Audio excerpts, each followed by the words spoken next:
Good morning, good afternoon, good evening, depending on your geographical location. As you can see what is shown on the screen there, display on the screen there, we cannot continue to be slaves.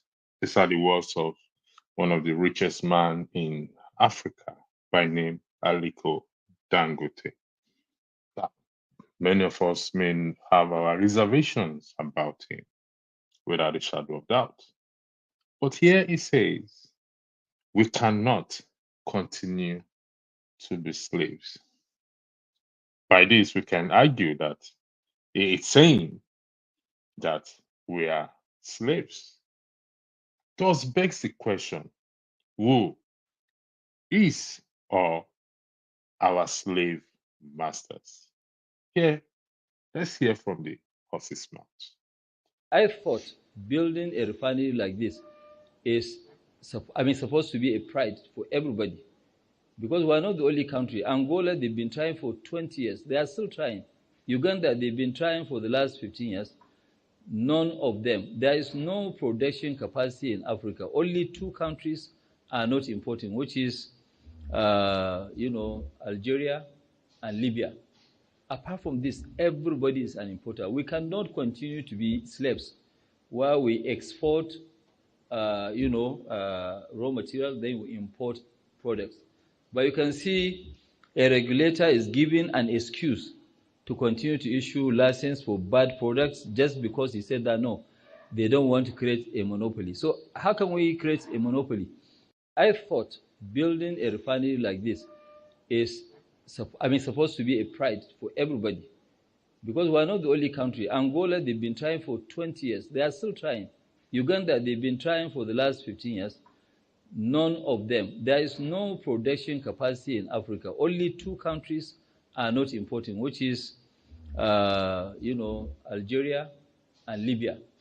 Apart from this, everybody is an importer. We cannot continue to be slaves while we export, raw material, then we import products. But you can see a regulator is given an excuse to continue to issue license for bad products just because he said that no, they don't want to create a monopoly. So how can we create a monopoly?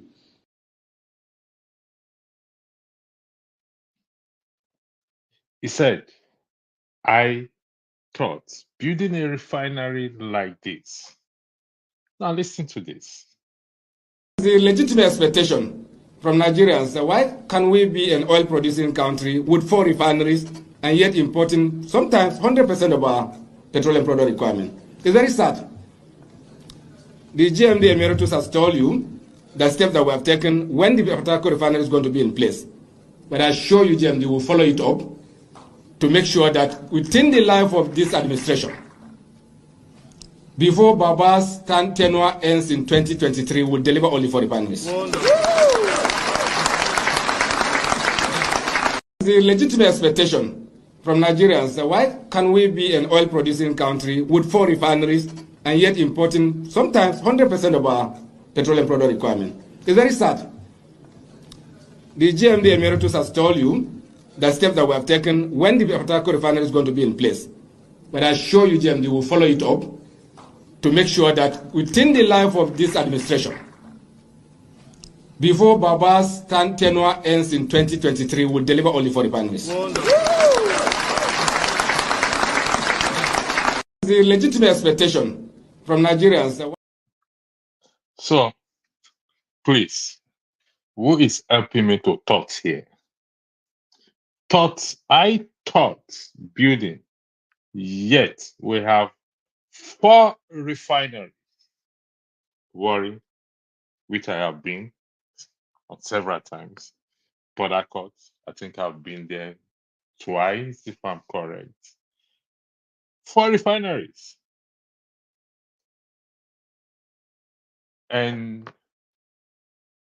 But here, I wish I can say respectfully, Mr.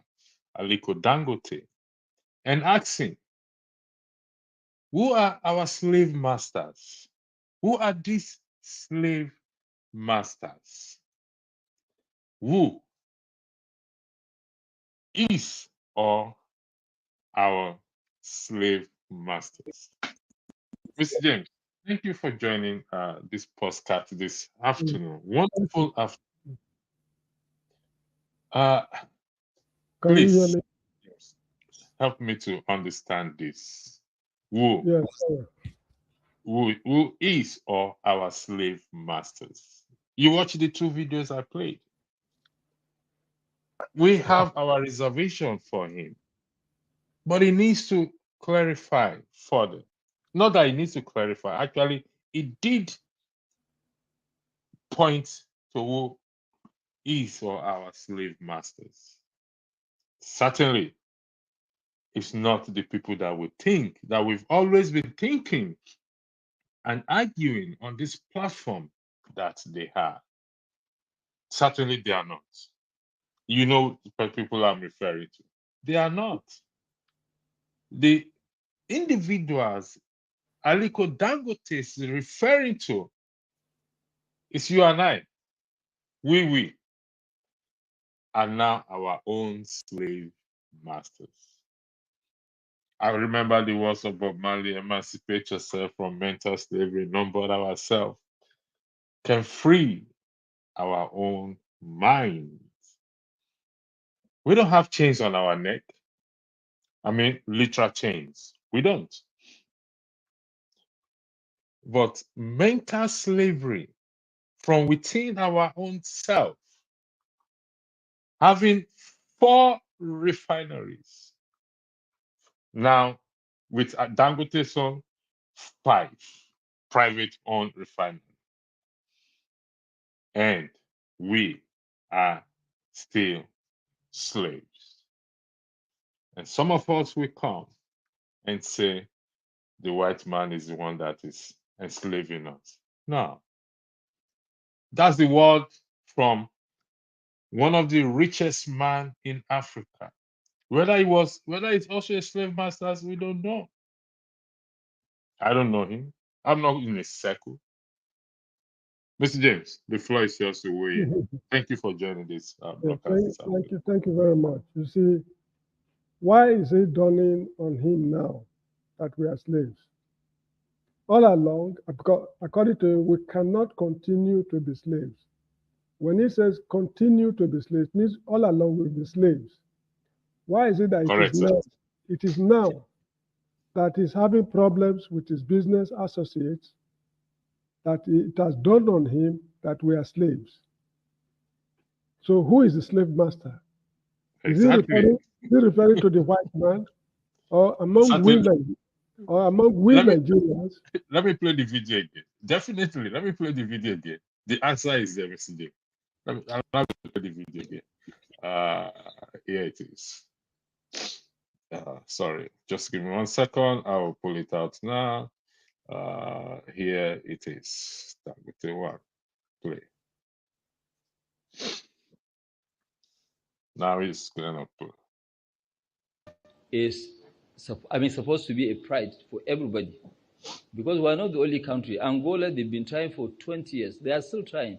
Uganda, they've been trying for the last 15 years. None of them. There is no production capacity in Africa. Only 2 countries are not importing, which is, Algeria and Libya. Apart from this, everybody is an importer. We cannot continue to be slaves while we export, raw material, then we import products. But you can see a regulator is giving an excuse to continue to issue license for bad products just because he said that no, they don't want to create a monopoly. So how can we create a monopoly? So, Mr. James, you can hear from the horses. You've heard from the horse's mouth. Now, this refinery is talking about, is it the property of the federal government or his own personal property? It's referring to, I believe it's referring to his own, the Dangote refinery. The Dangote refinery, is it a government refinery or his personal refinery? That is I the think question. The government has a share in it. I'm not 100% sure. That's a question he needs to answer. Because if the refinery belongs to the federal government of Nigeria, it means whatever profit is accruing to the refinery is a government asset. I mean, the money belongs to the government. But you cannot present it as a national pride, that the refinery is a pride of the nation, when you are the one reaping the benefits. It doesn't work like that. It doesn't work like that. If Nigeria... Okay. Go ahead, Mr. James. If Nigeria wants to get money from refinery, there are 4 refineries the federal government should attack. They can generate enough money. The 2 refineries at Port Harcourt, the one in Warri, the one in Kaduna, even the petrochemical industry in Warri. Nobody's talking about that. These are sources of income. So why can we? I mean, this is his personal business. You get the point? If I have my own company, ABC and Co. Limited, whatever profit I get from it, the best government can do is to ask me to pay tax on my profit. When I pay the tax, the remaining amount of money is my personal property. The government has no control over it. So I should not drag the name of the government into it just because I'm the one to benefit from it. Secondly, there's something I want to find out.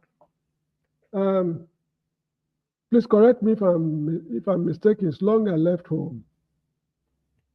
Guinness Nigeria Limited, of those days, they have something like an eye clinic in Onitsha or somewhere in the east. Am I correct? I'm not aware of that. I believe one of our viewers we pop in that either eye clinic or dental clinic. This is what in economics they call there's a word, there's a phrase, I can't remember. That is, when a company is operating an area, they also try to develop the area as a mark of gratitude for allowing the community development. Community development. There's a phrase in economics. Anyway, when I remember, I'll let you know. What exactly has this man done with all the money he's making? Did he build hospitals anywhere? Please correct me. You know, it's long I left home. I am not sure. I don't have the records. Did he build schools? Did he build any school anywhere? I'm not sure, Mr. James. We have to do this investigation. I'm asking because I was reading in a newspaper some time ago. In Lagos, I don't know Lagos too well. There are some roads that are bad. So people are complaining that the roads are bad because businessmen who are importing goods, they come with very, very heavy trucks. And these trucks are actually responsible for spoiling the roads. So if a man of this type can, on his own, foot the bill as his contribution toward the development of the Nigerian community, then we'll see the sense in what he is saying. But one thing he should realize is that this refinery is his personal property, not federal government property. Even if federal government is having shares, he owns the majority shares, not the federal government of Nigeria. So I think, in my opinion, he's asking for too much. If we are slaves, I think we will enjoy being slaves. He's not the one to bail us out of slavery. We should look for other ways to get out of slavery. Thank you, Mr. James. I will come back to you because this is a very packed statement. We cannot continue to be slaves. Welcome, Mr. Panzer. Thanks for joining today's evening. I believe you've listened to the videos. If you want me to play it again for you, I will play it again for you. But no, it's okay. Hi, how you doing, James and electricity? How you doing, Pastor? I know you more as Pastor. Come here, electricity, please. All right, no problem. Now, the floor is yours, Mr. Pastor. Thank you very much. Now, the only thing I'm gonna ask is that we really treat this matter very seriously. I share similar sentiments with our brother there, and I think you're in Gambia, right? James. Yes, it's in Gambia. Yeah.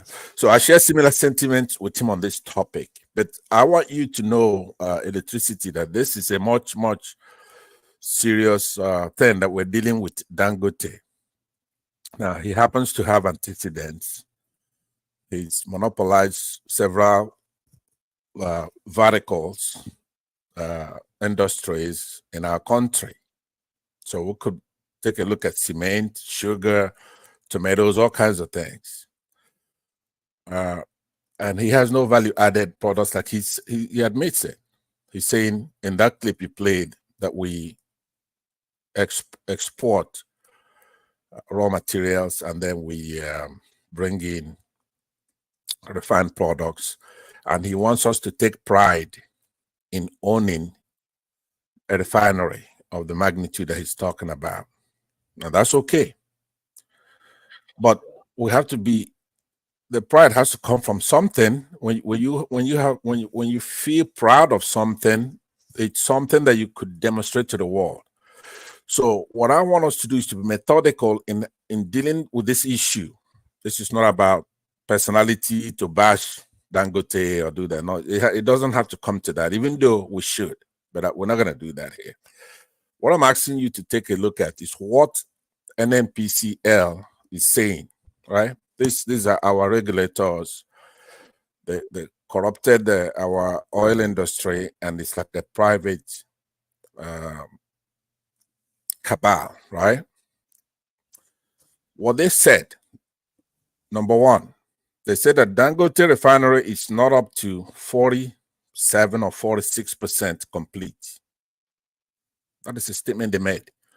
He has to show. They say the prime manufacturer has shifted over. Show us why they're wrong about that. They say that the products that he makes so far, the diesel, are inferior products. He goes and he takes people from our National Assembly to go and say, hey, look at what I'm doing here. Look at what I'm doing here. No journalist, no independent testing organizations, nothing. He's just playing games, right? They say that he wants to be a monopolist. He wants that, he's asking them for him to be the only refinery, the only one. And that has national security implications, that they won't do that, right? So those are the kind of allegations. Now, these are his friends. These are his people. It was stunning to see what's going on here. We've been, since COVID went through crisis like many countries, we respect Dangote because to us, his colleagues in other countries, people in his level will be like Elon Musk, Bill Gates, those kind of people. They produce things. They're there. It's almost like a backup for the government. When there's a problem, they could fund things. They could give. But in the case, Mr. Pastor, let yeah, me ask you this. yeah, We don't know if is funded or if it's built, like what Mr. James asked, what community development has it contributed to, what hospital has it built, or which school or school has it built. We don't know because we don't have the fact. It may have not. Okay. But what makes this thing so important to me is comment. And I ask the question, is he equally also slave masters? Because going by what you are just saying, we can't verify what NNPC said, wanting to claim monopoly of the petroleum industry. That we can easily interpret that as one who will become or aspiring to become a slave master. That is what is if we go by what NNPC, what you just read now, what NNPC just you said NNPC claimed that it wants to claim a monopoly, and let's play the video again. I think just to buttress your point, we'll play the video again because it did weigh in on that. I thought building. Sorry about that. Is supposed to be a pride for everybody, because we're not the only country. Angola, they've been trying for 20 years. They are still trying. Uganda, they've been trying for the last 15 years. None of them. There is no production capacity in Africa. Only 2 countries are not importing, which is, Algeria and Libya. Apart from this, everybody is an importer. We cannot continue to be slaves while we export, raw material, then we import products. But you can see a regulator is given an excuse to continue to issue license for bad products just because he said that no, they don't want to create a monopoly. So you can hear that now. The regulator, I think, which is what's this NNPC. There's this part of NNPC, the body that issues license, have to I'm trying to remember the name, because it's a place I've been, and I applied for license with one of the companies I work back in Nigeria. So this is the regulator, which just to buttress your point, Mr. Pansett, the regulator issuing licenses out. So that the idea is for him not to gain monopoly. So the floor is back to you, Mr. Pansett. Thank you. All right, thank you very much. Like I said before, now I posted a link for you in the private section that would also give the other side's comment on this, because I'm 100% with NNPCL here in this case. Slave master. Now, if we don't look at this thing episodically, we have to look at everybody going backwards. What's been the role of people such as Dangote in our country? He is single-handedly the biggest slave master we have in the country. Administration after administration. Now, let me ask you that question, Pastor. Are you biased in any way? What is your take on Dangote? Do you think he's a positive role model in our country economically? I'm a moderator, so I shouldn't have opinion on this. No. Let's make it conversational. It's our country. I want you. Don't be shy. Mr. James, let Mr. James go first in that. With your question, can you put the question first to Mr. James, please? Mr. James, I think Mr. Spencer, can you ask Mr. James the question? Yeah. I think he heard me. What is your assessment of Dangote company in the country? Do you think it's a positive, net positive, or what is your feeling about Dangote outside of this petroleum, but the Dangote group, not just Dangote himself, the Dangote group? You see, to answer that question, let me make a statement or two. In the past, we've had some multi-millionaires, people like Moshood Kashimawo Abiola and Henry Fajemiroku. Maybe most of you don't know Henry Fajemiroku. He was bastardly rich in those days. He died in Abidjan in a hotel. These guys, the way they were operating, people were not really after. I mean, they had positive opinions of them. And even this man too, Sir Louis Ojukwu, Odumego Ojukwu's father, was a transporter. I think he owned shares at Calago Cement Factory and other businesses. These were bastardly rich gentlemen of yesteryears. Now, businessmen by nature, they sort of parley with those in government in order for government policies to favor their business. That is between them and government. But in the course of doing that, they also try to remember members of the public. Because if government is to give you concessions, and the concessions is suffocating other businesses, there should be a way of compensating members of the public. It will also be a relief to government if you are rendering those kind of services behind the scene. In fact, the revenue authorities take that into account whenever they want to tax their profit at the end of the year.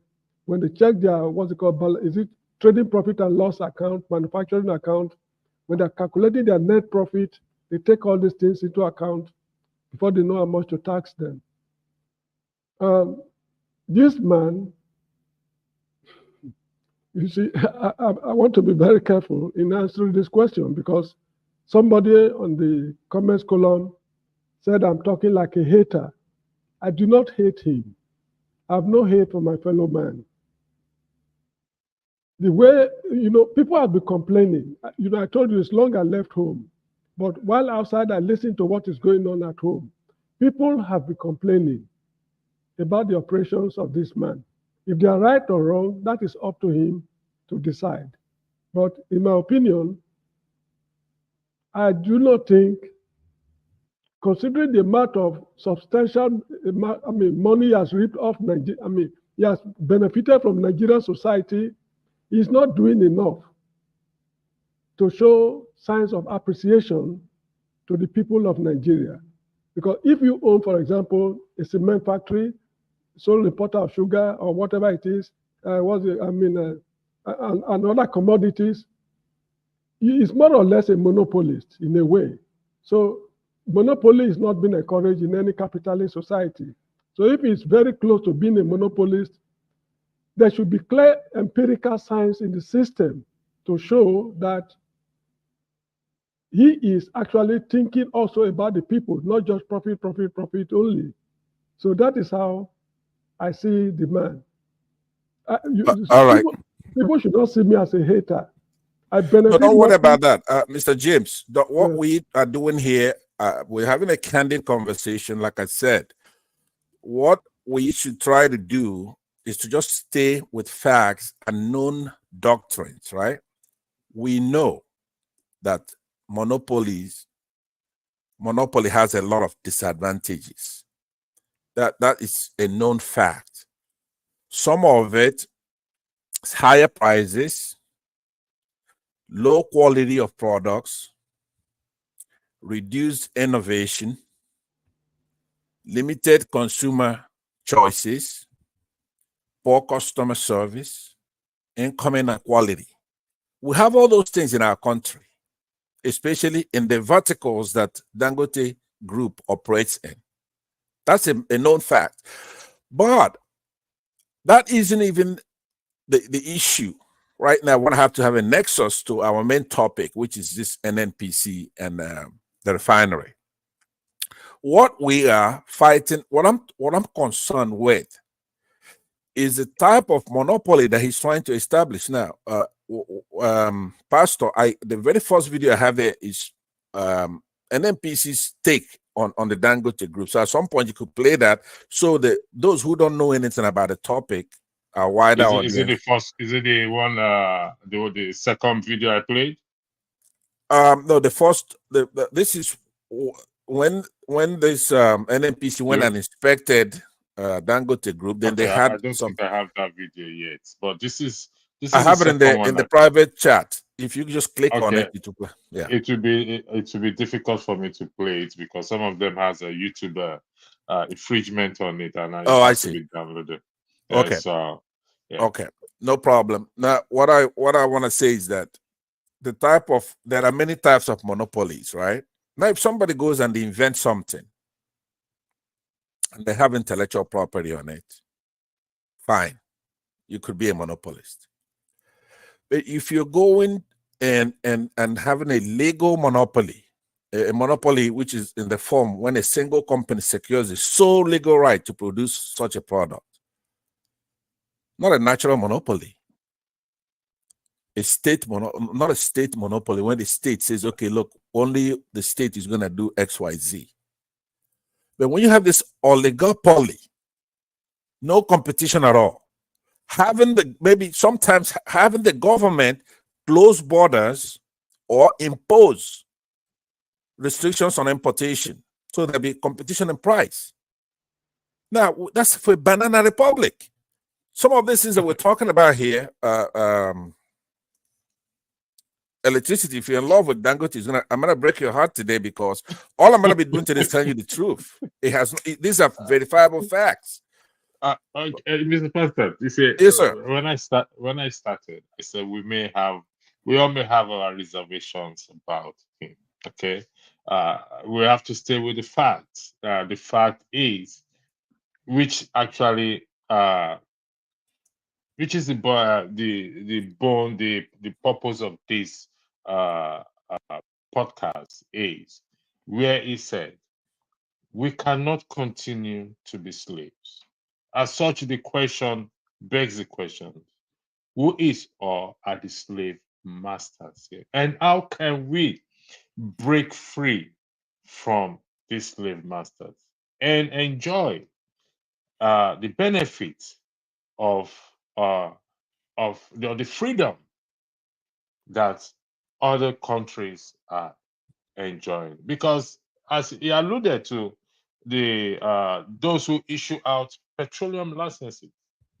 I'm trying to remember this name again.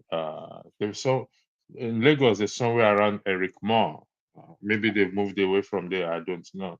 So who is or are these slave masters? Mr. James, Mr. Pastor, I'll come back to you. Sola, Yeah. welcome to the platform.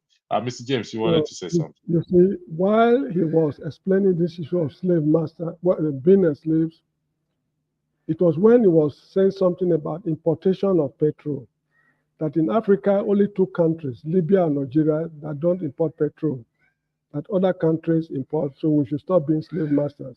So to him, importation of petrol into Nigeria is slavery, because we are depending on others to get what we want from them while we export raw material. Maybe that's how he's looking at it.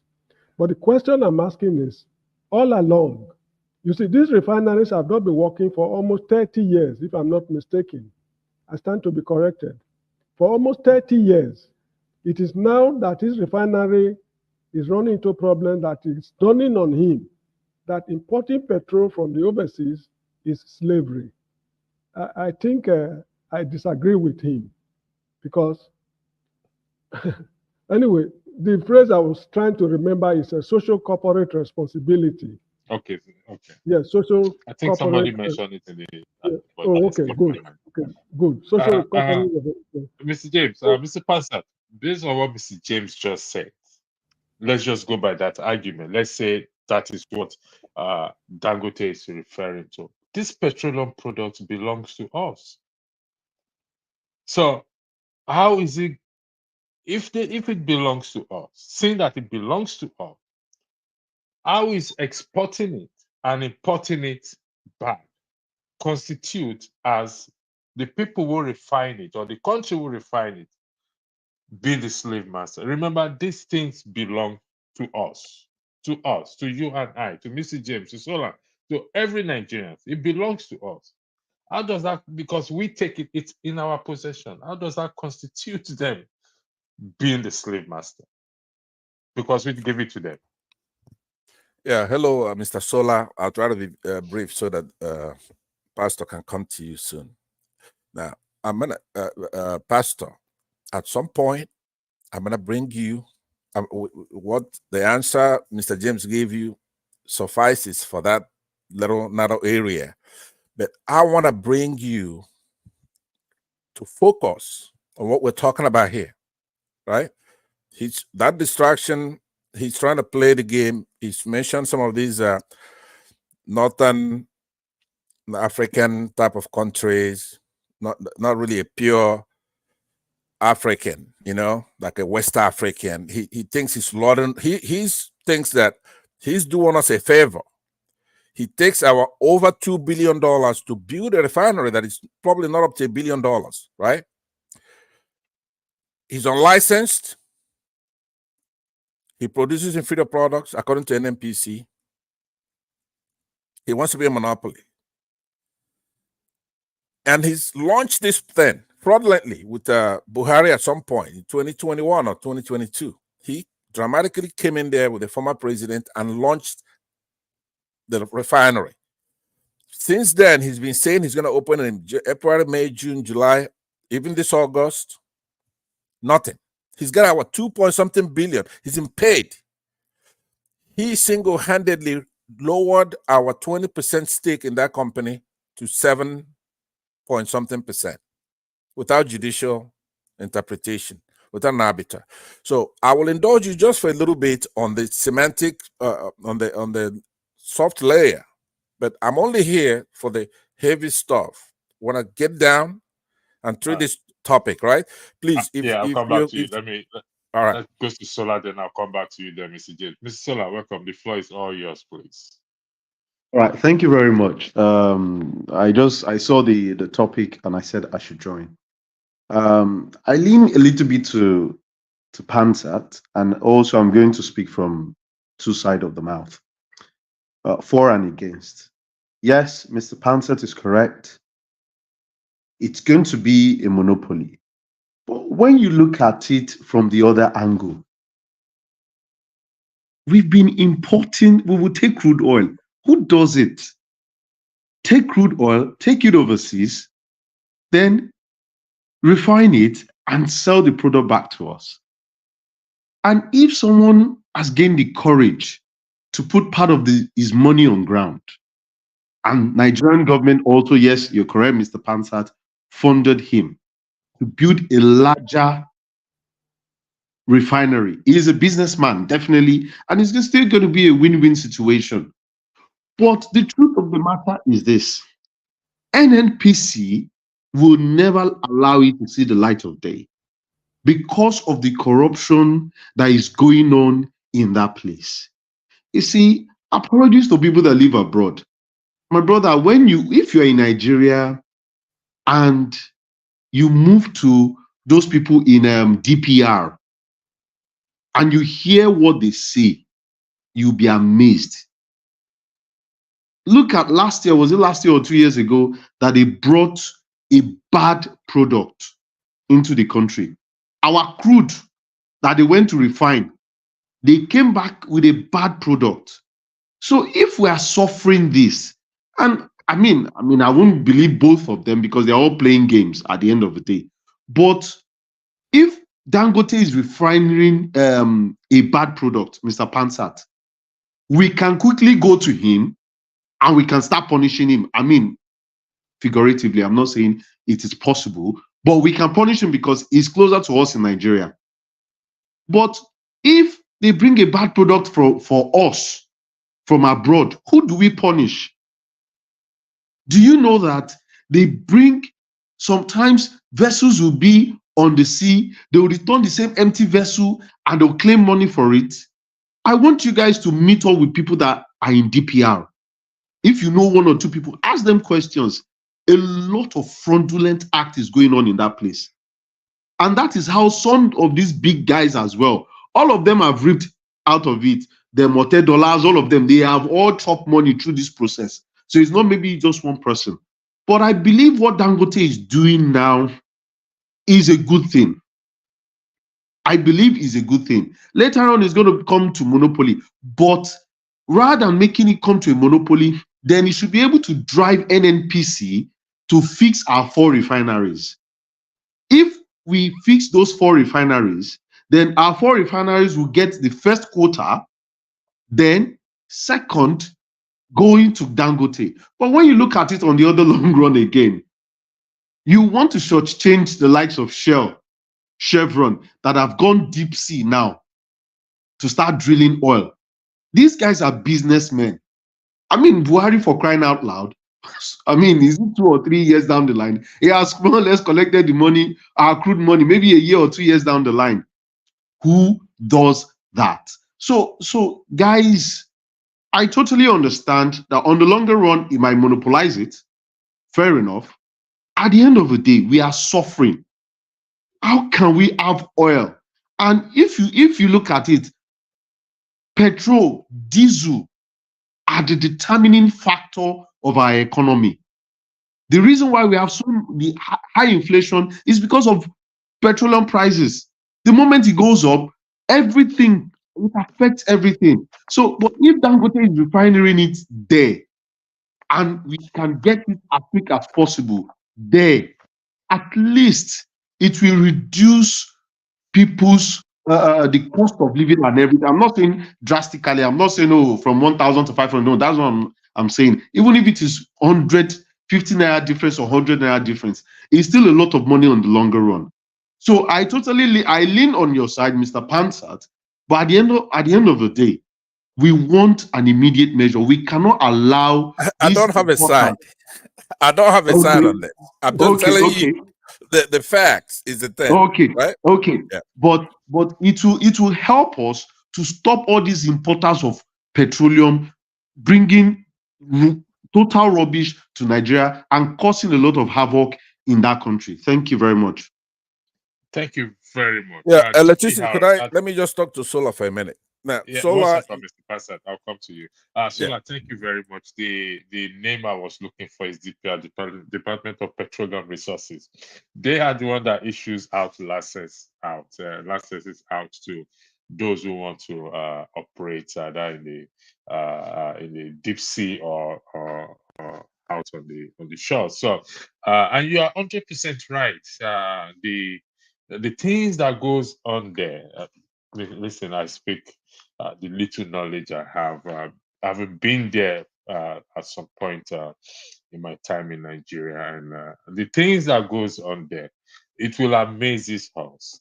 The point is, we are our own slave masters.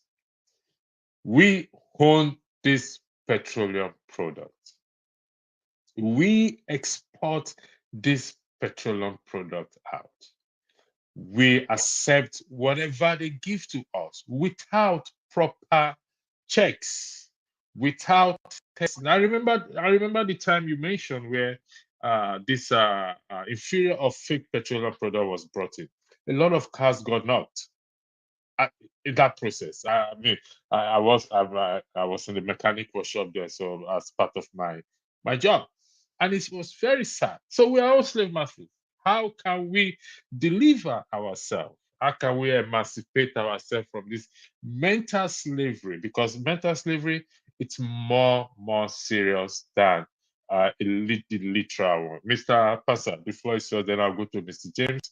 I believe Mr. James will want to weigh in on what Sola said. So, Mr. Passer, the floor is yours. Make it brief, please. Thank you very much. Thank you for those who are okay. watching in the comment section. We will come to your comments later. I will highlight some of your comments to the panelists for them to weigh. Thank you, Mr. James. All right. Mr. Passer, the floor is yours. Yeah, it looks like Mr. Solar it's exited Yeah, the I stage. think we lost him. I think he's out the door, so we lost him. Okay, Well, I'll wait till he comes I back. believe he's listening to you. I believe he's listening to you. Okay, I was Probably gonna ask him a question, so you could go to James, and then if he does come back, because I was gonna have a dialogue. I think he's back. Yeah, yeah. Okay, I'll bring him on. Yeah. Okay, so my question to Mr. Sola was gonna be, let's try to just be organized in the way we're handling this. You do agree that a monopoly is not good for our country, right? So economically, philosophically, you're a capitalist, you don't believe in monopolies, right? Okay. Yes. Yes. Okay, great. And you also do classify Dangote based on by the way, there's a difference between NNPC and then NNPCL, which is a limited. They took NNPC and they made it a limited liability company, and it's the only entity that is supposed to be operating in our oil in that country, in the petroleum industry, is the NNPC. So it's kind of quasi, right? So when they went and they inspected Dangote, they said, I don't know if I have the tape here, if I'm sure everybody's seen it. They made 3 observations that were stunning. Number one, not only did Dangote take all our money, like 2-point-something billion, I think it's more, but at least he admits to 2-point-something million for 20% stake. They say that it's not 46% complete. That is a statement from a responsible party. If they were wrong, it's incumbent on him to sue them, because that's damaging, right? He's all over the place. He's raising money. He's known entity. You also can plot a graph. This is my final question to you. You could just say yes or no if you agree with all those statements, because it's going to set us up for the next conversation. If you plot a graph with the climb of Dangote on the Forbes billionaire list, then Nigeria goes the opposite direction as far as our reserves, our welfare. The better he's doing on that Forbes list, billionaire list, the worse off we get, right? So do you agree with all those premises that I've set up so far? Some of it, but the last part that you said, going up and down, he's a businessman. It's not his fault. It's the fault of the federal government. But I'll let you continue. When it comes to me, I'll talk. Okay, I will pass it back to Electricity to run his show, but I'm saying by observation, not right or wrong. I want to narrow this conversation to true or false. Is it true that as he's climbing the Forbes billionaire list, that Nigeria goes down into the poverty index?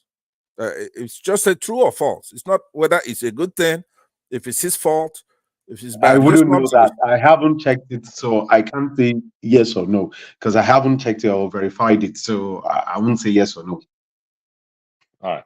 All right, Mr. thank you. Passat, just for correction, we are all running this show together. I am just the moderator. So you are running my James, Mr. James. Desta, welcome to the platform. Now, according to these comments, those involved are your uncles, aunties, fathers, sisters, mothers, friends, and allies. So I don't know if, but why he's saying what he's saying is that these individuals are our slave masters. We know them. We live with them. We eat with them. We drink with them. We go to religious services and functions with them. So if that is what but why is saying, hopefully clarify what it meant there. These are our slave masters.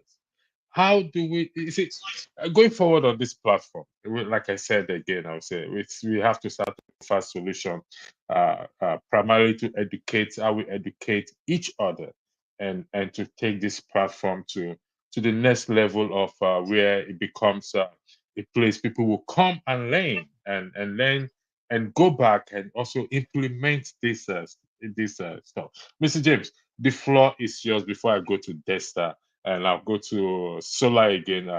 Thank you again for joining.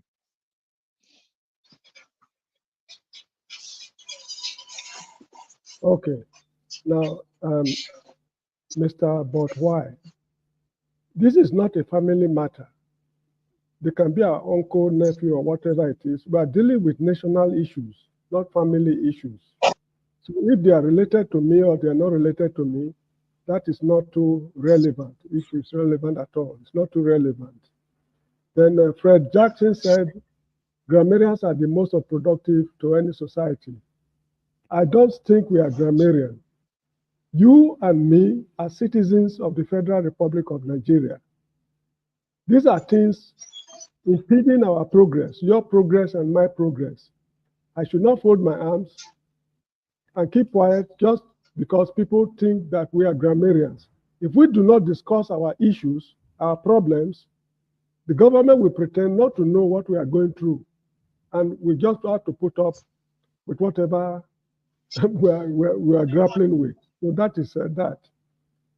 I'm very skeptical about this man's businesses because I was told, I listened to, I think, Arise or Channels TV. This man is one of the leading, if not the sole, is the leading cement producers in Nigeria. Am I correct? Good. If that is the case, yeah, you're correct, Mr. James. Why is it that cement is cheaper in the Republic of Cameroon and Republic of Benin than in Nigeria? We produce it here in Nigeria. But Nigerians pay more for cement produced in Nigeria, despite the cost of transportation, export duties, and whatever it is cheaper in Cameroon and in Nigeria, the product produced in Nigeria. So you see, we've suffered enough in this country. This is my quarrel, or I won't call it quarrel, my disagreement with this man and this business.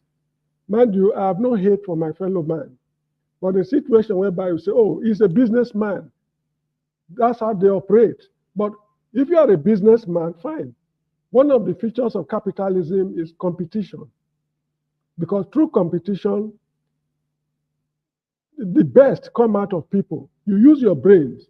That differentiated from a socialist, from a communist system. In a communist system, the forces of demand and supply do not determine the prices of everything. But that in a capitalist system, it is demand and supply.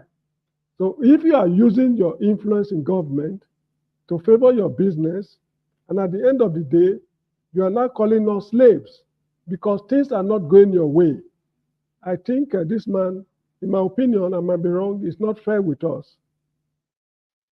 Your refinery is not yet complete. You made the president of the Republic of Nigeria went there and commissioned an uncompleted refinery. You made us believe that everything is okay, it's in top form.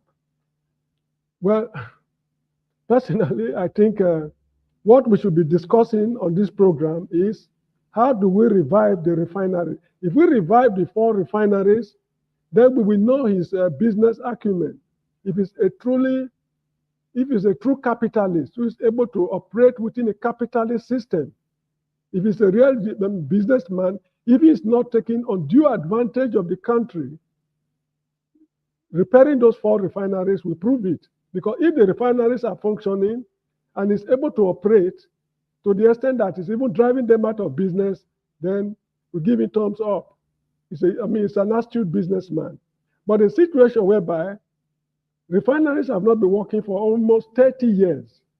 30 years is not 30 days.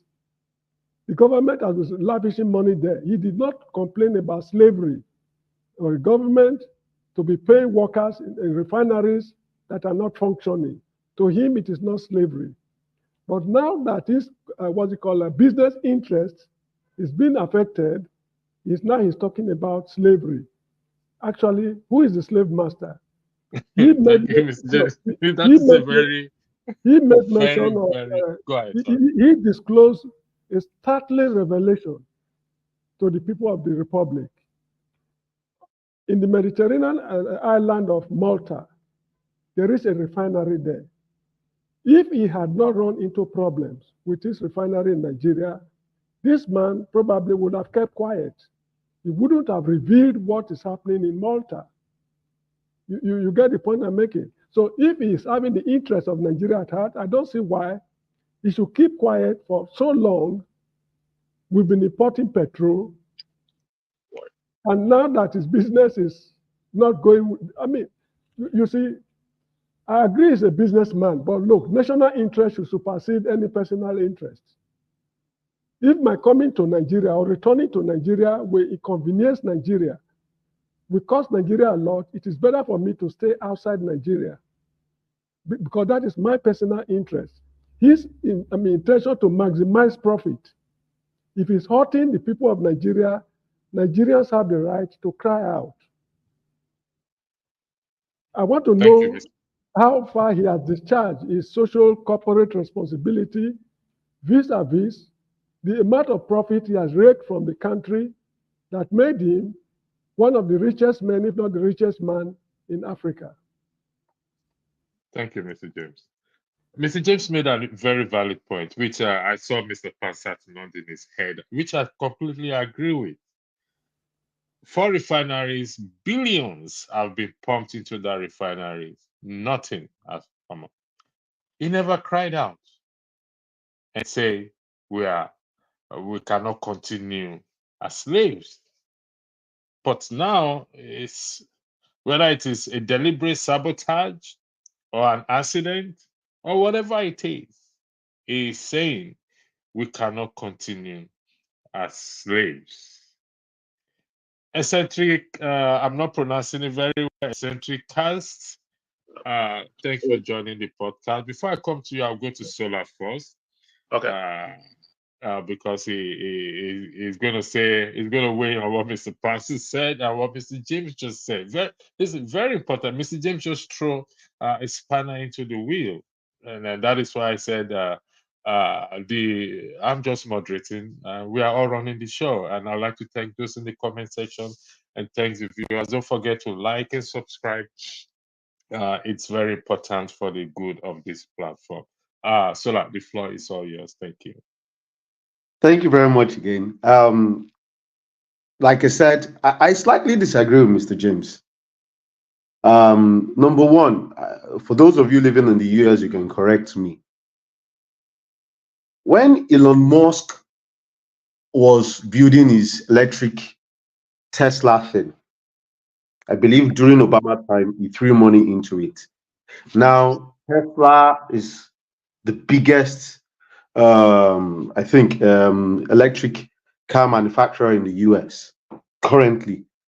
And BYD, which is a Chinese counterpart, was being shipped if you don't know now, currently in Europe, BYD is the highest seller EA, competing with Tesla. At the end of it, I mean in Europe, which is the Chinese, but they're trying to stop the market in the US. Now, what am I saying? See, the country's interest comes first, which is what Mr. James was talking about. However, when we look at it categorically, Dangote was not investing into this. According to reports, him and some few people came together to say, we want to buy these 4 refineries. As back then, I don't know, maybe Obasanjo mentioned it, but some people mentioned it, because I watch Arise News and as well as Channels News. And they said they came together during Obasanjo's time. There was a time Obasanjo said Shell, was it Shell or Chevron? They wanted to do a deal, but Shell said, oh, there were corrupt people in our distance, so they were not going for it. So there was another deal during, I don't know, maybe during Obasanjo's time again, to buy the 4 refineries, or during Jonathan time, and maybe when Yar'Adua came, Buhari came, they more or less, just got it out. One, if our refineries are working, all these things that we are talking about, Dangote, this and that, will more or less reduce. Number 2, we are suffering in that country. Mr. James, I don't care at the moment. It is the onus is on the federal government. The onus is not on Dangote. The onus is on the federal government to ensure our refineries are working, so that Dangote will not come and monopolize everything. If Dangote said something, or someone said, I think it was the one, that when he was investing in this, some couple of friends called him and said, this thing you're doing won't work. He came out to say it. And now this is what is happening. All Nigerians are asking for is, I mean, I can't say all Nigerians anyway, what some people are asking for is, can we allow this guy even start refining this product so that we can get it closer to the house? Because all this money, this middlemen money that is, they are more or less shipping out every single time, because there is still, what's it called,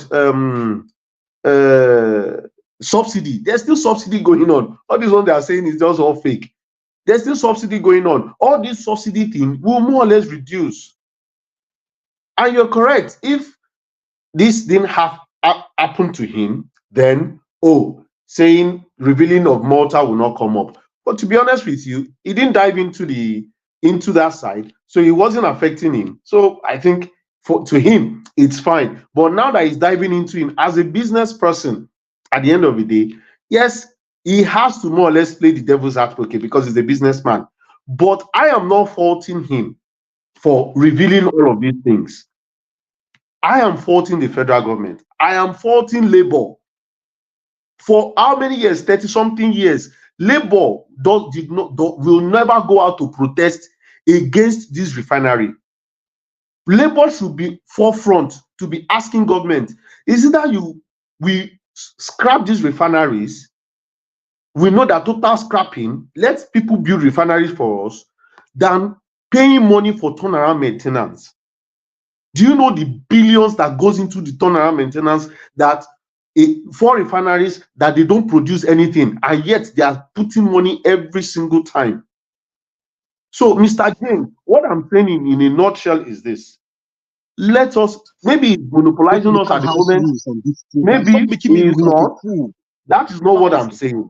Mine is, can we start producing this product closer to home? Remove middlemen. Stop middlemen. At least when he start producing and he's doing well, probably we can have 3 or 4 or more other guys that will come together and build another refinery. Before you know, in space of 10 years or 15 years, we can have another 3 or 4 refineries again, so that at least this thing will start coming down gradually. I'm not blaming Dangote as a business person saying, oh, I want to be producing crude because I want to be making money. Fair enough. I am blaming the federal government for continued sabotage in this area. Yes. Yeah, I know that they have to go to center, but I want to tell you, if he's just a businessman, you'll be right. But he's pitched us. He's pitched the government to give him almost $3 billion is a lot of money. You could fit all 4 refineries, right? Kaduna, Warri, 2 in Port Harcourt, right? He has influence. He pitched them. They gave him the money years ago. They go, and then PC go. He's not even 40. It's not 50% complete. It's not 47% complete, right? So he's lying, right? He's leading these people on. If you go and you say, look, I've completed this thing, send me loads and loads of crude. And they've been doing that. The government sends him loads and loads of crude. He's got us by the nose. He's got us by the balls. But this Kyari, Mele Kyari, now I give him a lot of credit. I've looked into it, and I respect the guy, right? I find him to be more honorable. Now, oil, not only is it led by a cartel, OPEC, now we have cabals in the country. And then we have this particular individual. $3 billion is a lot of money. It's a lot of money. So he's gathering his pocket right now. So you cannot just wave it up and say, James, I'm not going to blame him. I'm blaming him. I now find our NNPC to be more honorable. They're coming out and they say, hey, look, he's not complete. He's producing inferior products, right? And he wants to be a monopoly. I agree with you. I agree with you on that part. But like you said, blame NNPC. NNPC should do something. How can we have NNPC? Sorry, just a minute. How can we have NNPC that is not remitting money to the federal government, and yet WAEC can be remitting money? The NNPC every single year they claim, oh, we are running at a loss. It's not fair. Yeah, but you have NNPC has two corporations that owns the shares in NNPC, right? The Ministry of Petroleum and the other ministry, Ministry of Finance. That's how NNPC is organized. The shareholders. I don't know what they're doing. It's completely, I mean, the minorities in the South ought to be ashamed of themselves. Somebody come over there and take your resources, and they keep organizing it. Okay, I'm just going to end with this, right? Look, listen to this. Solar. Thank you, gentlemen. I just allow it. Yeah, I know. Just 1 second. I was gonna say, for those who say government cannot run something, I'm one of those who says that. But when it comes to oil, Saudi Arabia, they own the state owns their own oil. Look at what they're doing with their oil over there. Thank you very much. Okay, thank you. Thank you, gentlemen, again. Well, sorry, eccentric. Look, you have to forgive me. Eccentricist. Was there? We lost Desta just came back. Then before I'll come to you, Wally. So it's just because I have to run. Eccentricist, the floor is yours. Thank you. All right. So yeah, just enough for your feedback. So yeah, sorry. Based on what I read, right? Dangote's refinery, if it goes online, it will affect 2 colonial masters, Europe and, of course, United States of America, especially Europe. Europe's going to lose at least 17 billion revenue from, refining oil, Nigerian oil. The reason why it's good for Dangote to do it locally is because Nigeria will be able to, it will help our currency, first of all, and it will help our employment, right? It will help in the sectors of employment. And of course, our exchange rate, our money will probably rise in value, right? When you compare it to like foreign currency. So I don't see why people should criticize, Dangote being able to. No, but you have to deal with the Dangote you have, not the Dangote you think you should have, right? You have to deal with the Dangote you have, the one that's going to produce what you're talking about. Mr. Pastor, let me play in video. That's why, because eccentric always makes statements when I'm gone. Right now, I want you to deal with the Dangote you have. Pastor, let it be conversation just for a minute. Yeah, let it flow. Let me play this video, then it will flow, because I actually want to take on eccentricate as well too. So I think we're on the same page, Mr. Pastor. But let me play this video. We have 4 refineries that trillions of naira have been pumped into it. So if your argument is the Dangote refinery. Yeah, I'm going to rebuttal your points. Like they were saying something about the sulfur level, right? And I mentioned that a few weeks ago. Yes, the sulfur level. Hold on one second. Let me play this video. Go ahead. Just hold on one second. Yeah. Just give me one second. The system is this one here.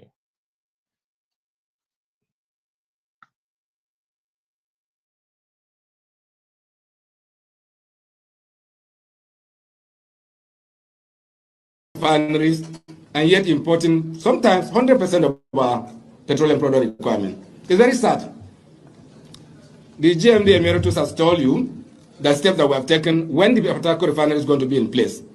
But I assure you, GMD will follow it up to make sure that within the life of this administration, before Baba's tenure ends in 2023, we'll deliver only 4 refineries.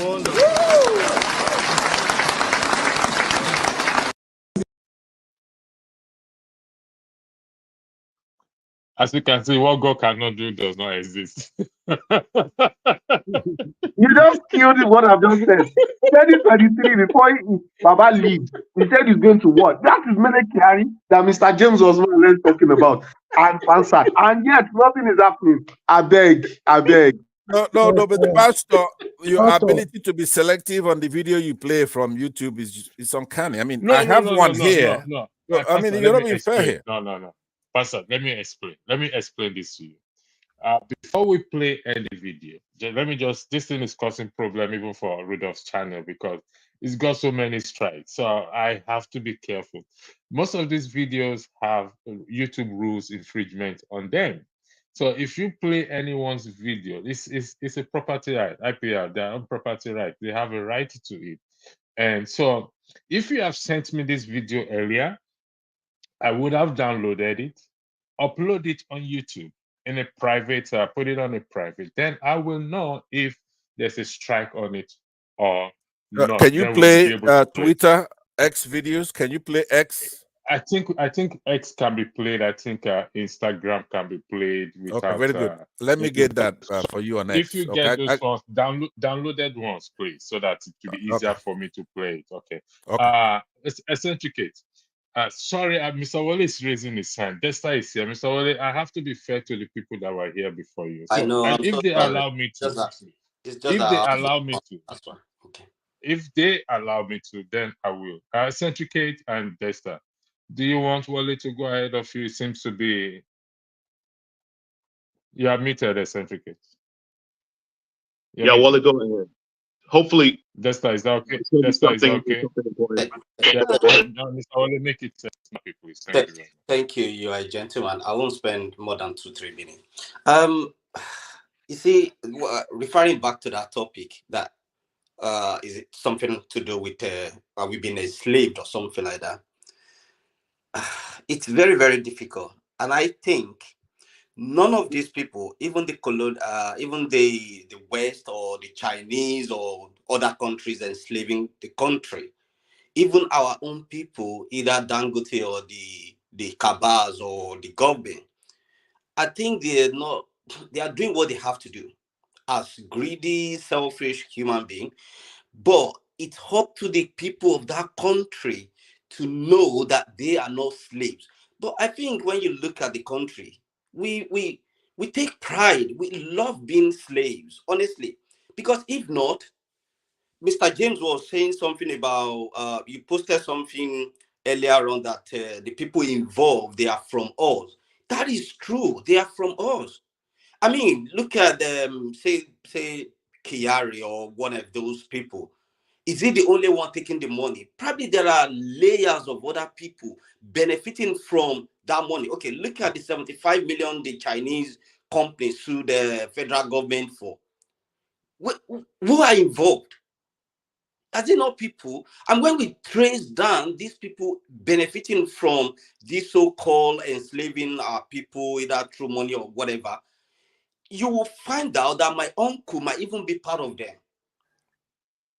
So when my uncle, I think I mentioned something on this platform sometimes ago, that if my uncle used the money, he benefited from this kind of corrupt or enslaving money to send me to the best university in America to study, and I become somebody big, and maybe I become a judge. Am I going to send him to prison, or am I going to crucify him without me getting the backlash from my aunties, from my mom, from the family members that you buy the finger that fed you?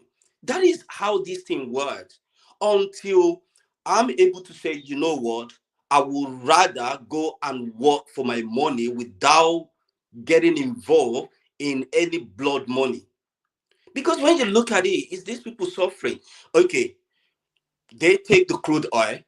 Nigeria don't even have the byproduct. They are suffering. Look at the roads. And when you go to all these countries that have no crude oil or no crude oil, their roads are tarred. Even their countryside roads are tarred. Go to a major road in Nigeria, is a death trap. Where are the hospitals? Where are the education? And we say we are not slaves. It's not these people enslaving us, it's we enslaving ourselves.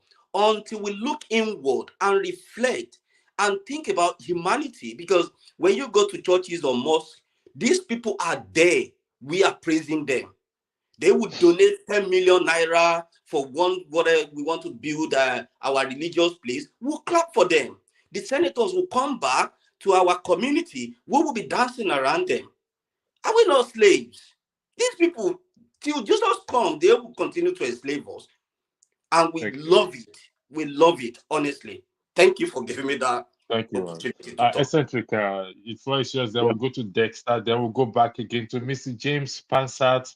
We'll go around again. We must not forget what Mr. James said. Let me emphasize it again.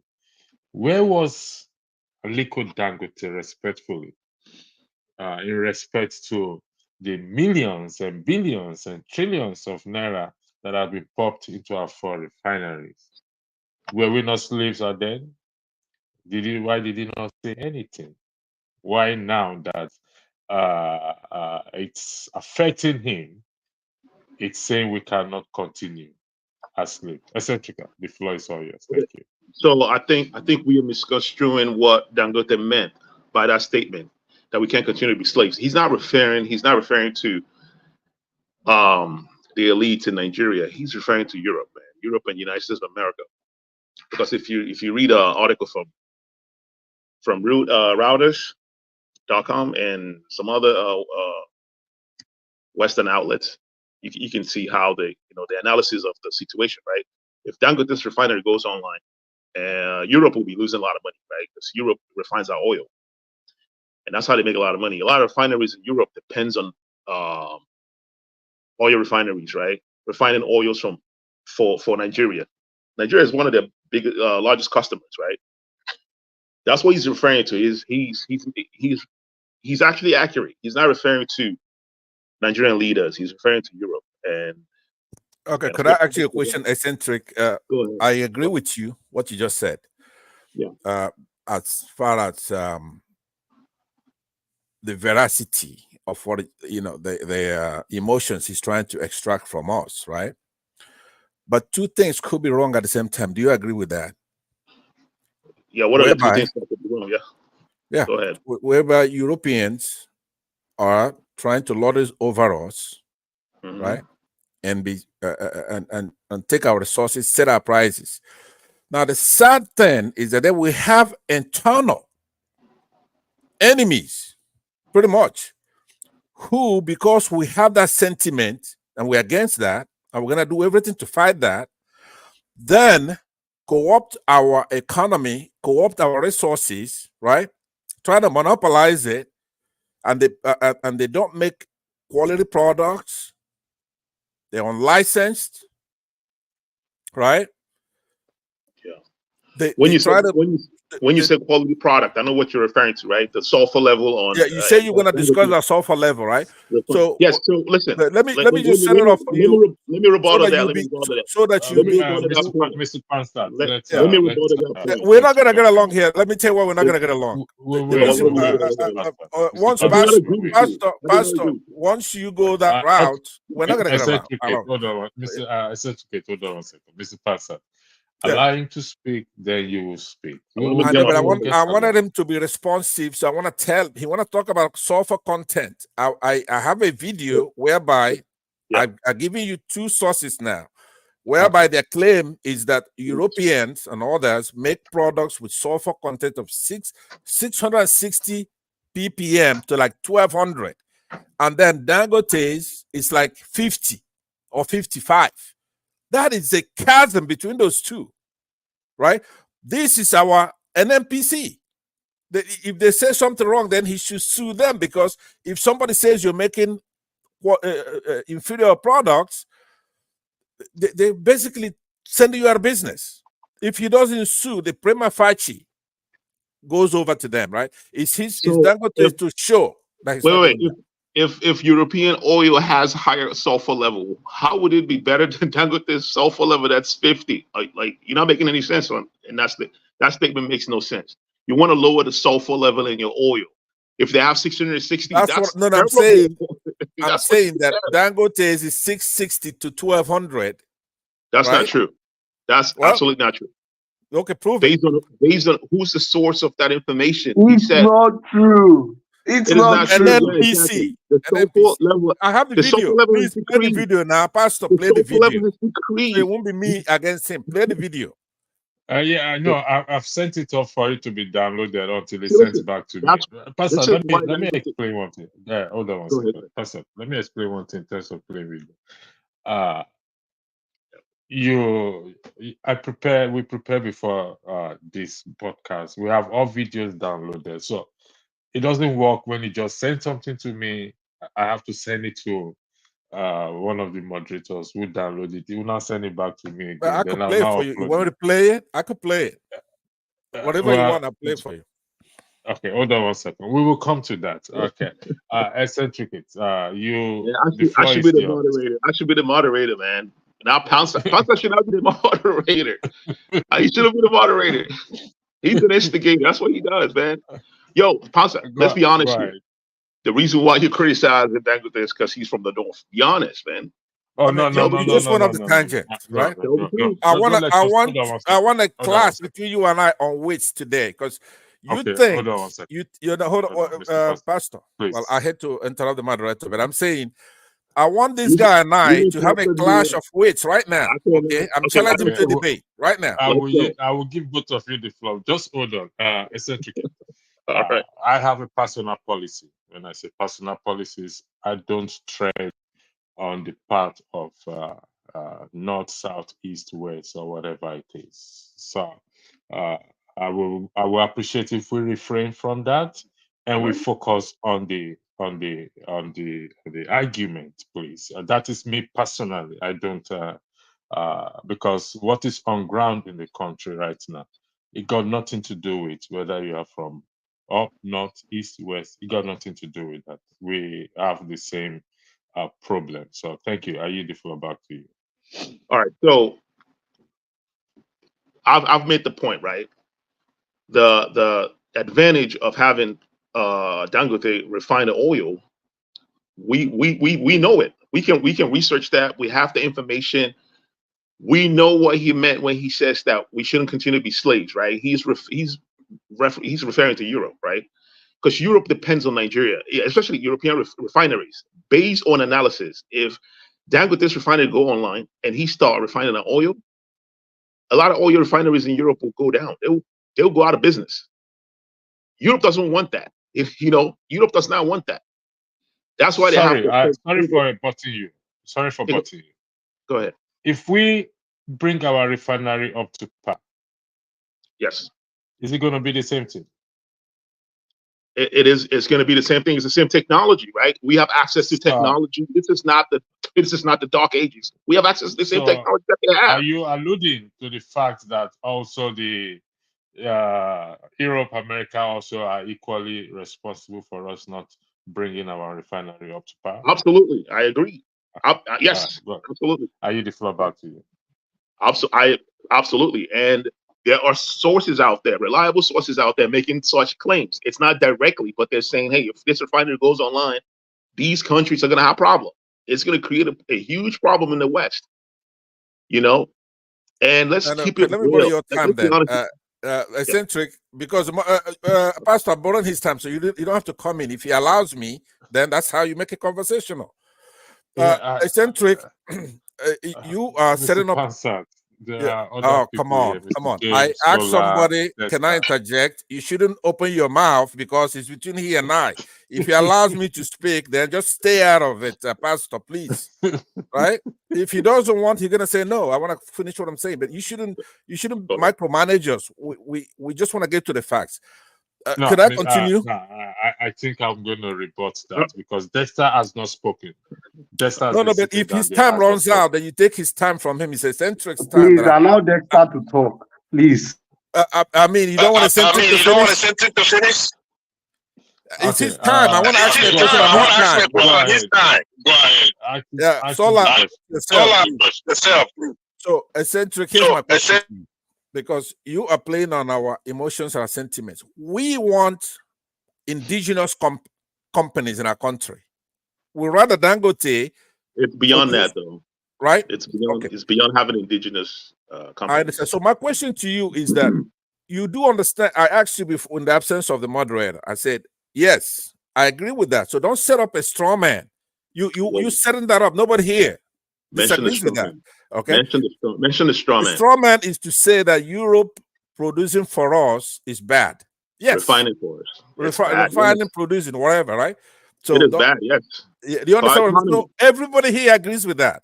Okay. Then we're saying on top of that, that having a monopoly is also bad. Even if you rest that from Europeans. The government can regulate that monopoly. It's up to the government to set up policies to regulate the monopoly. That's what they're doing now. They say, I have the video where they're saying to him, we are not going to let you be a monopoly because he has national security. Hold on. Am I lying? I know. That's true. I heard that. I watched the same video. So that's what I'm saying. Don't set up a straw man. Things that we agree on. All of us here agree that Europe, they are taking our resources, monopolizing, doing all kinds of stuff. How is it a straw man? Are you using the No, what I mean by straw man is when you in a fallacy, an argument where you are the one who is setting up the disagreement, right? You are the one who's setting up the premises, and then you destroy it all on your own. Nobody here is saying those things you say. That's what a straw man means. It's a fallacy, right? Rhetorical fallacy, whereby you are the one who's coming up with those premises and the conclusions, and then you disagree, you argue against what you set up. We agree on that. So my final comment to you is that you're going to have to deal with the Dangote you have, not the Dangote you wish you had. You want a Dangote that comes out there, builds a refinery that's world class, right? And succeed to these white folks, creates sufficiency for our country, doesn't rip us off, does everything by the book. Now, that's the Dangote we all want. That's not the Dangote you have. So when you set up that straw man of that Dangote that you're talking about, we all want that Dangote. What is your argument? Are you saying that because of the Dangote that we don't have, therefore we should continue refining our oil in Europe? Is that your point? Is that your argument? Does that premise lead to that conclusion? We take a short 40-second break, please. Thank you very much, Etu. Thank you so much for watching. Thank you. Have you subscribed? Yes, you. Have you subscribed? You. Yeah, before you go, click. It's free. Click. Just that's it. Have you subscribed? You are laughing. Have you subscribed? Have you subscribed? Thank you. Thank you.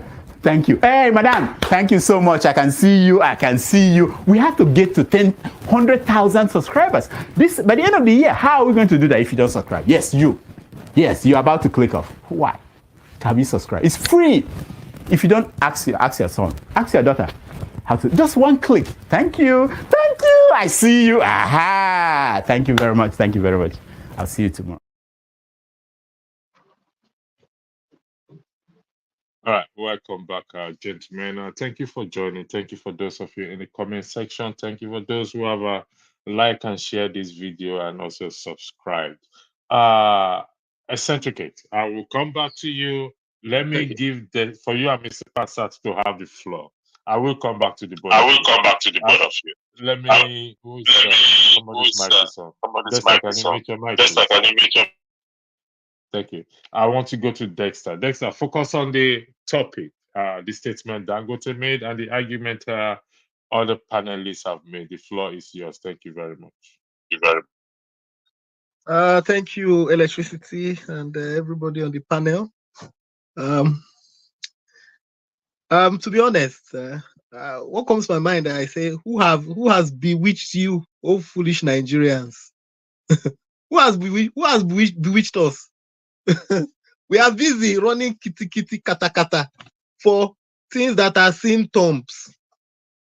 First of all, you know, the way I see the whole genesis of these things, if a people don't understand their capture, then we are just behaving like pawns. Even the word Dangote is saying, it shows that Nigeria is not really ready to really take its place in the Committee of Nations. First of all, if you talk about capitalists, first of all, why is it if the way some people here talk about government, oh, you're on the side of the government, the same government that has put people in poverty, they're now saying, oh, because the government is trying to control Dangote, that, oh, yes, that's the right thing. That government is not interested in the benefit of the people. If the government, let me give you a typical example. I know somebody personally, he's from Edo State. He has been a major player in the oil and gas industry, but offshore, providing, providing construction services. Very indigenous. In fact, right now in Nigeria, he owns the largest indigenous badge in Nigeria currently. 4 years ago, even before this Dangote, 5 years ago or 7 years ago, he wanted to build at least a 20,000 barrel refinery in Nigeria. He wanted to build it and say, okay, let him at least contribute so that there can be petroleum products in Nigeria. You know why he didn't go about that business? Because the same NNPC we are talking about today told him that he will be bribing them. He will be bribing them to supply crude for him. And this man is a clean man. His business model is very clean. And he says, no, he will not get involved in corruption. He completely shelved that, kept his money away. There are people that have modular refineries in Nigeria. They don't even get crude from the government. They don't get this crude from. So when I hear people on the side of the argument of, oh, they are trying to control Dangote, they're trying to regulate it, who have bewitched us to believe all these scams? Who is bewitching us? The Dangote, the NNPC, they are both not in the Nigerian interest. The person is saying that it will help shore up our dollar. Who is bewitching you? Who has bewitched you? The cement that we are buying, has it helped shore up our dollars, our naira? Has it improved our naira? It will not. Look, all you know, Dangote is a businessman. He's going to run his business on profit. So first of all, he will calculate operating cost. Who told you that Dangote's operating cost is going to be cheaper than the products that are coming from America? Who told you it's going to be cheaper than the ones coming from China? Let me give you a typical example. They produce cars in America. They produce the same cars in China. How come the Chinese cars are cheaper? How come the Chinese cars are cheaper than the American cars produced in America? So is it because America is importing Chinese cars that the American dollar is going to crash? Let us get these economic things right. I mean, the problem with Nigerians is that many times we don't even go to. We are just like shallow. The seed planted by the rocks. We don't go deep down into knowing what's the root. Look, Nigeria is a captured state. Anybody that is busy thinking about how do you know Nigeria is a captured state? It's very simple. The Niger Delta. There are some people that come from Olobiri. Some people come from, like Pastor, come from Bayelsa. What is the economic? What What is the economic benefit of your state, of your community, that they have been drilling oil for the past 50 years?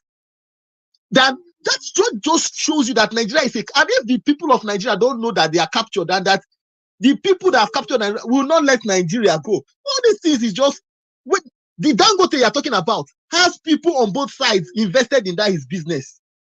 The NNPC you're talking about, the NNPC is a captured business.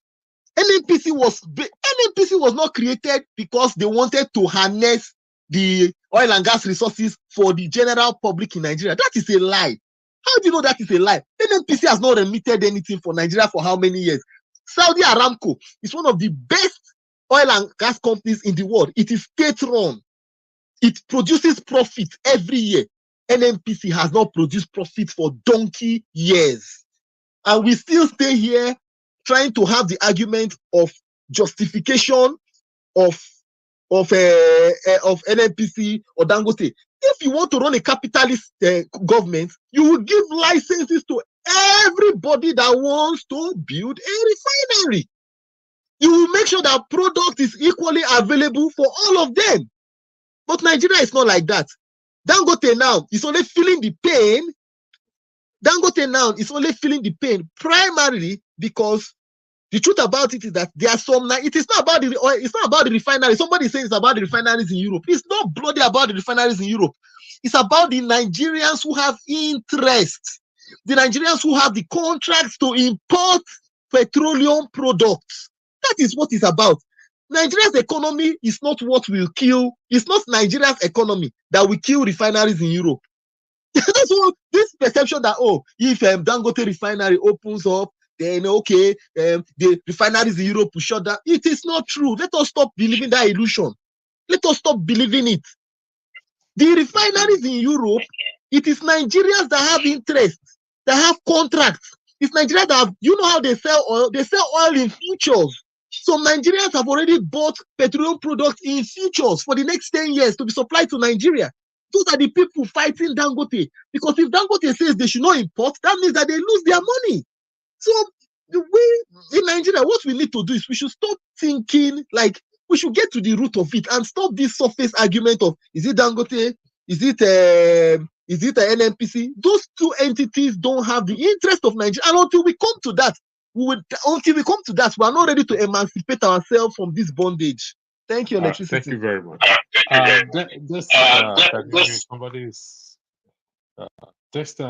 That's a true a spanner into the wheel.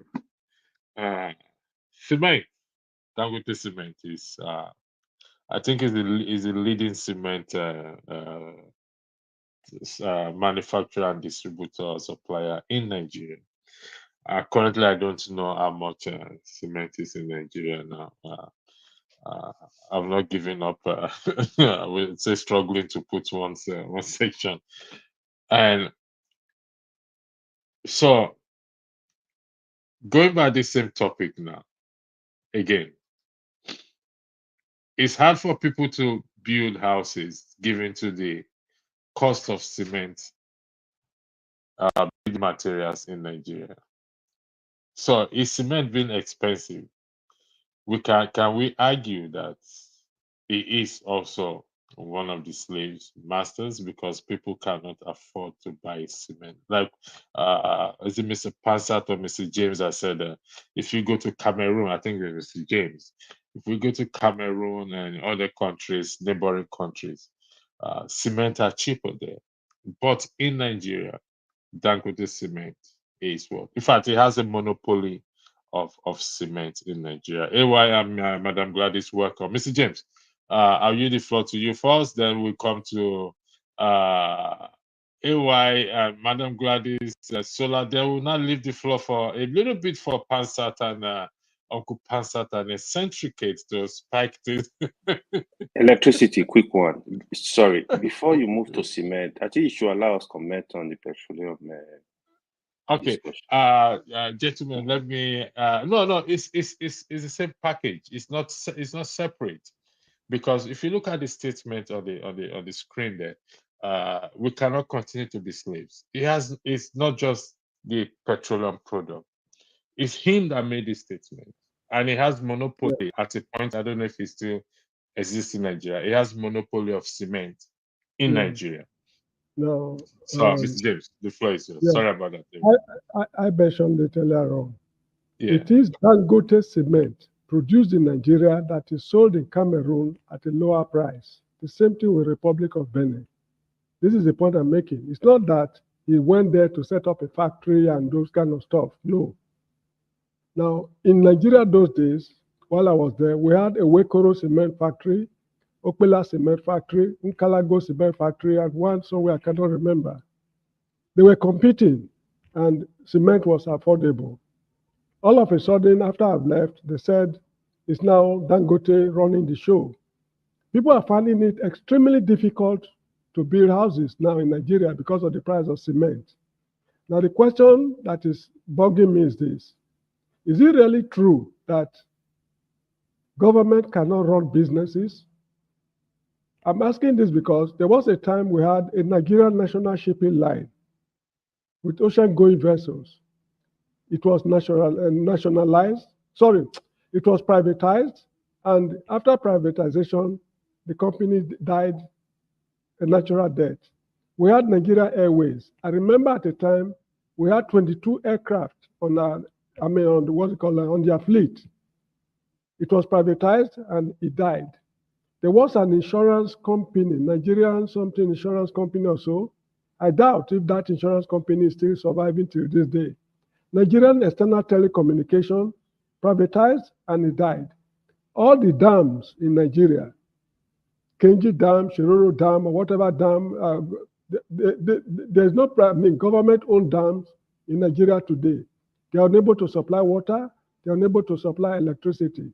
Now, Dangote has taken over cement, and cement is not affordable. What is the guarantee that if this refinery kicks off eventually, producing, it will not fall? The outcome, in my opinion, will be the same as what has happened to all public institutions that were privatized. Monopoly is not the answer to our problem. What I think we need at this stage is a new political dispensation. The present crop of leaders we have, they need to be swept into political oblivion. They have no use to the country. I'm not saying they should be executed. No. We just have to sweep them out and get a new set of, a new political class. If not, this is a clear case of state capture. The country has been captured. And it took us a very long time to realize that we have been captured. So that is why things are so bad. I do not expect anything good from this refinery. Anyway, that's my opinion. Thank you so much. Thank you, Mr. James. Anyway, let me say something for 30 minutes based on what he 30 James said. minutes or 30 Just seconds. 30 seconds, my bad. 30 seconds. you almost scared me. I know I'm 30 minutes myself. I wanted to leave the floor for you and Mr. Pansat. No, 30 seconds. I wanted to say something about I agree with Mr. James about the monopoly aspect, right? The problem is the system of economy that we practice, capitalism, right, always lead to monopoly, right? The idea is that there should be competition, but the thing is the big guy always takes over. I mean, look at Amazon in America, right? Most small businesses, mom and pop shops, had to close shops because of Amazon, getting involved in all types of trade because they have the money. That's, the government, it's on the government to break up monopolies, right? They can break up Dangote cement into parts. It's done. It's doable, right? No, monopoly is bad, but that's the outcome of capitalism. Capitalism will eventually lead to monopoly. So yeah, so it is the duty of government to assist businesses that are on the verge of collapse, not to collapse, in order to avoid monopoly. As I said earlier on, we had a Wekoro cement factory, Okpela cement factory, Nkalago cement factory, and one other I cannot remember. They were competing favorably with each other. They did not collapse, none swallowed the other. But all of a sudden, this present political class rearranged the whole equation, and this is what we are confronted with. So it's not a rearrangement of equation. It's capitalism. Capitalism will eventually lead to monopoly. The guy will take a huge amount of money. We know Go what ahead. is going. Look, if the military, with their democratic ways of doing things, could run businesses, why should civilian dispensation not do better?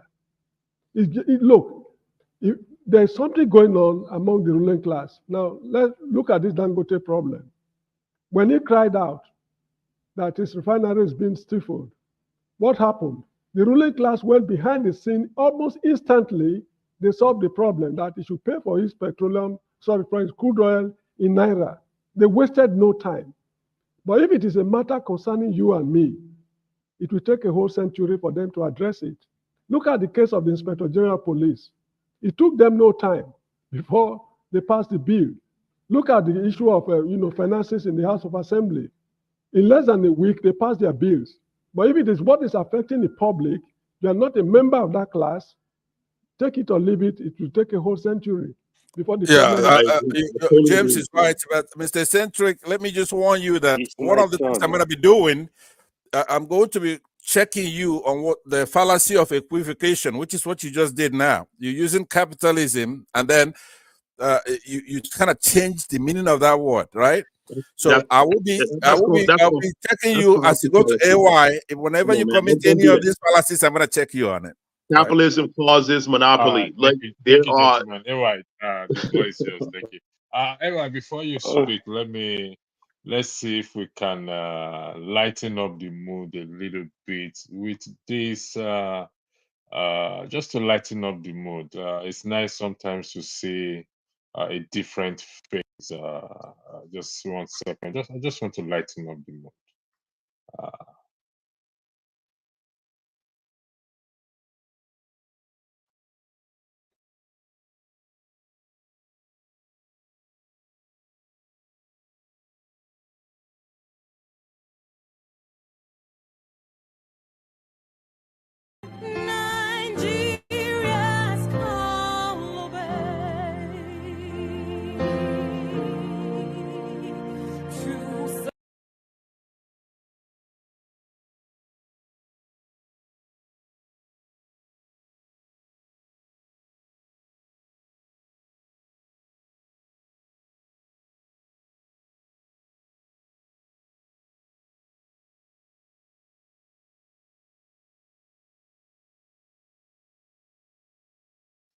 Well, sorry about that. I was just trying to lighten the mood, and she refused to.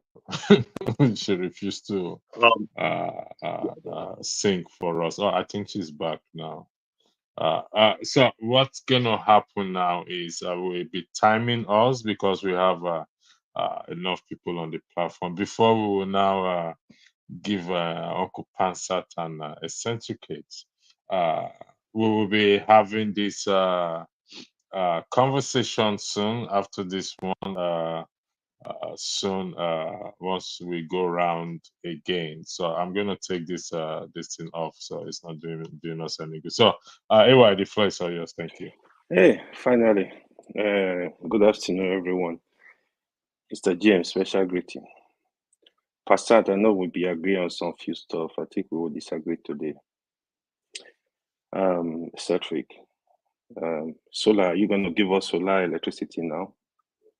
Madam Gladys, good afternoon. So I think the discussion has been interesting. I watched quite the earlier part of the program. So I think everybody has spoken well. I swear it depends on how we understand issues. But I'm going to come this way, right? So the issue of the refinery, first of all, we need to understand, the little we understand from outside, the genesis of this problem. You see, what Nigeria government have displayed, not today, is that they can't run any company properly or any establishment. If you go back to issue of Nitel was run to the ground, it became moribund at the point Mike Adinuga wanted to acquire Nitel. It was hula baloo. No, he's going to monopolize, he's going to do this, he's going to do this. Nitel was not working. Of course, they have had the infrastructure. Let somebody take over the company and start afresh. It's in Nigeria. A lot of politics was playing out. Then here, issue of NNPC with our refineries. We have 4 refineries. For the past 20 years, none of this refinery is working. People are working in this refinery. Ask them what they do. Are they security people? Are they security men and women? These people are paid. Dangote came on. Dangote said, you know what? I'm going to acquire the Port Harcourt refinery. Oh, he's going to monopolize it, blah, blah, blah. They are working on the refinery. It's going to start very soon. Dangote said, you know what? He went straight, acquire license. First of all, I heard somebody say, give license to everybody. Fact check me. When Dangote refinery license was released, 23 licenses were released. 23, 23. Ask these people that acquired these licenses, where are the refineries? The only, since that refinery was released, I think it was 2 major refinery and about 3 or 4 modular refinery that has been built so far. One for Boa Cement is going to kick off this year. Back to NNPC. NNPC said they were going to work on the particular refinery and they will start operation. Even when Dangote started building his refinery like 7 years ago, they kept promising Nigeria. In fact, in the last 2 years, check me, they've promised Nigeria they've moved the resumption date 6 times. This refinery is going to work. It's going to start January 1st. They get to January 1st, it's going to start this. So what it shows to us is they are irresponsible. They are not ready. There are issues, underground issues. Why we are not moving forward, why these refineries are not working. It's deliberate. It's just like our electricity. These issues are deliberate. You really need somebody with the will that is thinking about the people that can come and dismantle this cabal, the so-called cabal, and make Nigeria move forward. Whatever it is, I'm going to side with Dangote. Not Dangote as a person, I'm going to side with the refinery. Even if Dangote is not Nigeria, somebody cannot invest $20 billion in your state, in your country, and you want to shut that company down. Hell no, it's not working. If you bring $20 billion into American economy, the American government will protect you no matter what it is. Now, the other issues are different. Dangote needs to pay his fair share. If he's owing the federal government money, he needs to pay. He needs to be punished for when he decides to do what is illegal, what is considered illegal. He needs to be punished. It is the business of the government to regulate company, including refinery, including cement factory, just like some people like to say. It is the business of the government to make sure the capitalists, they don't monopolize the system. Here is it. We need to be very clear. The end product of capitalism is monopoly. Any capitalist. If you look at any capitalist, even in America, see, if you want to compete with iPhone today, what they will do, they will try to buy you off straight up.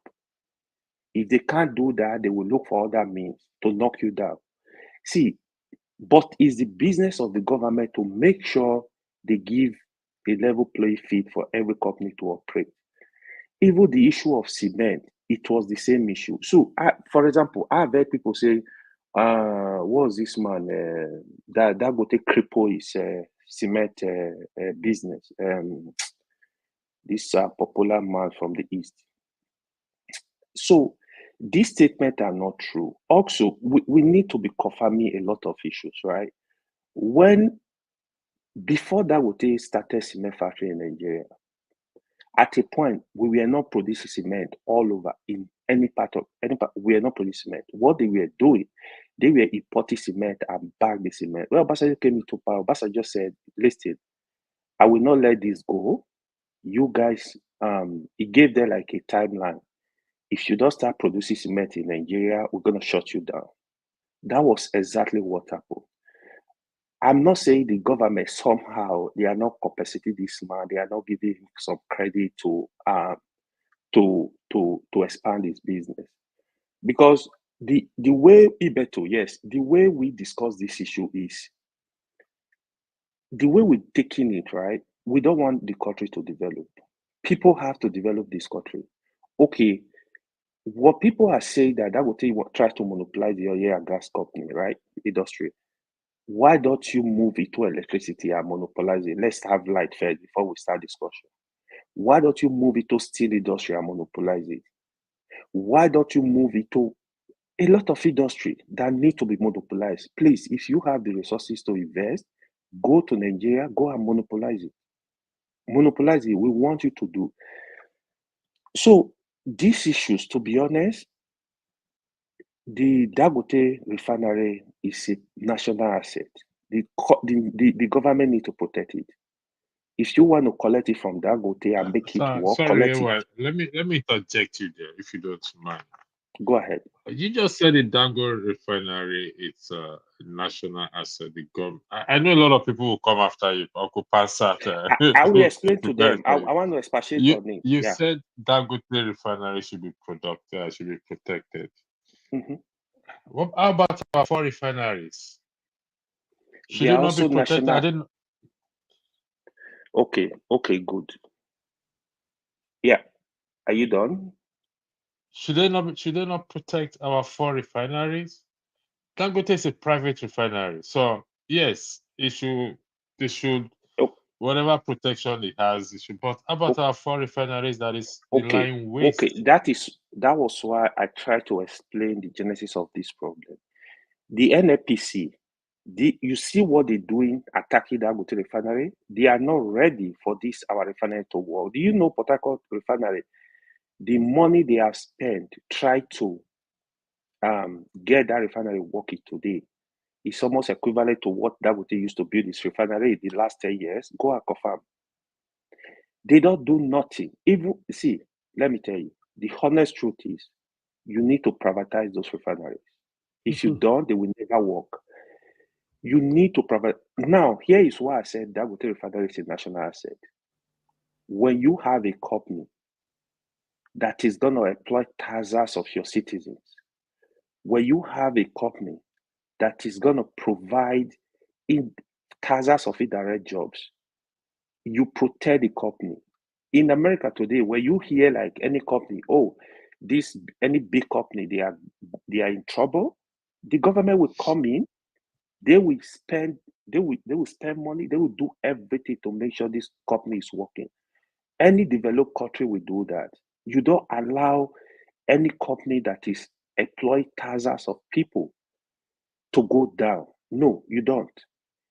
It will generate employment. It will even see all this why people say, oh, how is it going to benefit us? It's going to benefit us. If that would start refining oil in the country, the government can easily negotiate. Even this subsidy we are talking about is criminality. If you go into agreement with Dangote, listen, and other refineries that are coming, okay, do we have subsidy? How much is it? Work with Dangote directly, with other refineries directly. I said, we give you crude, give us this, we pay the difference. Make oil cheaper for the Nigerian people. I think I was watching this thing today. Even in Libya that are in war, till today, the selling of oil equivalent crude price of petrol equivalent of 15 Nigerian naira. Go and confirm, fact check me. So what is making the hunger in Nigeria, what's causing the hunger in Nigeria today is because of the removal of the subsidy, the increase of price of petroleum. That is why people are suffering like hell today. Can I ask you a question? And the people, AY, you're going on forever. We're supposed to have equal time here, but let me just test your IQ. How much percentage does Dangote cement pay in taxes to Nigeria? What's the percentage? So I don't work in the government. How am I supposed to know?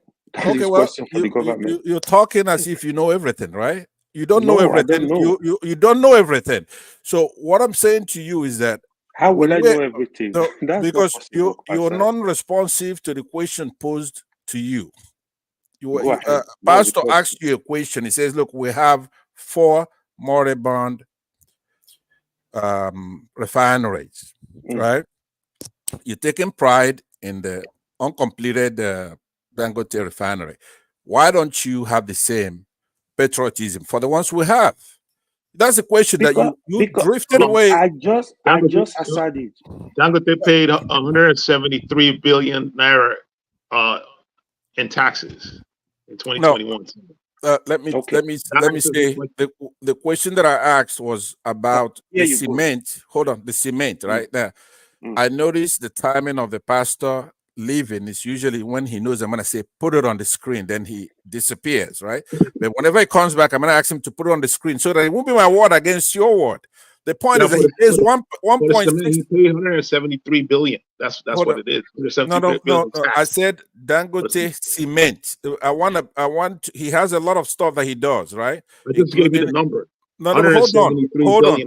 No, you did. That's not that number. Okay, the way you have to look at a vector quantity, it has to have magnitude and direction. It's not going to be a scalar thing. I'm talking about Dangote cement. People say he has. Hold on. Cement. Okay, that's but what I just did. It's not. It's 1 point.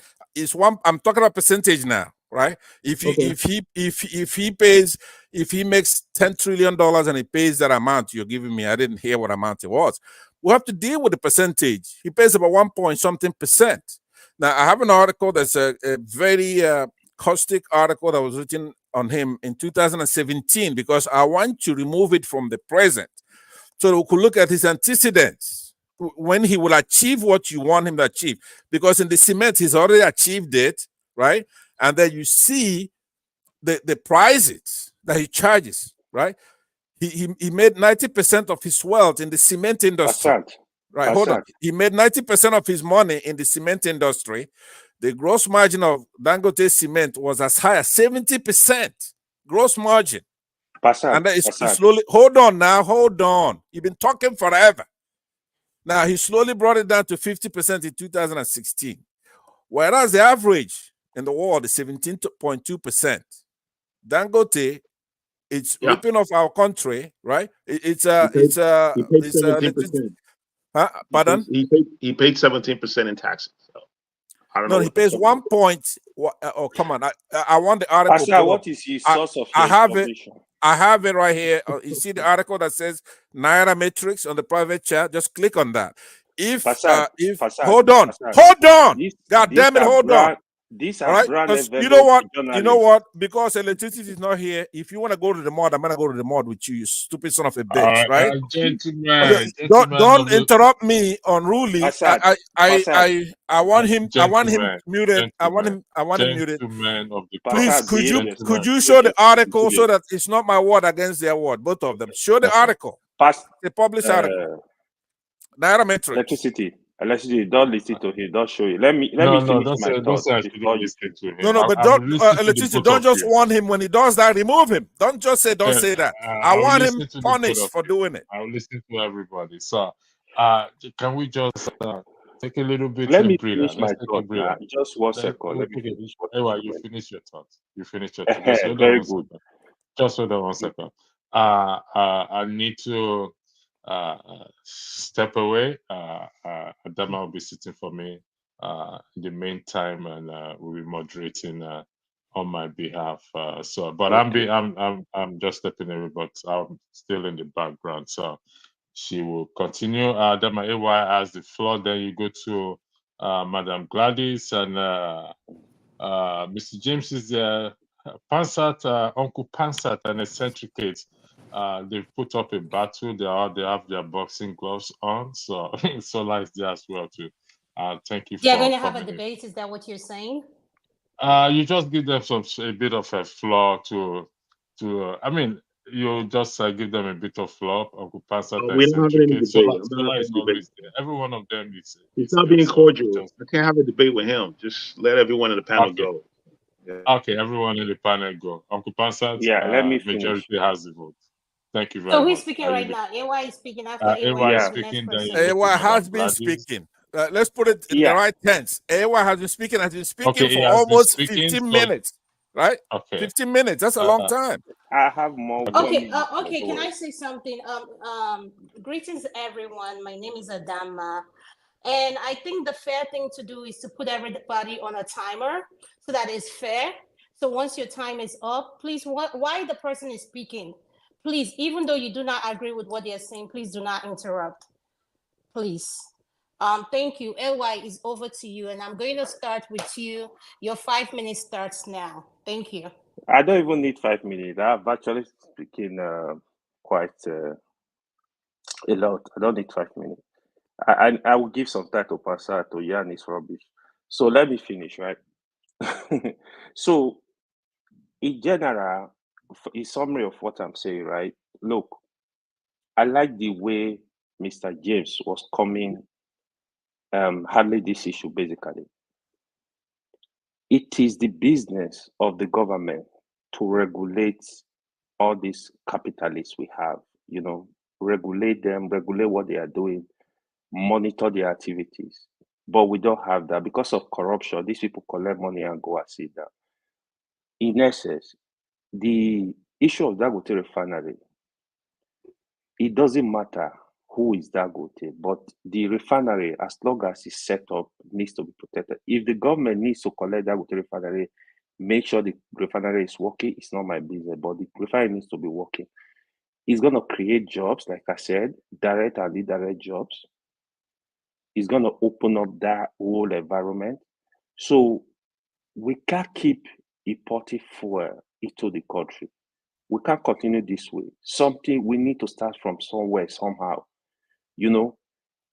There are issues. Even the cement companies, right? There are issues. I've had issue of Dangote trailer killing people, a lot of issue. This kind of issue, the government need to make laws and go hard on these people to make sure they have cars that are motorable, that are heady to drive on the road. They provide the infrastructure, work with them if they have to. Just like Mr. James was emphasizing on corporate social responsibility for these companies. You have to make sure they do all that. If you go to the Niger Delta today, all the oil exploration they've done in these villages, in a lot of places, a lot of them don't have schools, they don't have water to drink, they don't have roads. These are all the social responsibility of all these companies that are working in all these areas. But what you find, they go meet the chief, they go meet one of the other, they give their peanut, and they keep quiet, and they do whatever they want to do, and they move away. So in essence, is the whole thing you are seeing today, we are passing through as a country. It is the corruption that is every area of our country, from the companies to the people. Is just corruption. People don't understand. Collecting 1 naira, sell your people out because of I hope you're timing him forgetting of because the he's a general liar. thing. It's not gonna be done before 5 minutes. Let me finish. No, you lied to her that you're gonna be Adama, done in a minute. you need Okay, to remove it. Uncle Pansat, Let me could you finish now. please, Ewa, could you wait on for a second? Uncle Pansat, please. When a panelist is talking, please, could we allow the person express themselves without any interruption? Because I don't think it's If nice. they're not saying what they say they're gonna do, right? If he says I'm gonna be done in less than 5 minutes, and he goes to 6 minutes, that's not interrupting him. But That's him. I'm timing him though. He's not up to 5 minutes. Yet. That's why I'm trying to remind you, because he did say I'm not gonna use the whole 5 minutes, right? So okay, I just but want I you am to. timing him. His 5 minutes is not up. Thank you, No, sir. Thank you. Mr. Pasa, you are an elderly man. You should behave yourself. Don't let children be talking to you. I'm in an the elderly man It's that not can okay. kick your ass, so it doesn't matter. The age doesn't mean anything. I whoop your ass. Okay, Mr. Adama, thank you. Let another person go. I'm just tired of No, dealing with go ahead. this It's your big floor. And before the interruption, I'm going to give you 1 minute and 50 seconds. Please, I apologize. Okay. Go ahead and say what you very need good. to say. Thank you. So let me summarize what I'm saying, right? So we need to love our country. We need to have our country at heart. Apart from the refinery, you look at what other area do you know that is working? We don't have electricity. It's a shame. It be the most populated country in Africa. We don't have electricity. There is nothing. Roads we don't have. We are struggling. Nothing we have. Nothing. Nothing is working. So the way Nigeria is today, right? If you even privatize most of our companies, national companies, and the government should do monitoring, that would be the best thing for us, and make sure everything is working. Look, the only thing you can say, oh, we are successful in this is telecommunication, because telecommunication was open up. We had big three that spring up almost at the same time. That's why we can talk on our mobile phone today.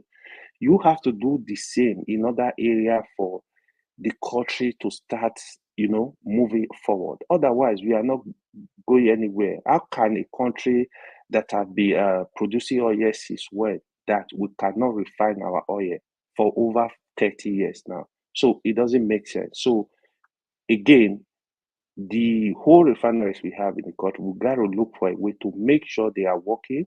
We stop exporting our crude oil and start refining our crude oil in Nigeria and sell it in Nigeria. Probably sell our petroleum product to other African countries. Thank you. That's my summary. Thank you, Adam. You're welcome. Thank you, AY. And once again, I'm sorry for the interruption. Miss Gladys, I believe you're next, if I'm not mistaken, right? Yes, ma'am? Could you please unmute, and your 5 minutes starts now. Thank you. Welcome to the show, Ndeo. Thank you so much. I really enjoyed the men. When the men discuss, they really have to talk out their hearts. The situation of things in the country have really gone bad. When you talk of Nigerian NNPC, you talk of NEPA, you talk of every other thing.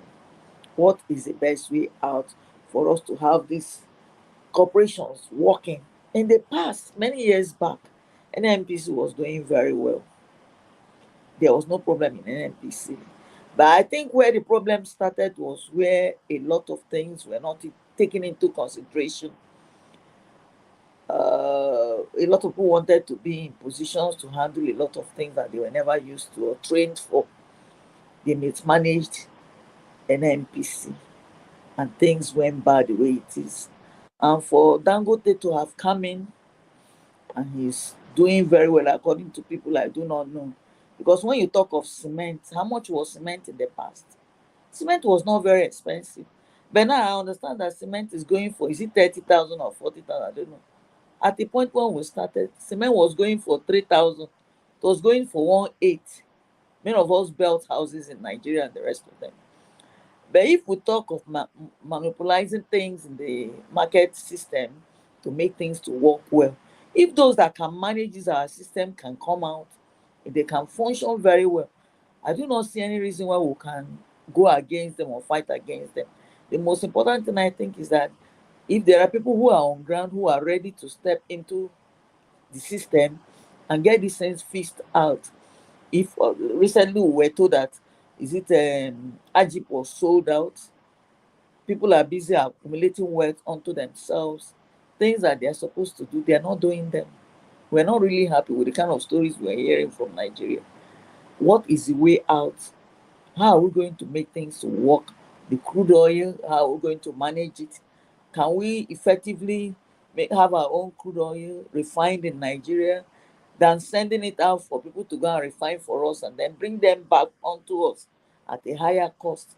What is the way out? I know that the situation I've seen here is as if they're watching football. Is the anger of what is happening in the country. No one that will not feel it. Things are getting out of hand. How are we going to manage it so that things can work out effectively well for us? It is not something of quarreling or exchanging words. The men who have this knowledge, how can you get it across to the people that should manage it well for us so that things can work? Because I cannot imagine that one is traveling from Lagos to Abuja. You have to spend almost how much to get air ticket.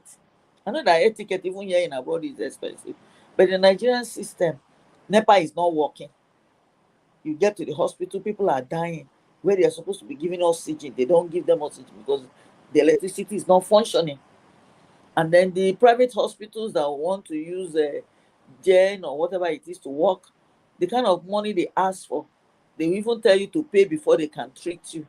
They do not mind if the person is dying. So if Dangote is getting worked up now because of how things have turned out to be, what is the way out? How can we function so that things can go well in Nigeria? Because it is not even just good enough for us to sit here and be cracking our brains and nothing is still not functioning. What is the best way? Like the men have given out solutions to how things can be managed. This thing should be taken to the government too as well, not just for us to discuss here. The people that are in government, are they hearing our complaint? Are they listening to even the people that are supposed to be there to be those that are supposed to bring in their inputs, their suggestions, how things should be managed? Here in abroad, they say yes, things are working perfectly well because people made it to work well. They made sacrifices. What sacrifices are we ready to make things to work in Nigeria so that people can have jobs, so that we can have people not kidnapping people and then asking for ransoms? In such cases where you cannot provide such ransoms, they are ready to sniff life out of the people. No one is even afraid the blood that you didn't create, you just kill off because you want money. So I just have listened keenly to all the discussions of the men. What are we going to do? Not just sitting here arguing what is this, supporting Dangote, not supporting Dangote. These people are capitalists. They are only looking out for their own money, how to make more money for themselves and enrich their families. Yeah, thank you, ma'am. Thank you so much. I appreciate it. I just want to ask, Mr. James. I saw when she was talking, you had your hands up. You had something to say, sir? Nothing special as such. You see, when I was a little boy, Your that 5 minutes was starts, sir. Thank good. you. When I was a little boy, I remember there was a government headed by Yakubu Gowon. They promulgated a decree they called the indigenization decree. All foreign companies operating in Nigeria those days, provided they are Nigerians who can do the same do the same job, the companies were nationalized. That was before Shell BP was nationalized in Obasanjo's time. I'm talking of Yakubu Gowon. The companies were nationalized and given to Nigerians to run. There was a company manufacturing toothpaste called Colgate, Palmolive, and all those kind of stuff in those days. They were produced in Nigeria. So the government took over these things and handed over the companies to Nigerians to run. Then non-Nigerians were barred from distributive trades, like supermarkets, selling things in the market. And as long as it's retail trade, it's exclusively for Nigerians. That was a military dispensation to create jobs for Nigerians. But we've degenerated to a level whereby we are not even begging foreigners to come back to reap money off Nigeria just for us to live from day to day. Anyway, we got to this place for one reason. We've been too patient.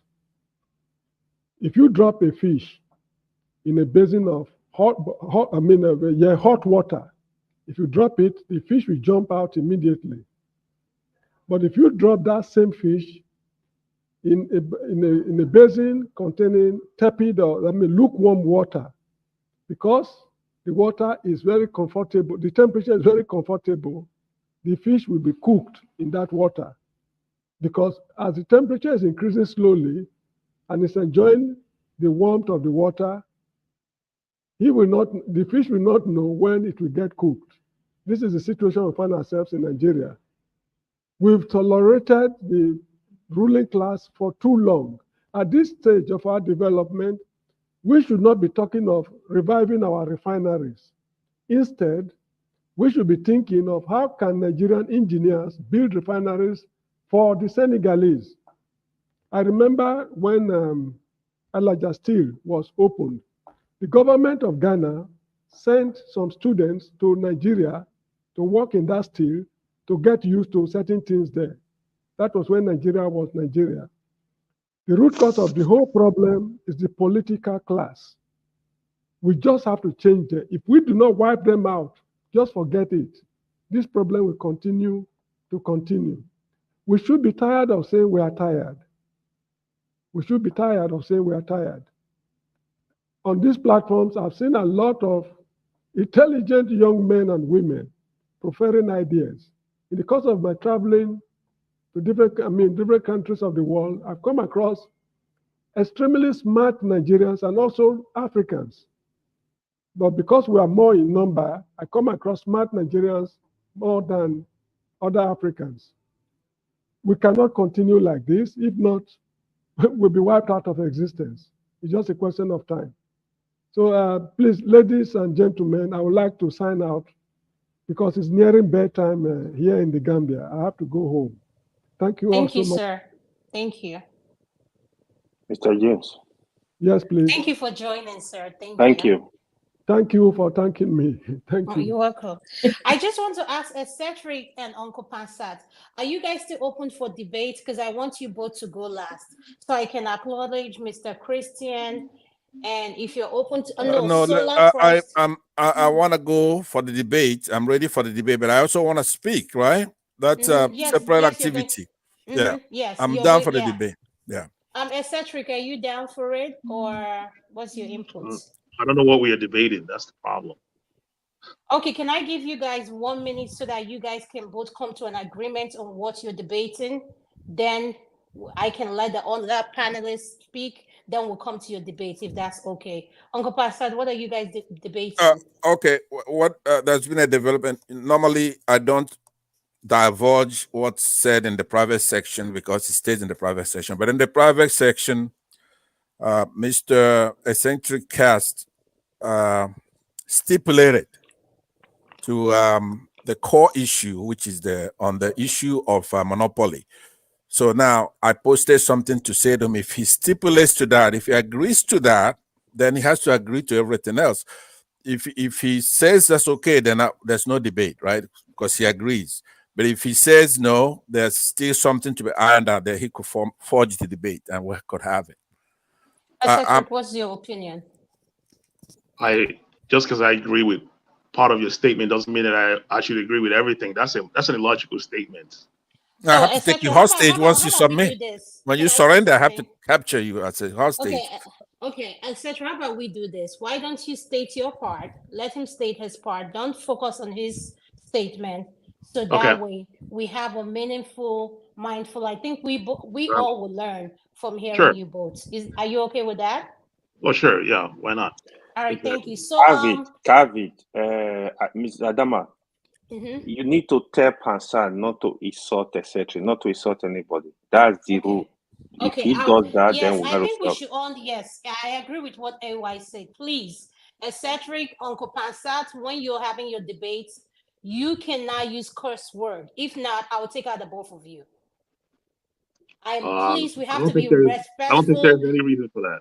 I'm just reiterating and reminding us. We need you guys are my people. You guys are my brothers and sisters. I don't need to fight with none of you guys.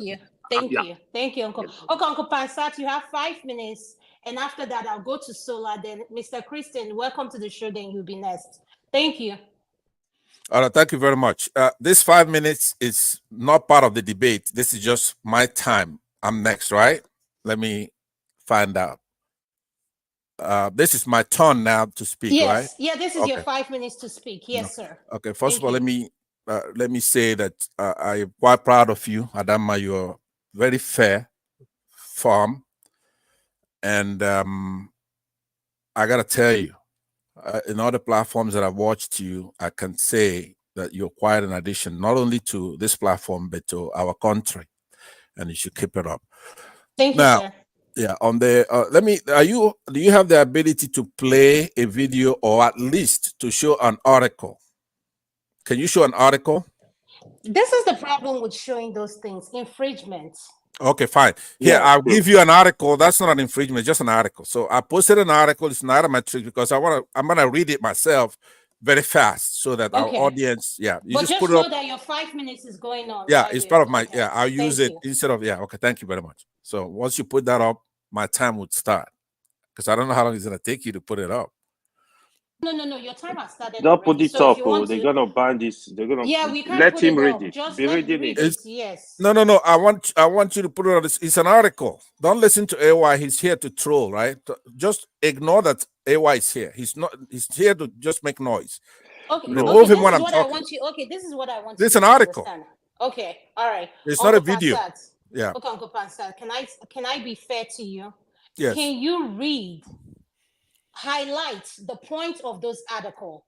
Then Okay. I'll start your minute as soon as you start discussing it. Am I being fair here? That's fair. Okay. But you're not gonna put it up on the screen, are you? It's just an article. I can't. Okay. I can't. Let me read this article. First of all, this is from Nairametrics, 10/11/2017. So that'll be October in the way United States dates is 10 here.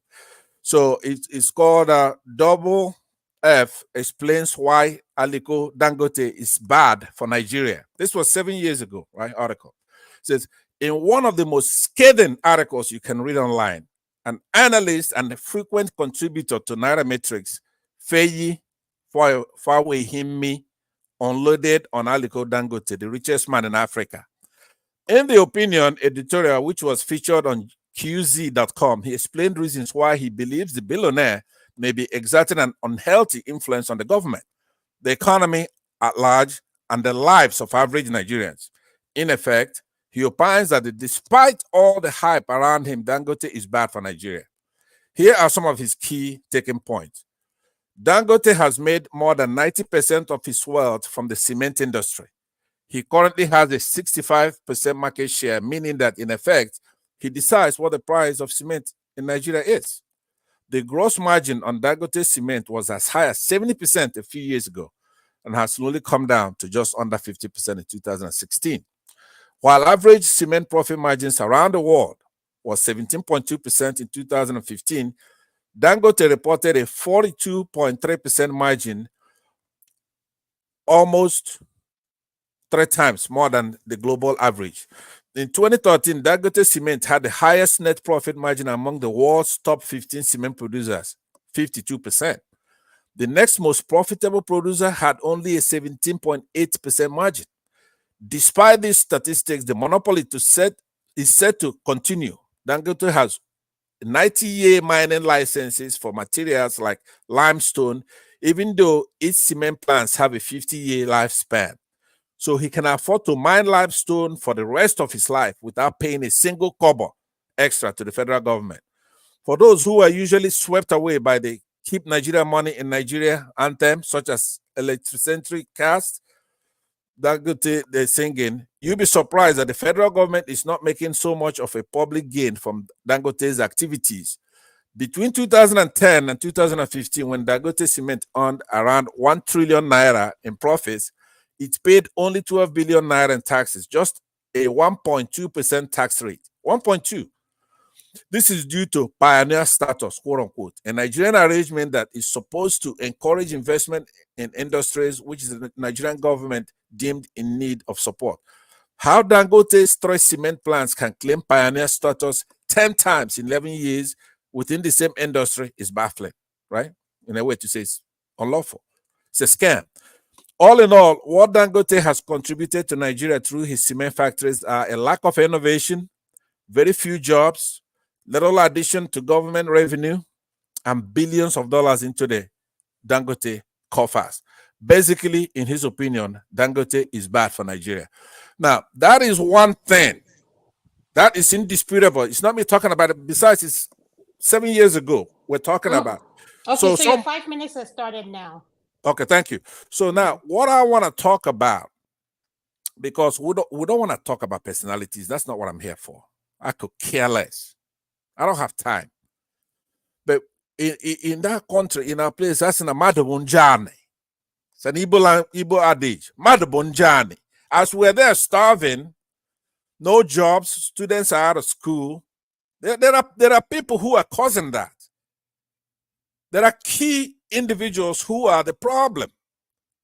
So when we have a situation arise right now on this NNPC issue, you have to understand it's not an abstract terms like some people want to make us here believe. It's not theoretical. It's not conceptual. It's not even just intellectual. It's not philosophical, Mr. Electric Cast. That's why when we do get into a debate, I don't want you to be using conjectural stuff and non-realistic stuff, hypothetical, creating a Dangote in your head that doesn't exist in reality. Because what would a guy like me? I'm here in the United States. I don't need anything. We're $30 trillion economy. Where are you, by the way? Eccentric, are you in the United States or in Nigeria? I'm in the U.S. In the U.S. So you know how many refineries do we have in the United States? How many? Eccentric, please don't answer. No, you guys are going to have debates where you can. Okay, no, okay. Yeah. So what I'm saying is that in just one state, say Texas, we have dozens of refineries. In California, dozens, huge. So when you said, and that's preemptive, you said to me that why I was down on Dangote is because I'm from the South and he's from the North. I have the right to feel that way, by the way. I'm not expressing it's not part of the reason here, but I do have a right to that as well.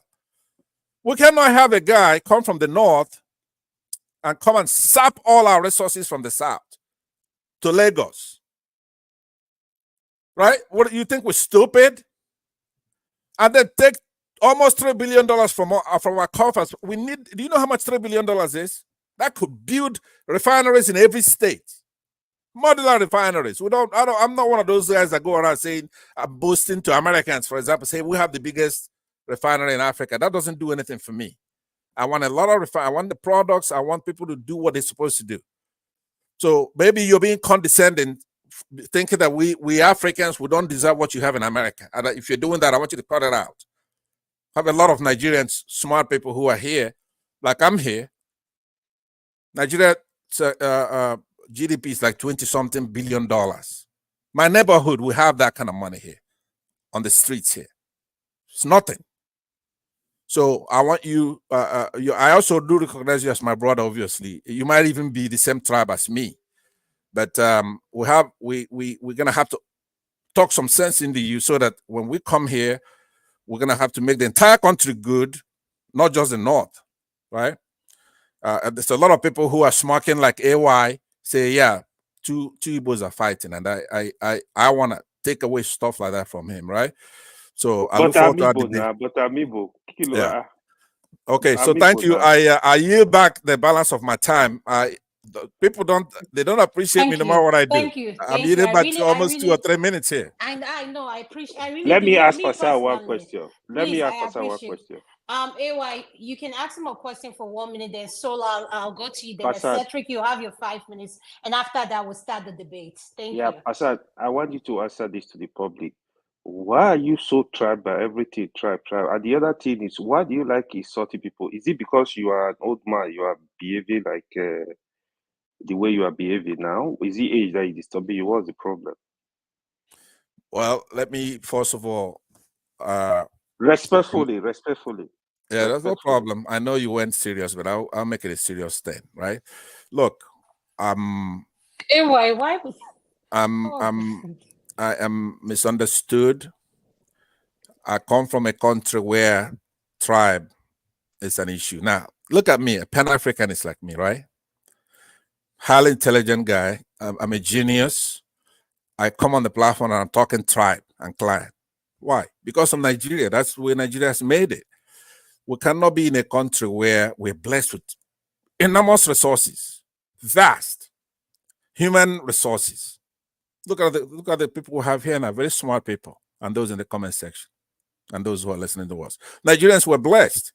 But unfortunately, AY, to answer your question directly, it's come down to where we're not gonna, if you told, let's say, Eccentric, if he's really an American, it's not African, it says you have people driving cattle on the streets in our cities, drive cattle with AK-47s. He probably won't believe it unless he sees it himself. you have Northerners who won't go to school. You have Muslims like yourself who want to wear your religion. Left, yeah, thank you very much. Thank you. Wear their religion on their sleeves, right? And dampening down our country. We have minorities such as yourself who are going to let Fulanis, who these are not Nigerians, they come from outside, come and take our resources. These are people who would have been taking a bath with camel dung somewhere in the desert, right? They come and they take our resources and use it to suppress our growth. Everything we're talking about here is based on that. If you look at Dangote now, the refineries, why our refineries are not working, is related to them. If you look at why we don't have power in the country, it's related to those who want to import generators in the country. So now, if it doesn't give a guy like me, let me ask that I be given 30 seconds to conclude this.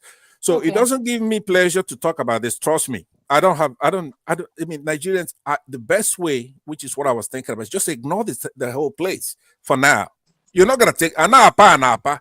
When I'm coming home, the land will still be there. I just let you starve over there and make a fool out of yourselves. So finally, why I'm talking about tribe is that if you look at Nigerian government, right, in the last 10 years, the North and the Southwest conspired to remove our public servants, Southeasterners, from the government, right, including Ngozi Ojiwala and others. If you plot a graph, XY, from when they achieved that in 2015 to now, the Nigeria has gone down and they're starving and they're crying a being power over there in Nigeria, right? Because you are being tribal. That's okay. Thank you, it's okay Thank now. you. Thank you. Solar, you're next. Could you please unmute? Mr. Christian, I want to ask you a question with Solar's permission. I see you keep going in and out. Are you having problem with your network? If that is the issue, I want you to speak with Solar's permission to let you speak. I just want to know. Yeah, it's network issue. The network is bad, really bad. So Solar, please, do you mind him going, please, if you don't mind? Thank you. Mr. Christian, you have 5. I'm going to give you 7 minutes because you've been going in and out, and I appreciate you keep coming back, so you have 7 minutes. Go ahead, sir. Welcome to all right, show. I do my best. I hope he doesn't throw me out again, but anyway, we'll keep trying. If he throws me out, then it's something. Don't worry. Yeah, I'll pause your time and continue. All right. Okay. So, but because I've seen like the subject matter, is it? I came in. I just came in. I did not start from the beginning. So I don't know. Is that a subject issue from Dangote? I don't know. Like we are slave or something. I don't know what it is. I think yes. I think if I'm not mistaken, because I just came back from work, so I don't know if I heard a little bit. If I can highlight it, it means being slavery with Dangote refinery. Why is it not opened? I think Dangote made a statement based on how long are we going to keep being slaves. So, am I right? Any of the panelists? I just want to ask. Is my statement right? Because I walked into it. Okay, that's the we cannot continue to be slave. Aliko Dangote. Yes, thank you. Well, that is ironic to say the least, because a guy like Dangote, who has been so privileged, every government virtually in Nigeria handed the country economy over to him, monopoly. Everybody knows that. So if he has to say that, then what do we say? What about the rest of us then? The last time I was in Nigeria was like a year ago, or about maybe going to 2 years now, and I saw his truck, one of his trucks, and the Nigerian youth who works for him, and if you see the condition in which they work in that truck, behind the truck with cement, like bat in the cement with, I mean, the health hazard of the job they do, so for him to say a thing like that is really baffling. But anyway, I don't know, apart from that, any other topical issue with you people, but I think I just say, let me just come in and make a contribution. That is usually what I do. I come in, I contribute my piece, and I go away, right? So I think what goes on in Nigeria is beyond words. You can't even put it in words, what goes on there. But what surprises me the most is that I don't know what happened to the people. and there doesn't seem to be any form of direction, and those you expect to stand up, say the right thing or do the right thing, I don't know. It's baffling that nothing is happening, because about a week ago, a couple of days ago, they call them council of elders and stuff like that. So they are looking for solution. Everybody is trying to find a solution, but they are looking at the solution in all the wrong places. So it's not gonna work. So I think I saw from their meeting, they went to Tinubu to put a request regarding restructuring or regionalism or referendum or whatever. So, but what really baffles me is that at the end of it all, Tinubu, right there in their face, he put it straight to them that what you guys are saying may be okay, but it's not priority. It's not my priority. So, and to think that they got this answer from Tinubu and they can't do nothing or say anything, that is what baffles me, because the guy just told you very straight that is, so obviously it is sad. It is sad, because for some of us who understand what Nigeria is and what goes on in Nigeria, we just sit back and we watch and see how people so terribly make fool of themselves. Elder statesmen, people you will naturally have some regard for, and there's just nothing to write home about. So I look at this issue for the past 20, maybe going to 30 years. The issue of restructuring Nigeria to give it some form of direction or cohesion has been going on for close to 30 years. But those that runs the country, the people that runs Nigeria on behalf of the British, because again, until we begin to call a spade, we begin to speak straight without fear or whatever, we're not going to make any headway. Those that runs Nigeria on behalf of the British, they've said it time and time without number that Nigeria, there's nothing wrong with Nigeria. There's no need for restructure because everything is fine. And to think that about maybe 3 or 4 days ago, this new group, they went to Tinubu, and at the end, Tinubu told them that that is not his priority, that his priority is to fix the economy of the country. But everybody knows that the economy cannot be fixed. Tinubu, first of all, doesn't have the capacity, but the worst of it all is that the mandate or the demand or request from this council, elder, or whatever, is not part of the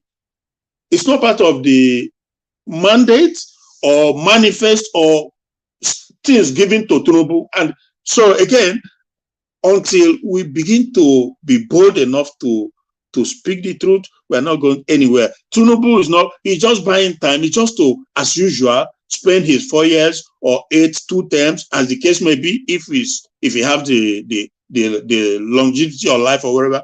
He goes away, someone else come, and he continue back and from, one step forward, 3 backward. So obviously my point is that why is it that these guys, these elders, they are a mechanical of this, or they went there to put a request, and he flatly told them that it's not his priority. So what is the answer to the Nigerian problem?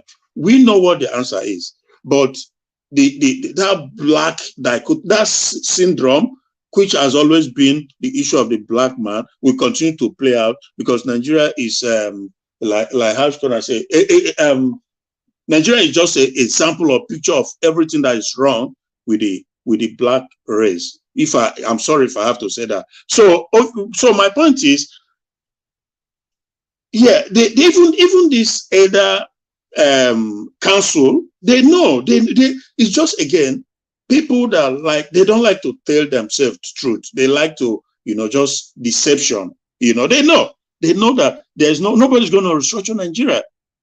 The vice president told them that restructure my food. They are not ready for that. And since this council elders, they went to the northerners, those that, like I say, that runs Nigeria on behalf of the British, they've come out to say that this proposal is another ploy. It's a ploy to get Biafra. So you ask yourself, so what do you want then? You think you're gonna continue to keep Biafrans at the point of with a gun on their head to continue to force them to stay in Nigeria when you are not even ready to do the right thing? So that is the slavery, that is the subjugation, and you at the same time expect to have peace and progress. It's unworkable. So it's it's a shame. It is sad. But thank you anyway for my time. And thank you. Thank you. I really appreciate your input. Solar, I just want to tell you thank you. I really appreciate you allowing him to speak. You're next. Your 5 minutes starts. All right. Thank you very much. The first thing is, I mean, Mr. Pansat is not here.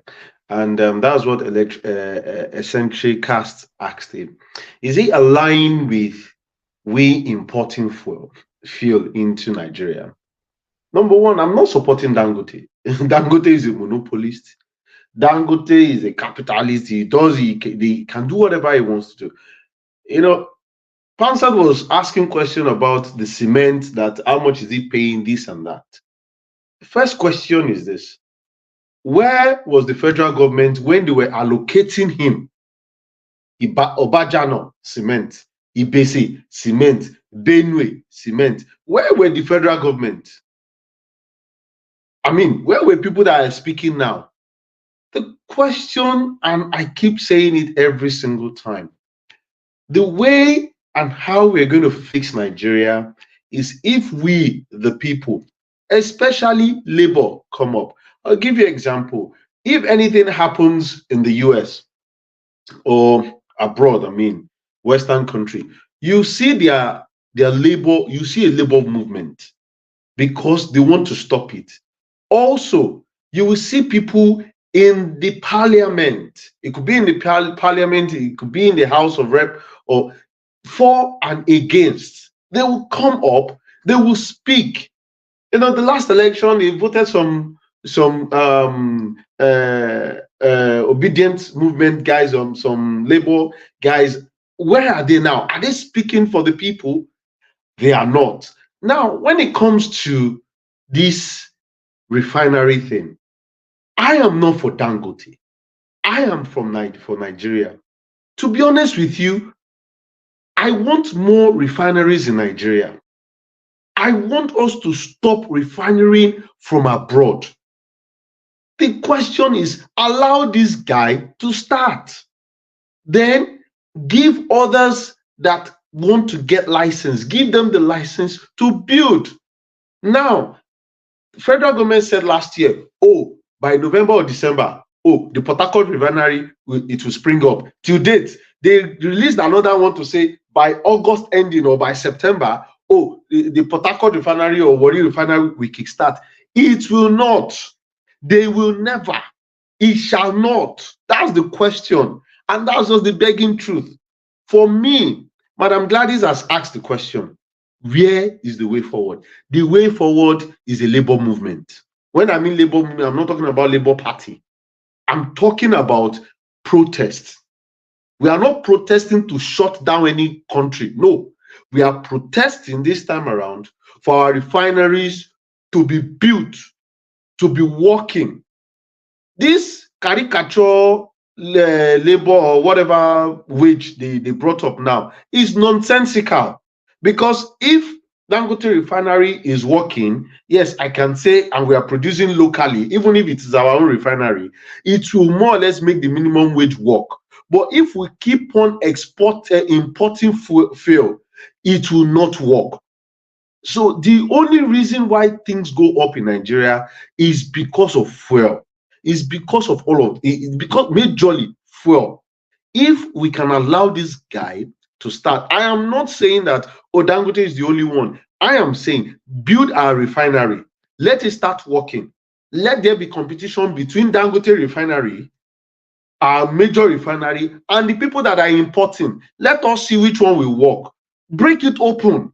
Let it work. Just bring, if you want to be bringing from anywhere, China or whatever, from deep blue sea, bring it. Dangote be working. The remaining 4 Nigerian refineries work. you will see that all of these thoughts we are talking about, it will definitely come down. And that is the way forward. Let our refineries work. Let us start producing locally. Thank God Mr. Pansat said something. He said, oh, in Texas, they have loads of refineries, which is brilliant, which is great. And this is what we want in Nigeria. It's the same thing. So my argument is, let us ensure that whatever we have now, and what we have now is our refinery and Dangote refinery. Let us make sure that both are working so that we can stop all this monopolizing of these importers. Because look, if Dangote is not monopolizing you, the You have 50 importers, seconds left. the importers that are bringing this thing in, they're also monopolizing. Would you loan me that 50 seconds to ask you a question, Sola? You keep referring to me. Uncle Pansat, this is what you're going to do when it comes to your debates. Anybody that said something that you don't agree with, you have that time to go into it. Sola, I'm going to give you 1 minute for the interruption. So go ahead. I'm saying, if Dangote does not monopolize, the importers, they've been monopolizing us from onset. So let us allow this one to work. Then we fight for our own refineries to work. Then we will see the difference. And that is what I'm advocating for. So labor should come out, people should come out, support whatever is going to work. We should start producing locally so that Nigeria would be able to breathe, like this government says. Thank you very much. Thank you so much, Sola. Cedric, you're next. Your 5 minutes starts, and after that, we're going to start the debate. So, Cedric, you're next. Oh, I'm going to leave after this. My son is he wants to go out, leave the house and go do something elsewhere. So let's use the 5 minutes to debate a little bit. Let's use your 5 minutes now instead of you using it. I mean, what are you going to say? Why don't you just use it to do a little debate? Answer the debate. It's unnecessary. I don't think I'm going to use up the 5 minutes. Let me exhaust the point that I have, because I've been taking notes based on the contributions everyone's making, right? And I'm going to say the advantages of refining oil in Nigeria are plenty, right? One of it is notice that it will reduce dependency. That's one of it. And the second one is foreign exchange savings. Nigeria will save at least $25 billion in foreign exchange savings if we actually if we refine our oil, in the country, right? And it will create jobs, create economic growth, and improve trade balance. And there are many more advantages of actually refining our oil. The issue of monopoly, it's a good issue, right, to bring up. The monopoly problem can be solved by the leaders, right, by the government. For instance, like someone mentioned that the price of cement is still high, and it's an opportunity for other people to get into the business, right? If the price is high, because usually how companies run monopoly is they would.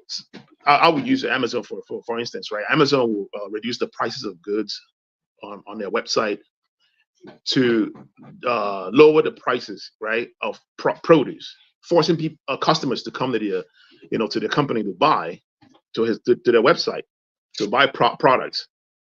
And what that would do to our competitors is they would drop their prices, and it will cause them to close their businesses, right? Small businesses, mom and pop stores, right? Because they can't compete with the big guy, right? The government has a way of mitigating these problems, right? That's a government thing to handle, right? To deal with the issue of monopoly. It's a real issue. Could I ask you a question on that point there? Because that's why Adama, please allow us to, because now what you just said there, there's nobody here who disagrees with that. For example, you said we need to refine our own products. That's good. But the point I'm making is that when you commit these fallacies like this one I pointed earlier. Let me take my time. No, I'm not. I don't have time for this. I don't got time for this. So very good. Take your time. No, but I don't have time for this, man. Okay, so if you want to debate on fallacies and logical fallacies and whatnot, we can do that next time. Not No, right when you say that monopoly is bad, right? Let me just forget what I said before. When you say monopoly is bad, Isn't you that just your don't have one. argument? That's Hold your on. You don't argument. You have. make the Uncle, you know, argument. all you're doing is adding more minutes to No, his no, no. time. Hold You know, on. that's This what is I'm doing, right? Adama. This is good for him to make his point. What you're looking at as a monopoly as one type of monopoly, right? But there are many kinds of monopolies. So the kind of monopoly that Dangote is doing, so where you don't even have a point of entry for somebody else. The government licenses people. For example, if I want to do a cement or a refinery, I have to be licensed to do so. So if he does an oligopoly kind of monopoly, you can't get in. Or those who are there already. For example, in Kogi State, where the former governor Yahaya Bello fought Dangote for Uncle that Pan said, cement I factory. think you've gone far. I'm going to let you allow him to finish. So when it's your turn, you can respond. So Okay, please, I'll do that, Adama, but you have to give me the whole time now for the debate. If he leaves, then I want to speak as much time as I may consume because he's running from the debate. So I'll talk after he's gone, as long as I want. Okay. I will time you. So Okay, I will time you for both of our How times. about Yes. If he how about relinquishes time, I'll use it. how about Okay. everyone in the panel? How about everyone in the panel just step down for Patsat to just go on and entertain the guests? No. We The have other viewers. panelists here. So Yeah, I'm the seriously. No, moderator. Yes, etc. Go Cedric, ahead. trust me, I give Pansa you has 2 more nothing to minutes. offer. So take your time. You have 2 more minutes added to your time. Thank you. Yeah, Goodness, sorry, man. Cedric, for the Yeah. structure. Yeah, oh man, he messed up my train of thought, right? Okay, so let me rebuttal his points. Anyways, so Pansat committed false equivalence, right? When he said the way the Northerners, the way they herd their cattle everywhere, and that's how they also control. He made a serious false equivalence. How are you going to compare the guys like the ordinary workers going through the same thing every other ordinary Nigerian is going through to the elite, to the top business people like Dangote? That's a false equivalency, right? And you did that, right? I called you out on that because I took a note on that. All right.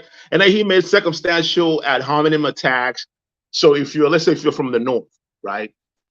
Your argument is non-binding. Or let's say if you're from, like AY's argument doesn't count since he's not Igbo because he has an agenda. You know what I'm saying? That's what he's claiming. Ponsat is claiming. I mean, that's a terrible argument. He's talking about illogical reasoning. This is it. These are illogical reasons coming from you. I can make notes of all your illogical reasonings. Anyways, the United States has 129 refineries, right? Guess what? Those refineries are owned by one set of people, right? White people. But when it comes to Nigeria, now you want to call out who actually owns everything, right? We can make that distinction, for Nigeria. But when it comes to the United States, where all the refineries are owned by Oyibo man, that's not a problem, right? Oh, See, so you see, that's 132 what, no, let me, states. no, you The gotta Pansa, mute you your need to mic. Uncle stop. you You need cannot to keep stop. interrupting Mute your him. mic, bro. Pansa, You behave cannot yourself. keep interrupting him. Could you please Mute your respect mic. me just He as a mentioned my moderator? name, though. He No, mentioned my name. Mute yes, your, you will I doesn't respond. You matter. I have can make enough it. time to It's my time. respond. Please. Thank you, Mute your sir. mic. Mute your mic. Yeah, now you're messing up my train of thought. Anyways, AY already mentioned that when the license for building a refinery was given, it was given to a lot of people. Not just that. A lot of people got the license. Where are their refineries, right? Because he's claiming, he's trying to claim that his Dangote's form of monopoly is the monopoly where he works with the government, right? He's in connivance with the government. I agree with that, right? But based on what AY said earlier, that licenses were given to other people, right? That actually refutes your point, right? So what I'm saying is like, when it comes to cement manufacturing. Cedric, will you please wait? Uncle Pansad, you're going to have your own time to talk. Anything any of the panelists says that doesn't sit well to you, when it comes to your time, you No, can but I use have to your respond time. right away. No. What Could I'm you saying, wait? when he's done, I have to respond to him. I can't wait after he makes Yes, those okay, claims I'll and give you then go that around. time. Okay. Yes, I'll give you that time. Thank you. All right, so that actually disproves your point. When it comes to cement manufacturing, with Dangote setting the price high, it actually creates an opportunity for other people in the system to actually get in and lower their prices and compete, right? The problem is the system of economy that we practice, capitalism, right? Capitalism leads to monopoly, and this has been written about by a lot of scholars, right? You can find articles on this. Capitalism will lead to a monopoly, and I've given an instance where big businesses will lower their prices, where small businesses cannot compete because they can't make profit. Someone like Amazon, for instance, like if other people get into cement manufacturing, for instance, right now, what Dangote can get rid of them. All he has to do is lower the prices of cement. Let's say if the prices are set at 20,000 naira, right? Dangote can reduce his price at 10,000 and lose money. He can afford to do that. The competitor cannot lower the prices to 10,000, therefore leaving the market, right? That's capitalism. That's competition right there, right? So the system is also the problem right there. The government can regulate this, right? There was a time when AT&T was the only telecommunication company in the United States of America until they got broken up, right? They were not allowing competitors. They were, doing all this crazy competition, taking all the loopholes. The government broke them up, right? So the government can break up Dangote, but the advantages of having a refinery in Nigeria, I've already stated that, right? And also the point that I made before that a lot of people on the panel, didn't hear it is if we beat this refinery, $17 billion, that's how much Europe makes from refining our oil. They're going to lose that, right? So it's a problem for the economy. That's why they are fighting against this, using all their stooges in Nigeria, all the elite stooges, people that went to school in Chicago and all those guys, right? These are their stooges, right? They're using them to stifle Dangote's refinery, right? The ability to, have his refinery running, making all claims without providing any type of evidence, right? That his sulfur level is pretty high. When when he started, 2 minutes. 2 minutes is a long time. No, okay, Uncle Pastor, I'm the moderator. I will tell him when his time is up. Thank you. Very good. Go Give ahead. him 1 more minute. All right. Well, all right. So could you run it down? Thank you. Pastor pulled out, he pulled out an analyst article on a website. I forgot the name of the website, and claimed that Dangote only paid 1.7% in income in tax on his cement company. Actually, the same website says that Dangote paid 17% income tax. It's in the same website that you pulled that information from. So you're not going to rely on an analyst's point of view to actually come to your conclusion, because the analyst could be paid by someone else. Different from the tax on the cement factory. Oh, okay, Uncle Pastor. No, wait, Adama, I'm gonna take away some points from you. Adama, you need to remove please let him. You need to remove him. Please, could you allow him finish? You will get your time to respond. We cannot keep going this back and forward. Civil now. What are you doing, man? Please, etc. Go ahead. I'm sorry for the. All you're doing is giving him more minutes, so you know. Yeah, exactly. Man, all right. So the monopoly that I mentioned it's called natural monopoly. Natural monopoly is real. It's a real thing. In America, we actually witness natural monopoly. Few companies own everything, right? Like British Petroleum, all the refineries that he mentioned, 129 refineries, are owned by few companies. These are owned by few companies, and they're actually acquiring the smaller companies. So there's monopoly going on here. Just because we have 229 refineries here doesn't mean that it's not controlled by one entity. The same thing in the media. It's a problem inherent in capitalism, right? That could be addressed by the government. I forgot the president's name. It's eluding me right now. There was a time when there was so much inflation, prices were going high. It's Nixon. Nixon slashed prices. Like, he set prices. He went online. He went on TV and said he's going to set prices if you increase the price of your goods. He mentioned all the goods, all the essential goods. It could lead to a problem. He could pull your licenses and whatnot, and it worked, right? Nigeria can do that. Mm-hmm. Okay, Nigeria can do that, right? We can do that to address the issue of monopoly. But we need to refine our oil in Nigeria. It's going to create a lot of positives, and I've mentioned them. Being against that based on tribal differences makes no sense. Yes, yeah. And let's do that and address the problem in house, right? If you are my wife, you and I have a problem, let's Let's deal with that. You know, we Address are it. dealing with stuff like that. Yeah. I see people, we deal with that in the family. We're not going to bring it up. Let's bring them a refinery, solve that issue first, fix fix our money, fix a lot of stuff, create employment. We can deal with the issue of monopoly. Thank So you. yeah. Uncle Passat, I'm going to give you, just to be nice, I'm going to give you 3 minutes. Please respond. Mr. AI is here. I want him to speak. Please don't hit him back. Don't ask him questions. Once your minute is up, is up. Please, sir. But by the way, let me say to you, Adama, that fairness and integrity is not something you earn and then you got it forever. You put it as a badge, right? You have to keep on earning it, right? So I'm gonna take away some points. In the last 5 minutes or so, you haven't been fair. Okay. But let me go ahead and address now, okay, Mr. Eccentric. Let me say to you that you're being incoherent, right? When you say to me, everybody's gonna agree with this. You've said it many times here. I agree. Dangote is a monopolist, right? And you are against monopoly. So, but it's worse than incoherence. You're illogical. You're actually irrational. There's an absurdity in your ways and what you say. You jump from one thing to the other. That's how the hominem attack, man. Go to your point. Stop attacking me, bro. Please mute the guy now. He said nobody should. I'm gonna stop coming to this panel. If he's gonna do this, I'm gonna get out of this panel. This is nonsense. Get out. Oh, please. Don't stay here because keep doing this. We cannot. Uncle Pastor, please, you need to listen.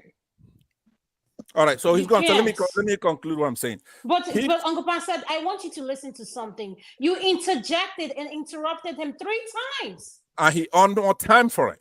He earned maybe 5 minutes for it. You were here giving a minute. He's doing the same thing to you. He's making. Okay, so how many minutes do I get for that interruption? Adama, to be honest, if Pastor continue like this, you need to. How many minutes do I get for that interruption? And I think yes.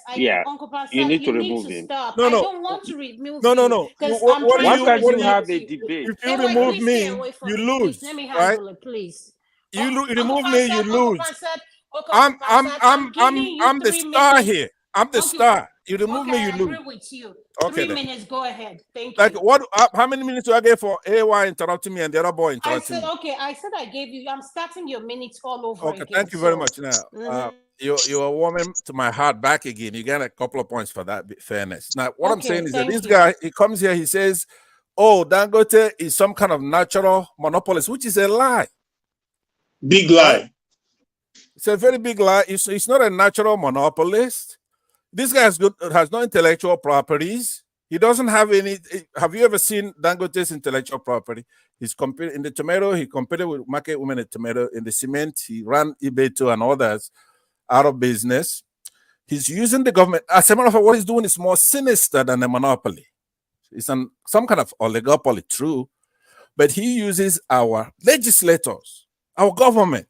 If there's a COVID, for example, he will shut the borders. He could say, shut the borders and let them just buy my product. And we'll be gnashing our teeth. It's some form of terrorism, to be honest with you, what he's doing. Now, but you can be here trying to be fair, Adama, because I know you're smart.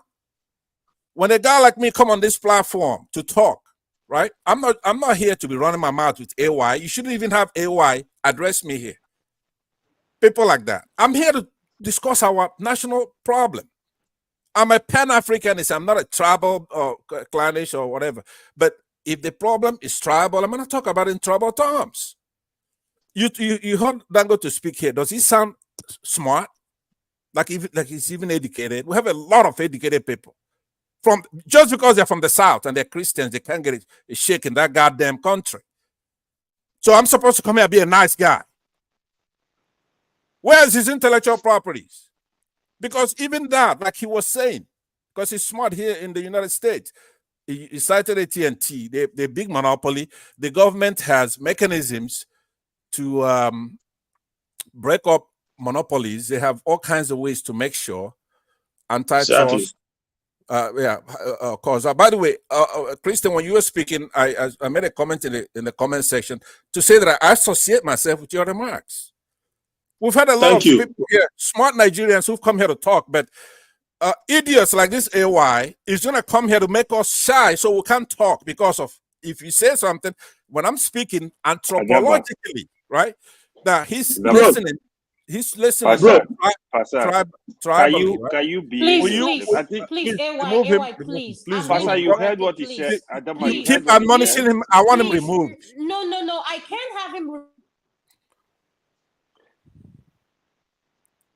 You're muted. Adama, you're muted. Yeah, I can have him removed. You just use the cuss word to refer to him. That's not fair. That's not okay. Let me take that back. Sometime in the heat of passion, let me take that back. You don't deserve anything. Now, thank you, and I'll give you 1 minute for that. I'll give you 1 minute for that. Let me ask for 2 there. Let me ask for 2 more minutes. No, That's 1 big. minute. 1 minute. Okay. I have Mr. AI here. He needs to speak. He's been patient enough. Okay, that's fine. You know what? I'm gonna, in the spirit of reciprocity, I'm going to yield back. Okay, I want to hear from Mr. AI as well. So let me yield back. No problem. I don't want to make your job difficult. Thank you. Welcome to the show, Mr. AI. It's your turn to speak. Could you please unmute? Thank you, sir. You're muted. Okay, first of all, the other gentleman has just left. I think it's very important that we are I'm here. I'm here. Yeah, I think it's very important to respect people, even if you don't agree with them. Even if if you have a platform where everybody is on the same page, then we are not going to have any. Then it becomes a kind of an exclusive club of same opinionated people. So I think it's very important. Even if you don't agree with him, don't curse him, don't belittle him. I just don't think that's right. When it comes to the issue at hand, I think it's neither here nor there. There's just a lot of issues here. It's very complicated. The NNMPC, every single one of us know that it's a useless, establishment. So it's very difficult when you don't have a track record of good administration to suddenly overnight begin to have it overnight. However, there is something quite eye-popping that Dangote, they have had a free pass for so many years. I mean, every single administration in Nigeria has pretty much served him, make sure they met his goals.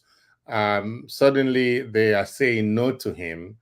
I think there's something for us I think there's something good there, because for the first time, if you look, I listened to what he said, the video you played, he said he asked them to stop issuing license. I don't think that's right. First of all, he has to compete. Yes, I do agree that we have to wean ourselves off importation.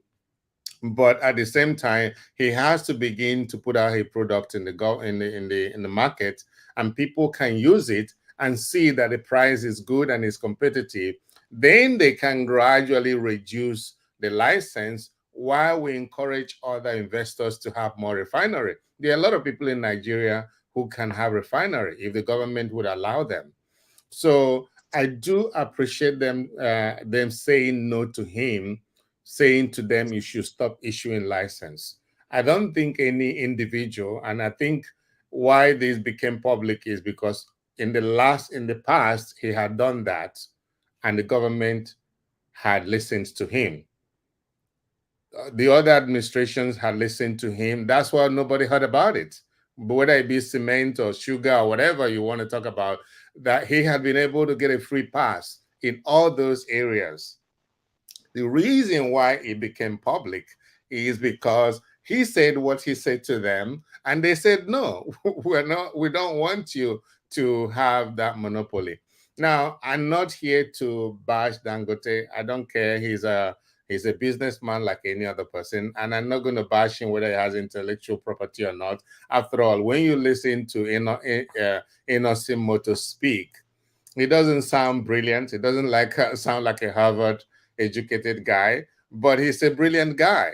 So it doesn't follow that if somebody is not a very good, very eloquent speaker, therefore, to be honest with you, I do respect the guy. No matter where you look at it, there are many people you can say, okay, a lot of the government officials have dumped their money, stolen money into his business. So what? He still invested it in Nigeria. He has a lot of employment in Nigeria. He's created a lot of jobs in Nigeria. That's some kind of contribution. Even if he's monopolizing, that's still something. If the amount of money that have been stolen in Nigeria is invested the way he has invested, Nigeria will be different. So I do have a level of respect for him, but it's not his responsibility. He's a businessman. If he can get away with monopoly, he will do it. Everybody is greedy. It is the responsibility of a functional government to draw the line and say, we are not going to let you get away scot-free with this level of control of the economy. And that's what they are trying to do in this instance. And I don't see anything wrong with that. Then there's a public debate about it. He's crying. They are, making the one thing he did say that I do appreciate, if you look at other videos and conferences and interviews he gave, is that it's kind of sad, like a country, Nigeria, doesn't have a lab to test the materials they are getting from abroad. And he claims that the material, the product that are being sent to Nigeria from abroad is a how do I say it? The standard is substandard, and therefore it's not good enough. Why? Because the government of Nigeria doesn't even have a lab to test it. So that's a major. We have our biggest problem is not the individual, it's not Dangote. It is a very dysfunctional. I'm just interrupting you. So you get some more minutes. I like. Yeah, no, I made a point. Stop. There are two things I wanted to say, and number one is that I was begging. Please, Mr. AI, can you wait, please? Okay. Uncle Pansat, please. I respect you, sir. When you do this to me, I feel I don't like it. I don't like it. Please. Okay, I'm please sorry. let him have. Yeah, please. All right, no problem. Thank you deserve you. a lot of respect here because you're fair. Thank you. Yeah, and I'm going to shut up in a second. I'm just saying there are 2 points I want to make. Number one is that we should be respectful to one another. Even if I don't agree with somebody like that gentleman who was talking, I don't see what is wrong. I mean, he's making a case. Is in a very normal, civilized debate. You respect him, and then you debunk what he's saying. You don't have to call him names to do that. That's number 1 point. Number 2 point is that there is certain a level of appreciation for NNPC for, in spite of their corruption and bad track record, to be able to stand up and say no to Dangote I think is commendable. Whether there is some other shady deal, whether there are some foreign power behind them trying to, I don't know. That could as well be true. But if you look at what they are saying, there's element of truth in that. On the other hand, I will never bash Dangote. He is a businessman. He has every single right to fight for his interests. Okay. And I also give him credit for investing in Nigeria. Nigeria, yeah. More than any other, a lot of all the corrupt people. So let's just be, we all live abroad. We see let's how be fair here. Abroad. If I invest in a business, I want a return in it. Yeah. Thank you so much, Mr. AI. And I just need to say this. Cedric, if you're listening, I'm so sorry you left. I would have loved you to stay, but I understand you said you had your son and he needs to do something. AY, I'm sorry for the personal insult, Uncle Pansat. No, I will reply to him. I will reply to him. Please, you have to work with me here, please. You have to. You don't have to reply to him. You can be a gentleman. He knows how we do it, man. That is how we do it. I'm going to reply. Out of respect for me as a moderator, please, we can't do this back and forth, please. But you need to punish him for driving people away. Okay, give me that authority to punish him. Now you reminding me. I know what needs to be done. I'm trying to be fair here. So please, can we all be respectful? Even though we disagree with whatever any one of us may say, one thing I need to remind all of us, maybe we forget, we are all adults. And if we do not want to feel disrespected, No. we should watch Hold on, the way we Adama. approach I need to people. interject you. Hold on. Yes. It's not all. You need to face Pansad. He is the one that is insulting people. You need to be specific and talk to him to behave. Nobody else is insulting people here. He's the one, so he needs to behave. Thank you. All right, Thank so you. Adama, let me be Yes, heard. hold on. Excuse me. Uncle Pan said, okay, Would you please wait. hold on 1 minute, please? So he's taking the we- panel, the panel away from you again. I'm the one to speak. He's taking No, it over. hold on, Uncle Pansad. I didn't He ask needs you to stop. speak. Yes, you just took it away from me as a moderator. Could you wait? I was just talking, and anyway, I said to me that you're being disruptive, and now you just took. Please, could you wait? I'm not saying anything until you allow me to speak. So if you Okay. want me to wait, I'm gonna wait. Okay, please, could you wait? Let AY play you like a drum. Just go ahead. He Thank tells you. you when to go. Let him play you. It's okay. Okay, thank you. All right, Electricity, could you please play the next video so that everybody can calm down and we'll pick it up from there. Thank you. Or I'll play it from my end.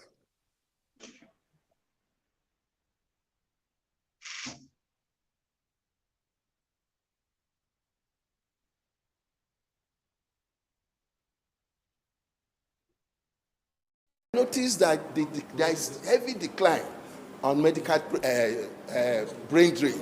From 24,000 to now, as I speak, we have less than 10,000 doctors in Nigeria. So that is alarming. So I now thought to myself that, okay, let us look at our laws, what is happening.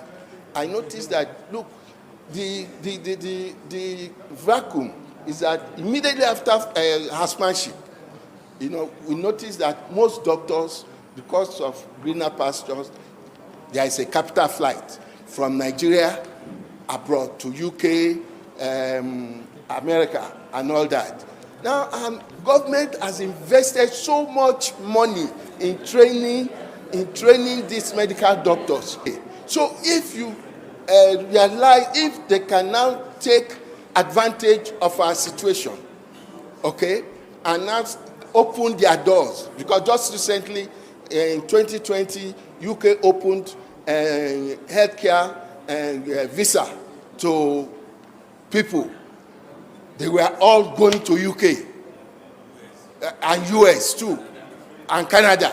So what should we do? Should we fold our arms? So now I now said, okay, maybe to give back to the society, that is to our people, after training you. Yes, we are not saying you cannot go abroad to make your money, but if government has subsidized your tuition, okay, I mean, to the tune of 40 to 150,000, the least we can get from you is that after your housemanship, before you are given full license, before you are given full license, before you are given full license, at least you can give back to the society within a period of 5 years. So after 5 years, you are free to go. At least you've given back to the society.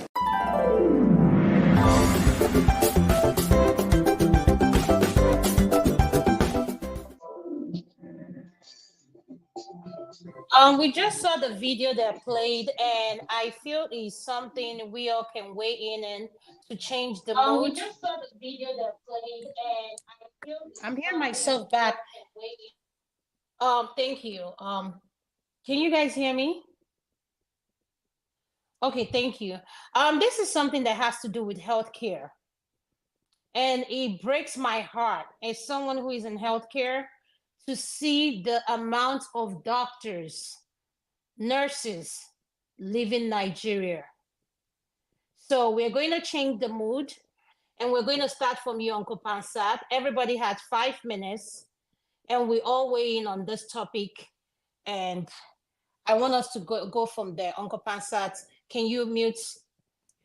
Let me say that you had promised a debate, and my opponent scrambled out of here. He was scared to debate.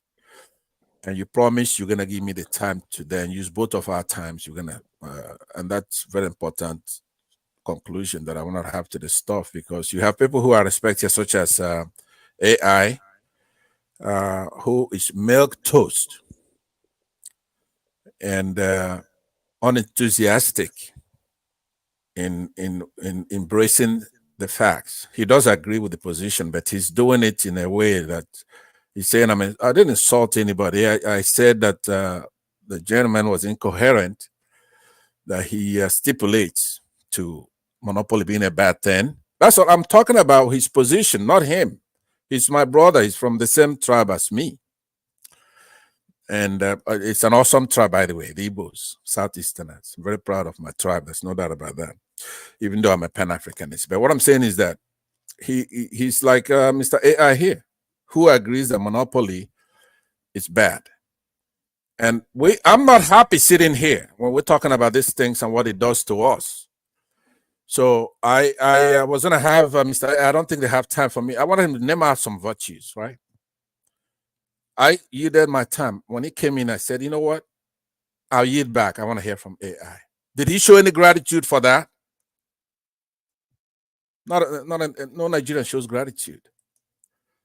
If people with zero virtues, I'm here talking about our country, how to rescue us from where we are. That have no courage. Somebody's giving credit to somebody's challenge. You think I take delight in talking about Dangote? I'm a capitalist myself. I love capitalism and entrepreneurship, but I'm not gonna sit here while somebody is coming all the way from the north. I don't know where the hell they come from. Come and take our resources. Take $2-3 billion from our government to build a goddamn refinery that is not even 47% complete. And right now, he keeps getting crude. Shiploads of crude oil. All of you here, you don't have any shame. All you have is ability to insult me here. Telling me I'm insulting a kid who could be my son. I only said something about his... but you know what's disappointing? And I live here with a heavy heart. I'm not going to talk about the healthcare stuff, even though you could have gotten a lot from me on that. Something you couldn't even pay for. Okay, please, could you comment on that? Because out of respect no, for me, you have to appreciate. You don't appreciate. Let me tell you, if we don't have the structure right, you could go building the best hospitals.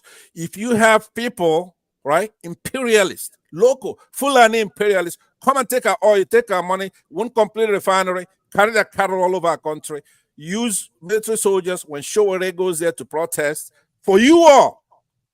You don't care. How are you gonna be? It's like building castles on sand.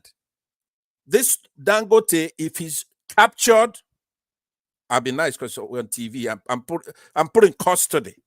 In those days when we have military government, you could have done far worse to him for what he's doing to our country. If he's removed, we're just gonna leap. The economy is gonna grow. Everything's gonna be happening the way it's supposed to happen. We have a lot of stuff. We have a lot of smart people. We have a lot of resources. It's not a benign discussion. It's not benign. You could talk about healthcare. You can, if somebody is going out about destroying your refineries so that he will have monopoly of a refinery, destroying your whatever else you have out there, right? And your power. So you could be buying generators, and you look anthropologically, which is what I talk about. I discuss anthropology, not tribe. But every tribe in that country, there's something they're doing. So Adama, I respect you. You know that. I mean, I love you. You got a great heart. You're fair. But do not let manipulative bastards like this AY be pushing your button because you want to be nice. Because you want to suck it to the Igbo man, so you want to be fair. He is an Igbo. You cannot have him dabaru the session, right?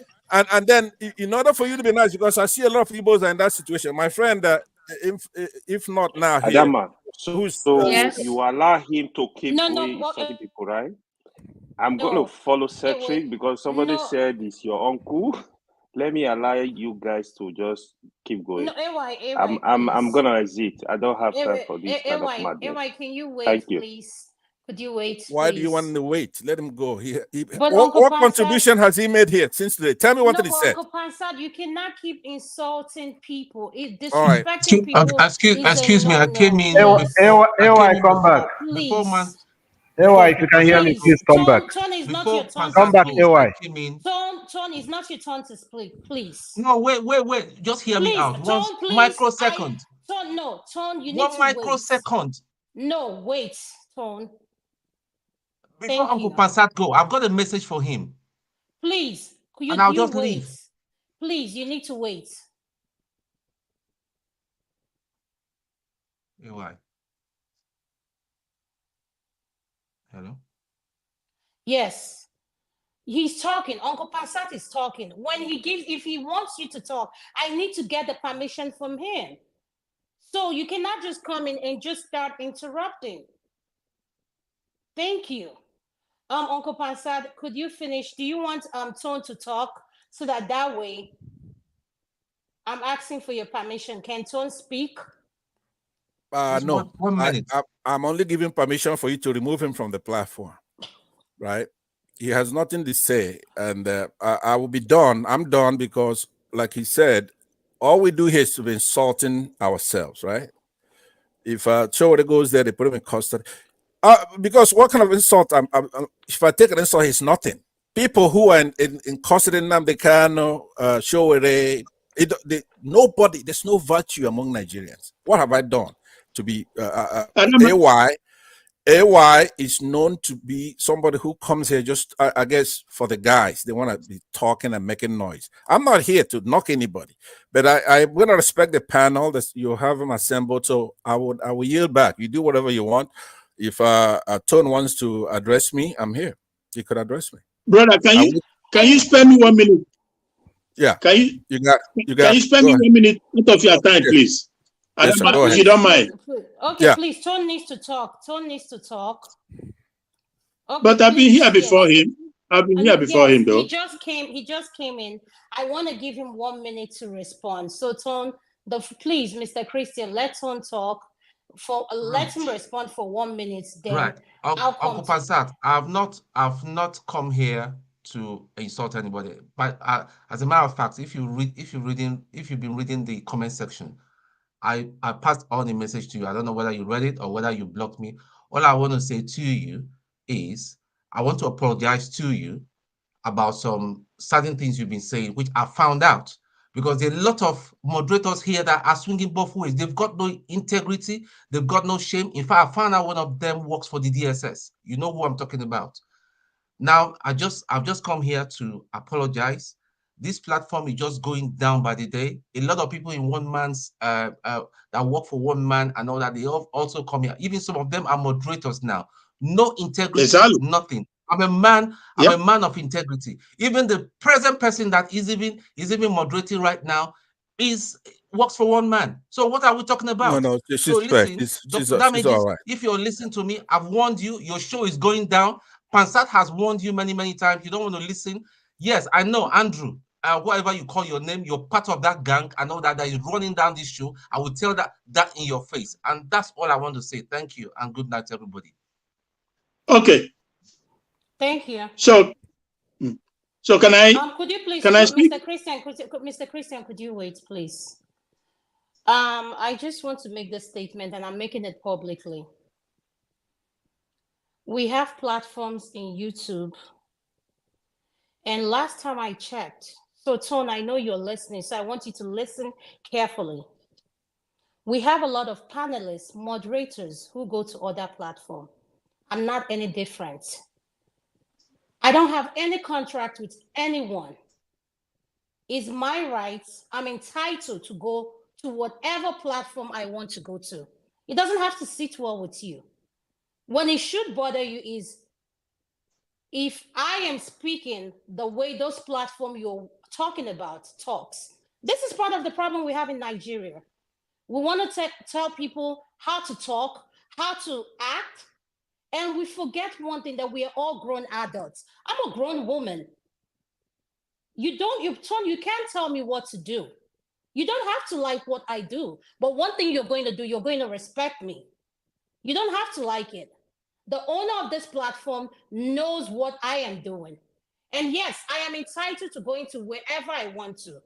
It's my right. You don't have to like it. At the end of the day, when we gather on the platform, we need to be respectful to one another. And that's all I'm asking for. So that is my comment on what you just said. I'm not hiding, as you can see. So before you go start saying anything, it is my right. And you don't have to like what I do. When you see me on the platform, you don't have to come on. Go to other platforms that you do go to, that where your opinions are welcome. So just like you're on the comment section, one thing you're good at is coming on live and complaining about the comment section. You're doing the same thing you're complaining That's about. okay, So Adama. That's maybe okay. may you practice what you're preaching. Thank That's you. okay.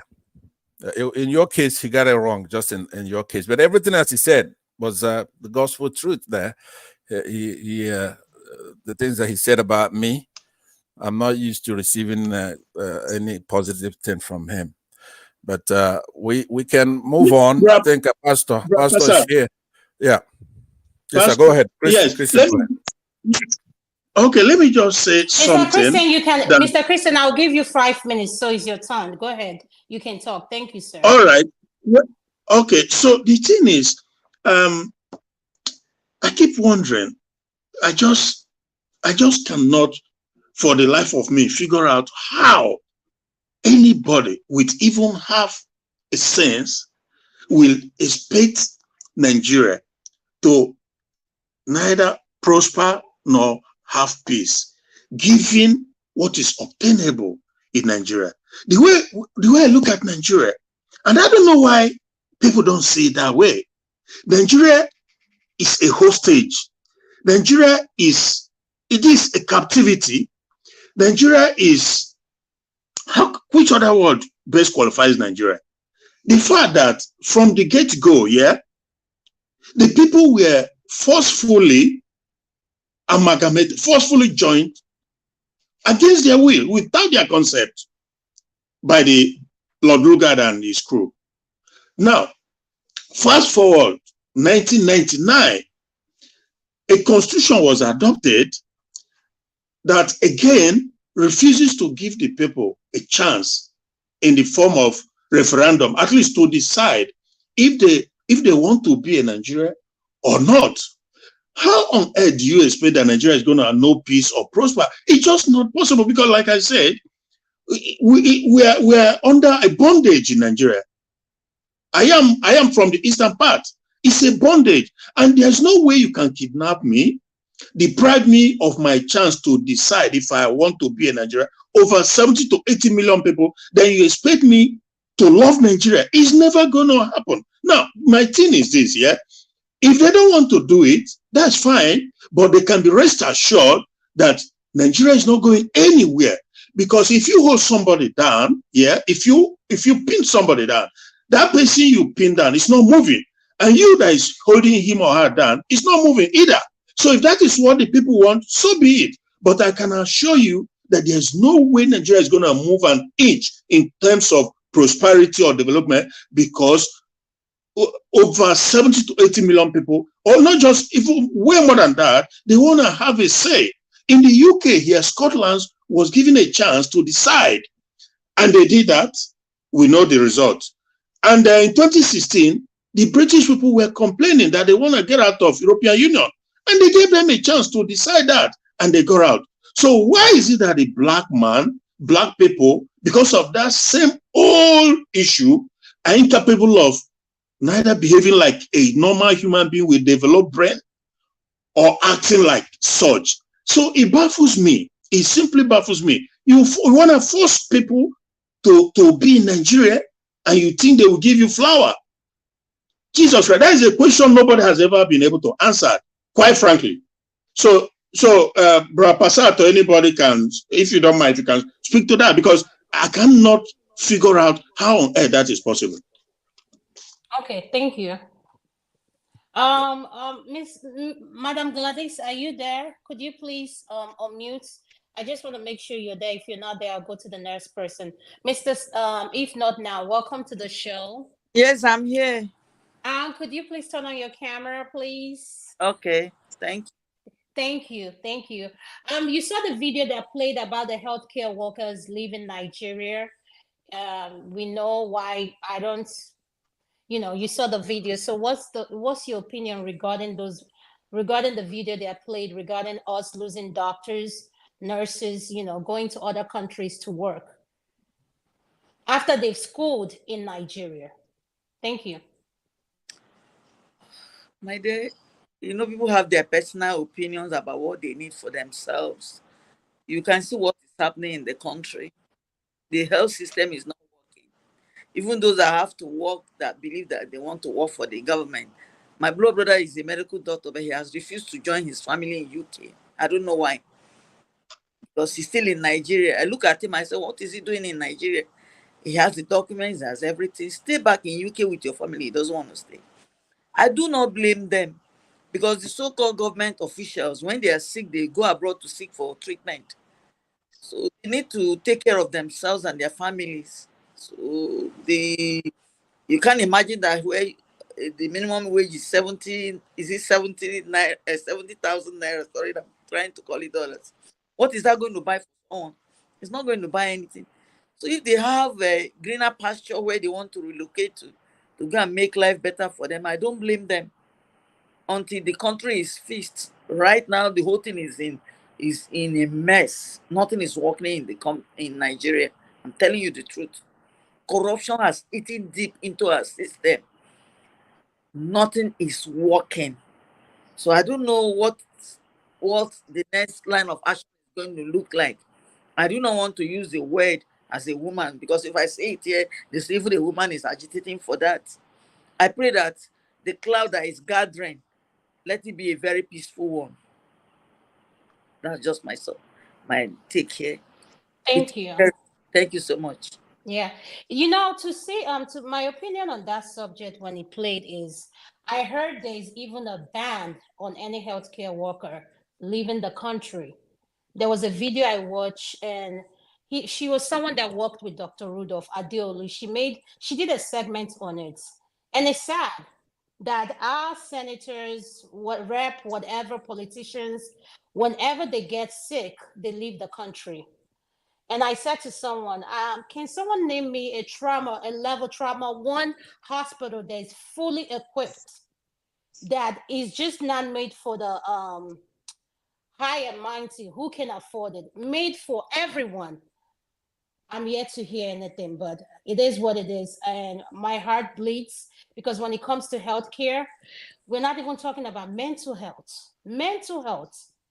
What our people lack, the access to basic medical care. It breaks my heart. So, Mr. Steph, welcome to the show. I'm going to go to you. Thank you, sir. Thank you, Adama, and the rest of the panelists. Today have been a very not too good day for this platform, and I don't know why I've been getting this kind of reactions. I just want to start by commending Adama and any other moderator that have been on this show. You guys are doing a very good job. It's always easy to criticize. Thank you. Always easy to find fault. But even the list of the moderator that I would say I don't personally like, you still have to give it to them. It's not easy for somebody to come here, stay here, moderate for 5, 6, 7, sometimes 10 hours. How many of the rest of the panelists have stayed that long in the show? I can't even do it. And it's always easy for us to find fault.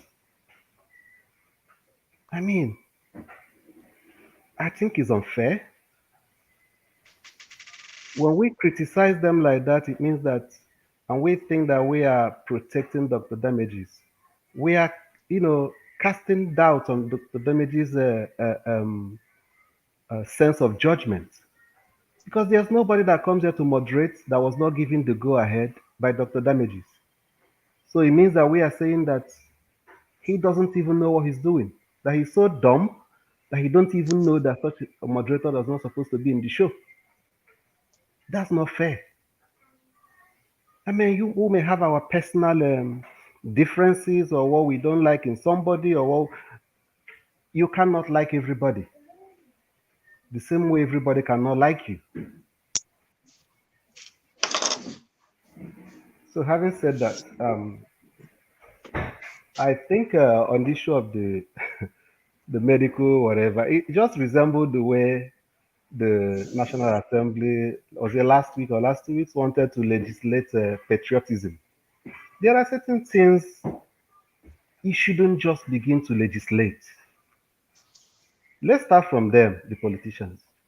Are you telling me that if these politicians are not sitting on 20, the senators, for instance, some say 14 million, some say 21 million at the end of every month, when in a country where there's a minimum wage of 70,000?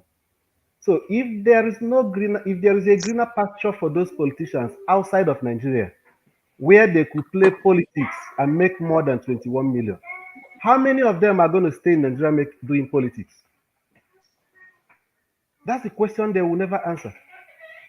So are they in the National Assembly because of patriotism? Are they senators because of patriotism? Or are they there because of their personal financial benefits? That is the thing. You are making it look as if the doctors just care about greener pastures. And you, the politicians, are the ones that are patriotic. You now want to act in the best interest of Nigeria. If they want to act in the best interest of Nigeria, they should start by fixing their own monthly salary that will be commensurate to what the average worker in Nigeria is getting. That is where their own patriotism should start from.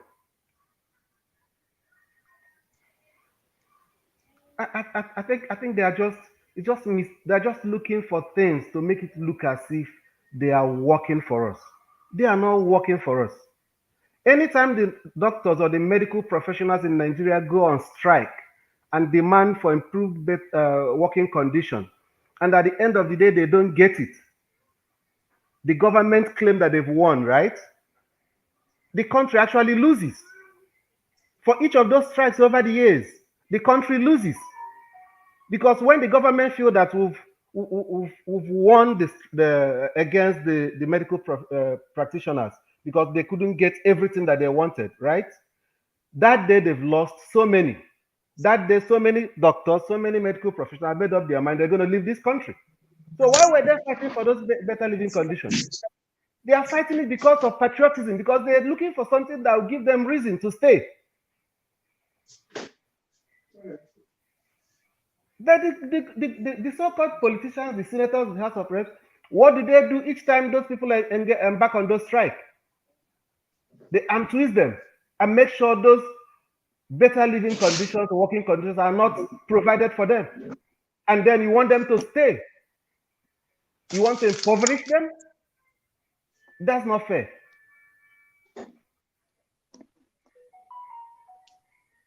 They should start by showing that patriotism to make sure that every elected government official doesn't go outside the country for treatment, so that everybody can stay in that rut. So as they are passing that bill and forcing them to stay, they should also pass a bill that will force them not to go outside of the country for medical treatment, so that everybody will stay in the rut. You cannot be fending for yourself and you say the other people shouldn't fend for their own selves.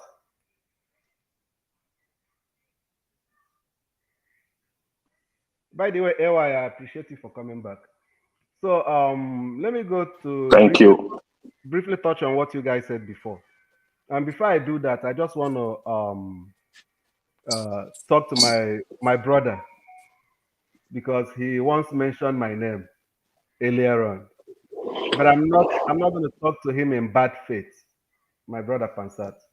I'm only going to say this because it keeps happening all the time. Whenever we are in this forum and we have different opinions, it doesn't make us enemies. And there are certain ways I cannot talk to you, Pansat, or any other person in this forum. And I wouldn't want you to talk to me that way. Because they say respect is reciprocal. You cannot force me. I think I've said it the last time you mentioned my name in this forum too. You cannot force me to reason like you. You cannot.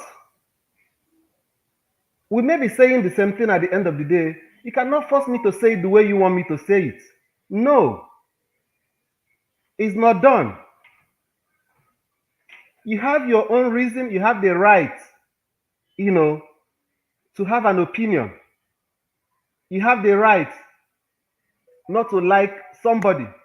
For instance, Dangote as a businessman. I may not like him. You have the right to like him as a person. But for the fact that I don't like him as a person or his business, the way he does his business, does not mean that everything about Dangote I must criticize it. No. And if I'm speaking for Dangote Refinery, does not mean that I like Dangote. If I'm talking about Dangote Refinery, does not mean that I like Dangote Cement. If I'm speaking in favor of Dangote Refinery, does not mean that I like how Dangote Sugar was promoted. No. I'm talking about Dangote Refineries and why I'm promoting it, why I believe that Nigeria and Nigerians should give it the support is because when two elephants are fighting, the grass suffers. The government and Dangote are fighting. But it's Nigerians that are suffering it. Nigerians stand a better chance to benefit from Dangote Refinery because over the years, the government have proved to us that they are incapable of running a refinery. For close to 30 years, they're speaking it to us loud and clear that we cannot make life easier to you when it comes to petrol.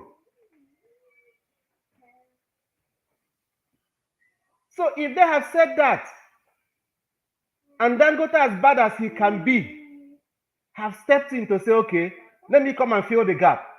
And we say we can't give him that benefit of the doubt because we don't like him, because he's a northerner, because we are afraid that he may bring monopoly. What's the duty of government? If that same government is incapable and incompetent to run a refinery, are they telling us that they're also incapable and incompetent to make sure that maybe that fear they have about monopoly, that they will prevent it from happening whenever they think it will happen?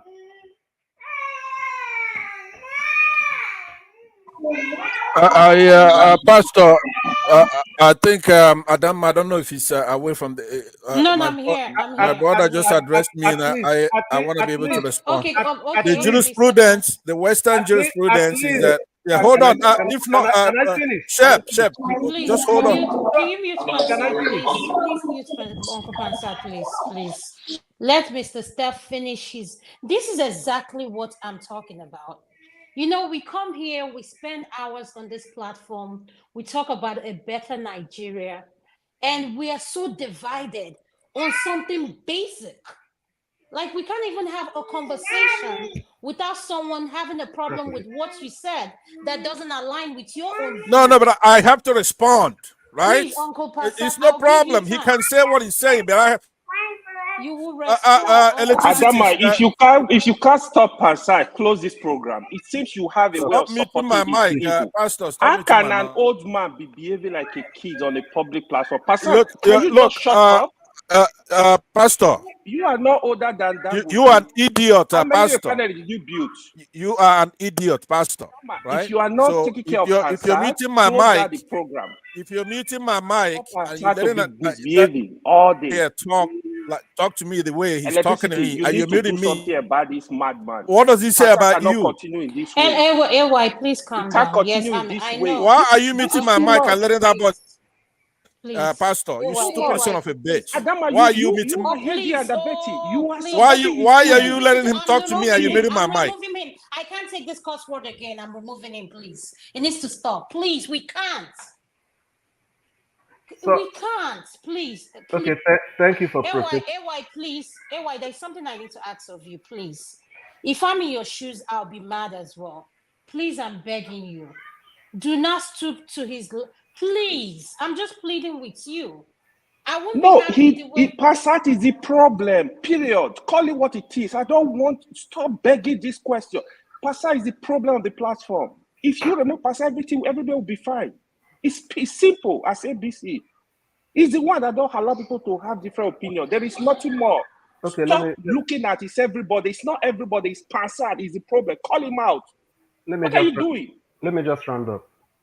Somebody asked Thank me. you. Somebody asked me in the chat section. Am I denying the fact that government did not subsidize the education of the medical doctors? I'm not saying that. The same way government subsidize the education of the medical doctors is also the same way government subsidize the education of the politicians, the senators, the House of Rep members. So patriotism should be across board. That's what I'm saying, my brother. If you are not patriotic, if your own patriotism allow you to be earning $21 million every month in a country where the minimum wage is 70,000, where that medical doctor that saves life is receiving 70, let's say 100,000 a month, and that medical doctor have an opportunity to approach the government and say, no, we need improved working condition. The government said, no, we can't provide it for you. And you say they cannot leave the country because it subsidies the education? That is slavery. That is not fair. That's what I'm saying. Because each senator's salary, if you give the senator a fair wage, his salary can employ and sustain more than, let's say, 20 medical doctors in the country in a year. So that's what I'm saying. If they really want to be patriotic, they should be sincere enough to make the sacrifices on their own side. That's what I'm saying. Okay? I don't have any dog in that case. I'm not a medical doctor. And I don't have any family member that is a medical doctor anyway. The same way I don't have any family member that is a politician. So thank you. Thank you. Thank you, Mr. Finally, on the Dangote issue, please, let us support Dangote. Let us not become a bait, because this fight they are fighting, I can assure you, no matter how you look at it, is not in the best interest of Nigerians. That fight is not in our own best interest, because I believe that if Dangote is supported by the government, at least this queues that is on the filling station in Lagos today will not be there, because there will be adequate supply of the product to start with. The supply will be there. The cost of petrol, the subsidy will be reduced. And again, Nigerians will have opportunity of knowing exactly how much is being subsidized. How much exactly is the subsidy? But that's the thing they don't want us to know. And that's why they want to keep on importing. God bless Nigeria. Thank you so much, Mr. Steph. I kind of agree with you.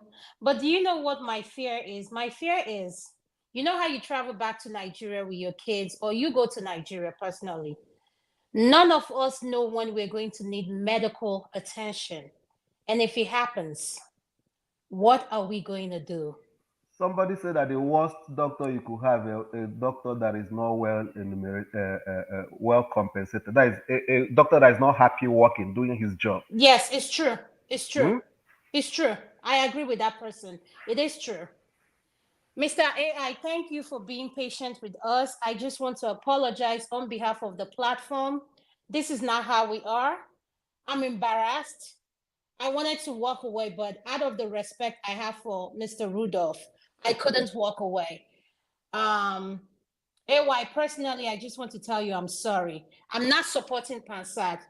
I just, we have people who go to Fox News, who, you know, whatever, you can comment wherever you want, but do it respectful. And I'm sorry you felt like I wasn't doing my job as a moderator. I just try as much as I can to be fair with everyone.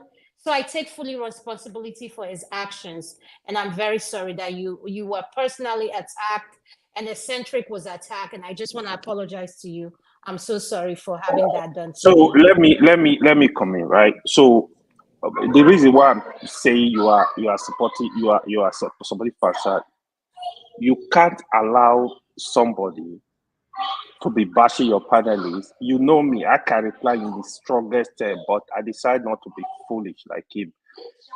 He's an old man that needs to behave. The last I know we were talking on backstage, one of the issues you raised, you said, oh, I should stop attacking Pansat.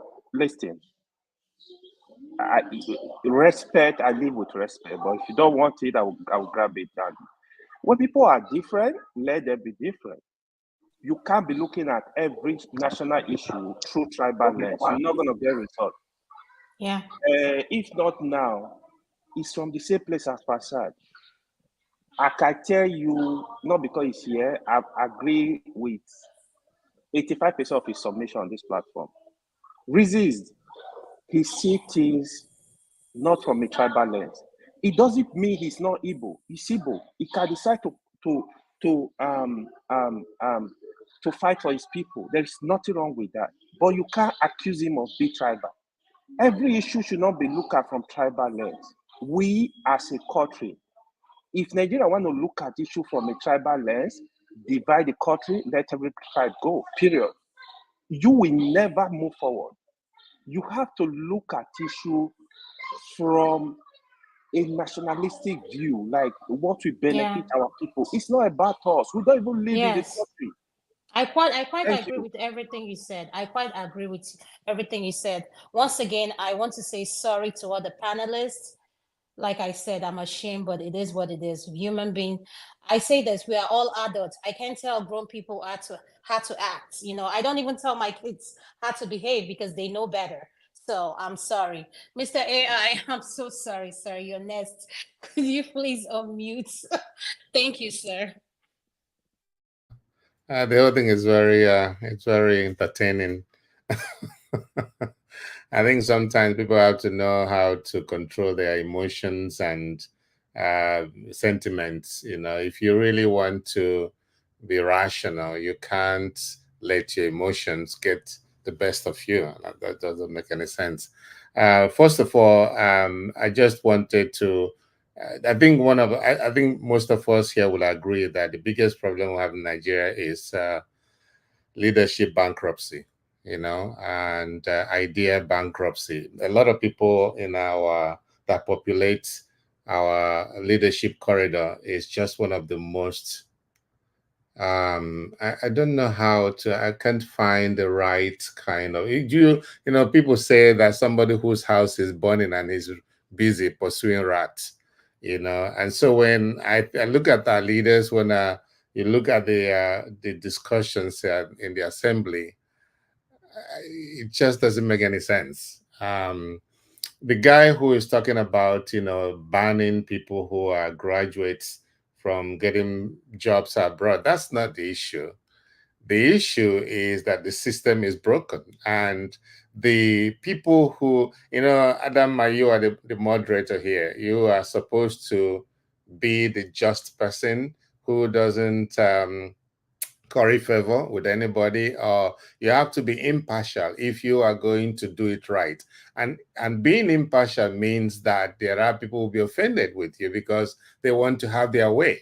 You know, if the Nigerian government acts as the umpire, it's like NNMPC is the umpire to make sure there is equity, there is fairness in the whole oil dealings in Nigeria, then they have to be able to be impartial.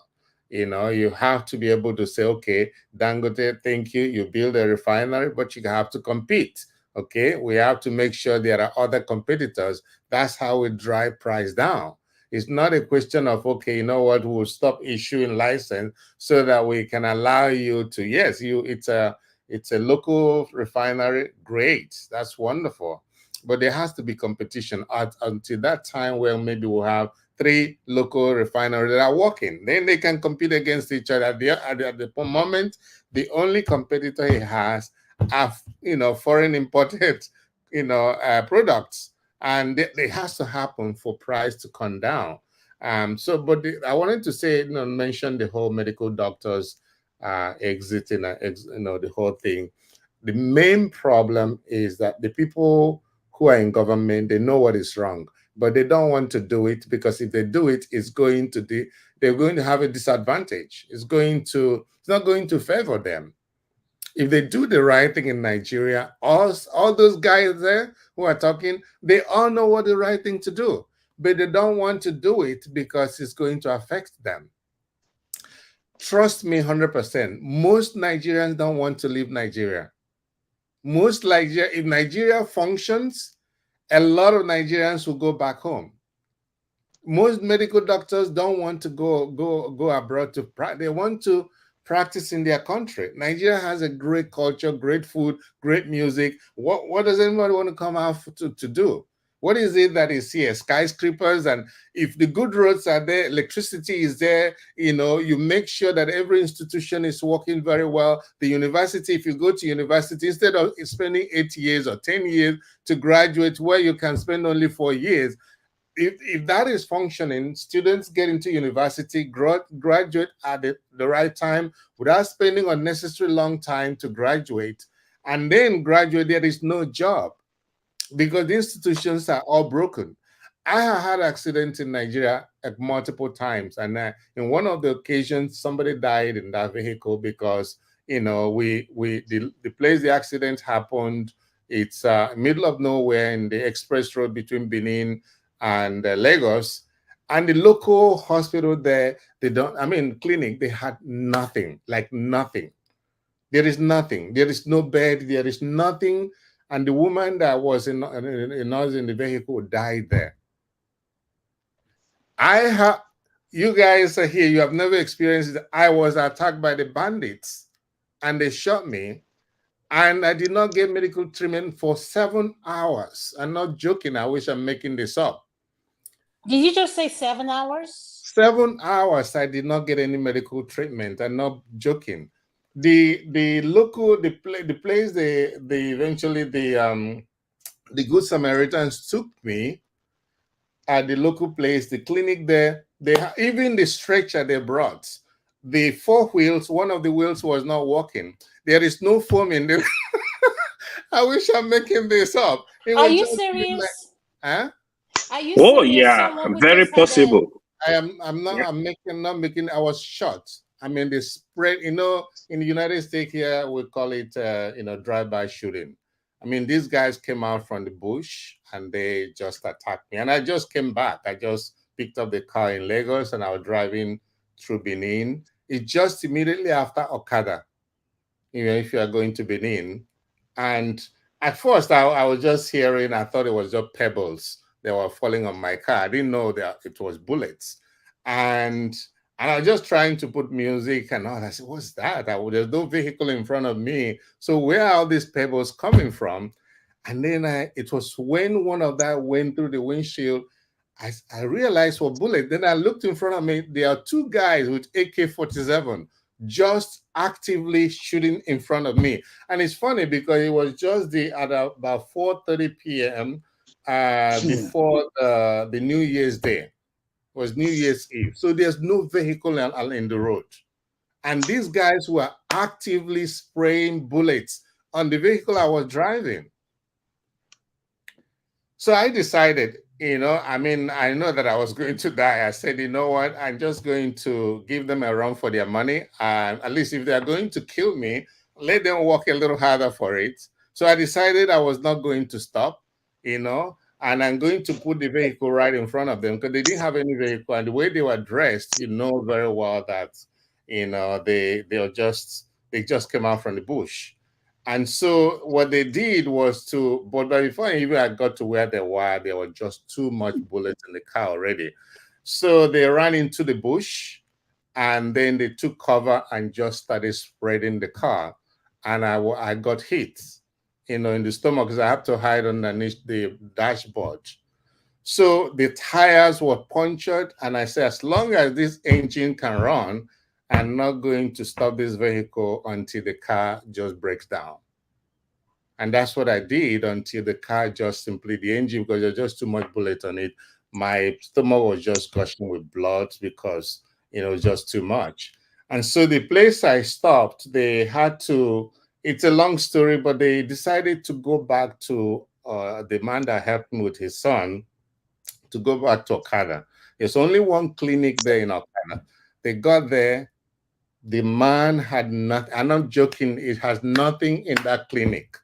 He didn't even have the medication to give me, had nothing to give me. And by the time we were there for a little while, because those people, they were able to kill some more people. And then the man who took me was an ex-Mopo. So he and his son, it's a very long story. As he was coming, he took his gun, he shot it in the air. That's why they alarm. But they already attacked some vehicles and killed some more people. And by the time I was there, they started bringing more bodies to the place. And the people say story. What siege is this long story? Moderate time fact. Oh, I'm sorry. Oh, okay, sorry. And then let me not go far. But I'm just saying that Mr. Christian, the reason hold why on, I'm Mr. saying, AI. Mr. AI, could you hold on? Mr. Yeah. Christian, could you please not interrupt a panelist, please? Let him finish. I am the moderator. Trust me, once he's... But other people have to talk too. You are not only you are the moderator, allow other people to talk too. Yes. Okay, other people want to I talk think it's too. my fault. It's okay. It's my fault. The reason why I mentioned this is that I wanted to give the point that I'm making is that I want to say that the reason why people are leaving Nigeria is because nothing is working, and the government know that nothing is working. If things run the way they are supposed to run, is they create a system that is conducive for businesses, individuals, doctors, nurses to be able to be rewarded for their profession and what they do. Nobody will leave the country, but they are not addressing those things that will create a conducive atmosphere. They are busy pursuing, like things I that said, don't make people are sense. pursuing right while their house is on fire. So that's why when I listen to them, it makes me sick. It doesn't make any sense what they are saying. I'm in administration. I have so many people under me, so I know what it means to guide people well. So that's the problem. What the video you played, absolute nonsense. People should be able to survive, okay? Yes. But yet there's still a lot of good doctors in Nigeria, Thank and you. they do a great job. Thank you. Mr. Eagles Air, you're next. I'm going to have you on mute. 5 minutes, please, sir. Thank you, Adama. Thank you. You're welcome, sir. And good evening. Good evening to everyone on the panel. Please, the main purpose, I was background listening to everything. The main purpose I came to this platform live is that based on some characters, some people exhibiting in this panel. Yesterday and then yesterday, we have a good discussion, and there's nothing like a abusement of word or trying to talk to anybody the way that you feel yesterday. I enjoyed the two programs, even the ladies one, I enjoyed it too. So please, Adama, if people have to do something, KJ, electricity, pastor, if you have to do something about this thing, whoever that is coming on as a panelist and trying to use his own opinion to insult somebody or to let down on somebody, the best form is to remove the person immediately. Put the person at backstage so that we continue. Because we are here to do something that is very meaningful and can change the life of people in back home and we in the abroad. Personally, where I am now in India, I'm not happy to be here. Maybe what can I do? The condition of Nigeria is not giving joy. Though, what do? You have to remain where you are so that you'll be able to continue to sustain yourself and people back home and nothing more. Sir. So, in terms of the challenges we're facing in Nigeria, today I was reading over some amendment bills they are bringing in Nigeria. I said, I wish I'm in the Senate. I would have been a problem to them. What kind of problem? I will tell them that how can you make a bill that will favor you as a senator, as somebody in the Federal House of Assembly, but it will not do a bill that will favor the citizens of Nigeria. Now, in that program, I'm going to ask, in that thinking, I'm going to ask myself a question: who is government? You want to say who is government? Government is the citizen of Nigeria. That's the truth about it. But there are some people that occupy some certain positions in the office. But people that what is name? P2B said that Nigeria is is a captured state. That means these few people that occupy the offices have done what? Have captured Nigeria and converted to their own personal gain and all the rest of them. AI was talking about the medical facilities in Nigeria and experience a pass-through in Nigeria. Believe me, any of you that in diaspora dare go to Nigeria, you'll be afraid of yourself. A lot of things is going wrong. So we need to do something in a way that government of Nigeria need to be changed. And the change starts from us.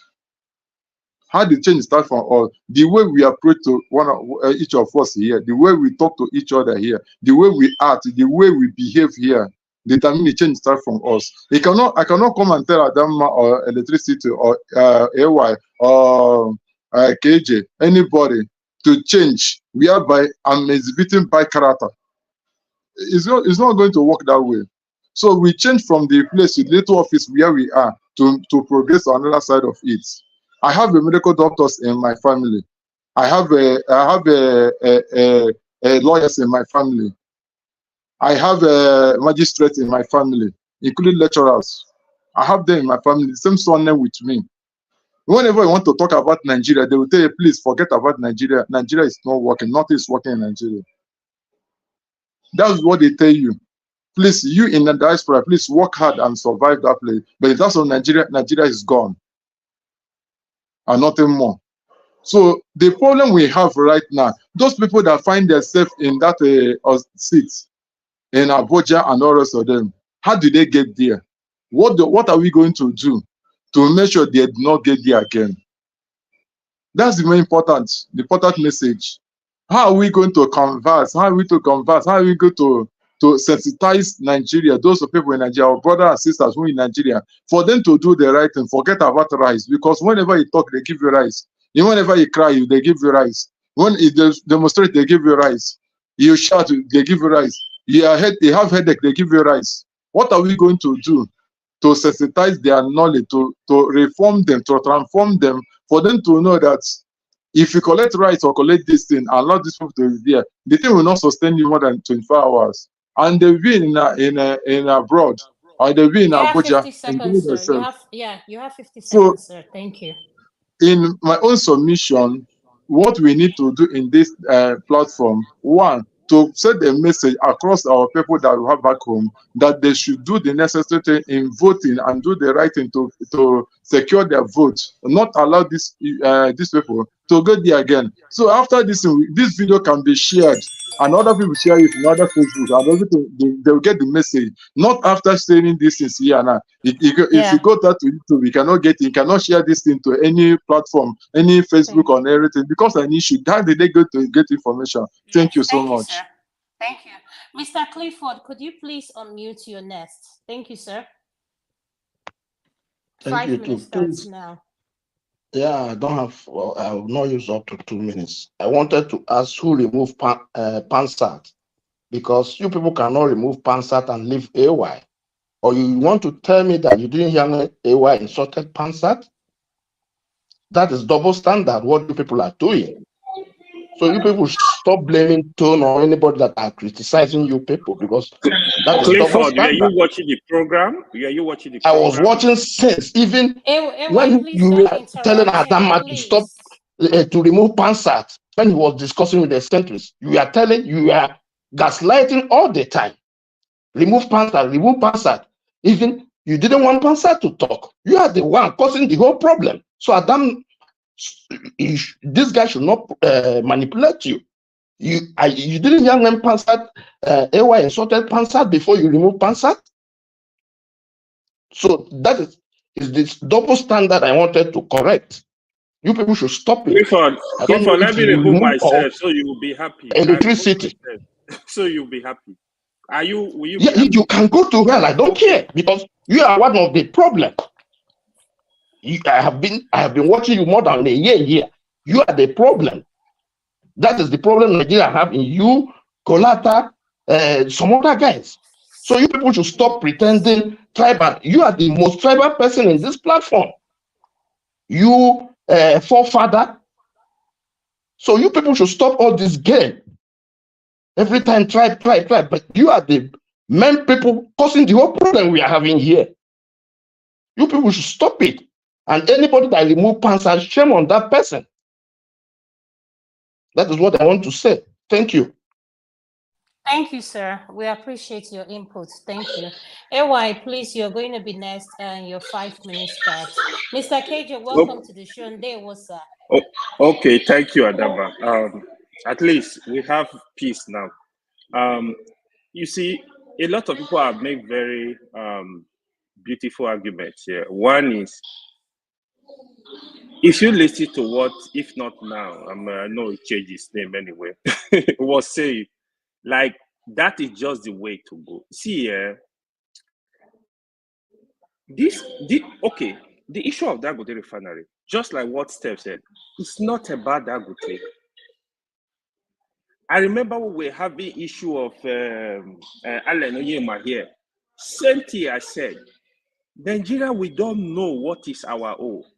Shamefully, Nigeria could not maintain Nigeria Airways. Somebody came. Anyhow, he built one of the best airlines we have in the country now. People were attacking Allen Onyema here. When they had issue with Saudi Arabia, oh, he's doing the. I'm like, we need to stop all this nonsense. Allen Onyema, Dangote, Inosi, whoever he is, please let them monopolize it. You that is coming here, go to Nigeria, go to other industry, go and monopolize. I will support you. Listen, we have to start from somewhere. This is the honest truth. We have the problem. I begin to think, what do we want as people? I'm not saying if Dangote is breaking the law, deal with Dangote, let the refinery run. If Dangote is owing federal government money, seize the refinery, let the refinery run. We need to know how to build a nation. The issues you are seeing in oil and gas today is the same issue we have in electricity. Is the same issue we have in other areas. We can't continue like that. How can a Nigeria prefer for people to be importing petroleum into the country and you are against somebody that built a facility that is worth $20 billion? Nowhere is done. Come and argue with me. There is no country in the world, not even in America. If you bring $20 billion into the American government will protect you first before they will know if you are a criminal or not. Yep. That is how it is done. That's true. We should stop deceiving ourselves. How are we going to build the country? Because of the greed, the self-centeredness of the so-called Yeye leaders. That is why we are here we are today. The electricity, for example, we could have been generating electricity with water, with coal, with solar, all over the country. Nigeria is blessed. In the north, the sun in Maiduguri, we give you stable electricity from solar. Just solar panel, they don't cost anything. They don't cost the whole world to build solar across the north. But even the state government can get involved in this project. They will not do it. We continue our stupidity. There is argument online. The senators, how much they are earning, 20-something billion. I have been saying on this platform, we don't need these people. Let them go. Create a parliament made of 109 people, 3 people from each state. Let senator and rep go. The one we know, that is the one we are even talking about, 20-something million. The money they are stealing, if it is that one, we don't even have problem. They are criminals. The money you are spending on House of Reps, Senate, you will use that money to be developing Nigeria. You will use it a month. Look at the billions that is going away. What do you need to build a standard hospital? The one we don't even know, there are a lot going on. Some of the best hospitals, standard hospitals we have in Nigeria, they are not owned by Nigeria, they are owned by foreigners. Fact check me, I will give you some of the names. Really? Hold on. There are hospitals in Abuja, in Lagos that are of standard today. You get everything you need, but the cost, no average Nigerian can pay for it. A night, some of it is 250,000 naira. As at 3 years ago, when I know about all these hospitals, we have issues. We have to deal with this issue. Dangote is not a said pure, obviously. Everybody knows, but we have to start from somewhere. It is the responsibility of the federal, the state government to look at these people and look at what are they doing that is wrong. Punish them. Let them pay their fair share of the taxes and let the country move forward. Dangote that will create more than 20,000 jobs with a refinery, you tell the refinery not to work, is our people that will suffer. There is no individual, there is no single individual in Nigeria that is creating, that man is creating. You have 50 seconds. Apart from Yeah, that, thank let you. me put it out here. In the whole of West Africa, there is no single project that is worth $20 billion. If you don't know, you should know now. Fact check me of what I'm saying. We need to stop. We need to stop what we are doing. Thank you. Thank you. Thank you so much, AY. I like your submission. I just learned something from you today. 250, you said 250,000 as of 3 years ago a night in the hospitals we have. Well, my personal opinion, I don't think Nigeria can even afford me to work for them back home. That's just me. I'm an astrologist, they can't. So I'm just stating that because one, security is number one thing. My kids, my family, everybody. I mean, I can't even look into that. There's no amount they will afford. They will tell me now, and I'll pack all my things, relocate all my life. No, I'm just saying that's just my own personal preference because you know why? Standard for me matters a lot. And when it comes to healthcare, you don't look at how much the person can afford. You're going to your first instinct is to save life, not look at if that person can afford it. So how doctors in Nigeria are wired to look at things like that, for me, is confusing. But like they said, we are product of our environment. And that's why when we see things happen, we're like I'm shocked. How could he be shot in his stomach? And that's gastric. To be bleeding for how long? That's beyond me. He's going to need blood. I'm just going through my head things he's going to need to survive, pain meds and all that stuff. But to God be the glory, he's alive to tell his story. And otherwise, thank you for sharing that part. I learned something today. Mr. KJ, welcome. Ndewusa, you're next. Hey, woman. Yes. Thank you so much. 5 minutes, yes. Yes, thank you. I just want to step in and thank you for being very cool and calculative and just allowing the program to flow. And I don't always agree with, if not now, but today I agree with the submission. I agree with what you said totally, especially when people come here and want to take over the program, determine who should speak and who should not. It's not in your interest or not your place to determine who should speak. It is the moderator. And the person may be answering exactly what the moderator wants to be want the person to answer. Or that's the area she wants. I mean, we should come off this thing that when you come, you think you are so important, your view must matter and must be said at the time you want to say it. It doesn't make any sense. You don't go to CNN, they don't invite you and you tell them what they want, you want them to ask you. You answer the question. And if you don't want to answer, you say, well, on this question, I'm not going to answer. And the person, if he chooses, can ask you another question. Please, let's remove this thing. I mean, nobody's view is too important that the other person surpasses the other person's view. You lay your view. It's a public forum and we all listen. Having said that, I want to also say, I mean, the same position that if we have given Dangote that amount of money to build a refinery, he should be allowed to operate a refinery. Unfortunately, it's not going to go that way. It goes beyond that point. Dangote needs 16 barrels as ships of crude oil yearly. They've only been able to give him 6, and he doesn't know when the other one will come in, and it's not going to come in because the Nigerian crude oil has been already sold without even being extracted. It has been sold. It has been sold almost up to 20 years ahead of us. So the extracting and all that is we're extracting to give people who have already collected money and spent. So it's a very dicey situation. And to say that we have allowed him to build it and now we should not allow him to operate, it doesn't make sense. And that's where regulation comes in. I went to Obagena in Kogi State where he had a cement factory. And it was Obagena, yeah. It was a sorry sight because all the trees and vegetation had all been covered with dust. And I felt that if it was a place where there's regulations, those things would have been taken care of. So there is a need to have regulation in place. And that also goes to the healthcare, that we also been laying emphasis on. Yes, in fact, in Abuja, I had the privilege of, not privilege, but I took my wife once to a very prominent hospital there.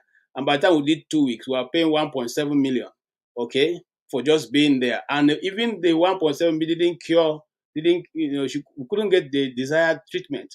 We had to go to a smaller hospital who the doctor took that 3,000 naira to solve what was spent 1.7 million in that hospital to solve.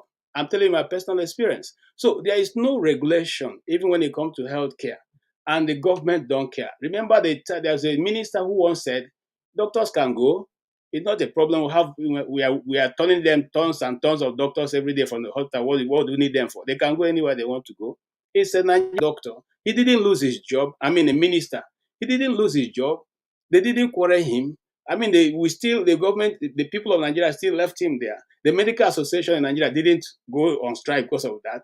So it's a system that has been bastardized, and it's difficult to hold anybody to account. It is so difficult that the elders of the society gather to the president and say, we see a fundamental issue ahead of us. Can we deal with it? These are the things we have observed. And the president got up and said to them, you have seen well, but these are not my priority. And they walked away. This is the system that we're working with. These are people who are in places of authority. They don't care about the ordinary people. They don't care what happens to you. Someone was talking earlier. The Senate gets 21 million. And at the end of the day, you are recommending that other people, other citizens that you don't have two heads over should get 70,000 naira. And you are even pressing that is, a livable wage. That's the society we live in. And I'm sorry to say, those who are thinking that the crowd is gathering is going to produce anything, it's going to, dissipate before you know it. Because the place we are is a very dangerous place. Okay, it's a place where tribe, okay, division have been eating deep into the society. And look, don't blame anybody who is in Nigeria and they give the person bread and beans and he will just go to, because if your children are crying of hunger, my brother, you cannot hear anything anybody is saying. No, you have 50 seconds left, Mr. KJ. Thank you. I will use that and I'll true. Nobody can tell a hungry man whose children are crying of hunger that you should not collect what is being given. Because at the end of the day, it is you. So it is difficult. They've weaponized poverty and now it's reigning supreme in Nigeria. Thank you so much. Thank you so much, Mr. KJ, for that submission. Madam Gladys, I'm going to go to you. And I'll go to electricity. And after going to electricity, I want us to talk about solutions. How can we fix our healthcare? That is so important to me because, and the refinery thing, why does it bother us who owns it? And aren't we happy that African, like, I know they said there's one in Malta owned by Buhari, but I'm not into politics, so that's why I don't dab into that section. So no, it's owned by Tinubu and his son. So his son manages it. It's owned by Tulumbu and his son. Wow. Yes. Thank you so much, sir. Madam Gladys, we're talking on the medical issue. After that, the next topic is going to be about solutions. What do we want? How can we start by fixing our healthcare? How can we start by making sure Dangote refinery works? Like, can we talk about solution other than the problem? Because my own personal opinion, Nigeria's problem is just as big as, I'm sorry, but at the same time, they say it's your country, you have to be patriotic and all that stuff. What can I say? I didn't choose the country to be where I was born into, so it's just what it is. But at the same time, we have to speak about the problems. Thank you. Thank you so much. Firstly, I want to thank you so much for your sense of reasoning. You are really good and superb. I don't know why I have to say this. Thank you, ma'am. Thank you. Dalo. While I was here on live with you guys, the place was becoming so rowdy and people were talking and oh no, we don't need to do that. I felt so bad. We don't need to throw words at people or try to bring people down. We're all equal before God. And I saw your sense of maturity, even Pastor too.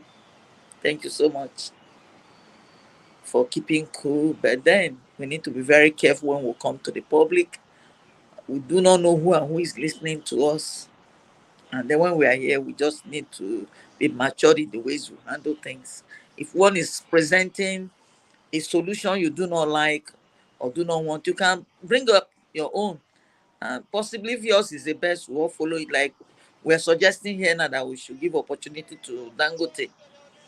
It has nothing to do with where he comes from or who he is. If they have brought him on board to be able to handle a lot of things, they should be able to give him the opportunity to sort himself out. Because what I've seen now is like a lot of people want to come into the show, because a lot of people are agitating that the borders should be opened. People should be allowed to have free hand how they want things to be handled. But if the borders are open, who is there to control them? Because a lot of things are already going in a very terrible way that no one is trying to listen to the other.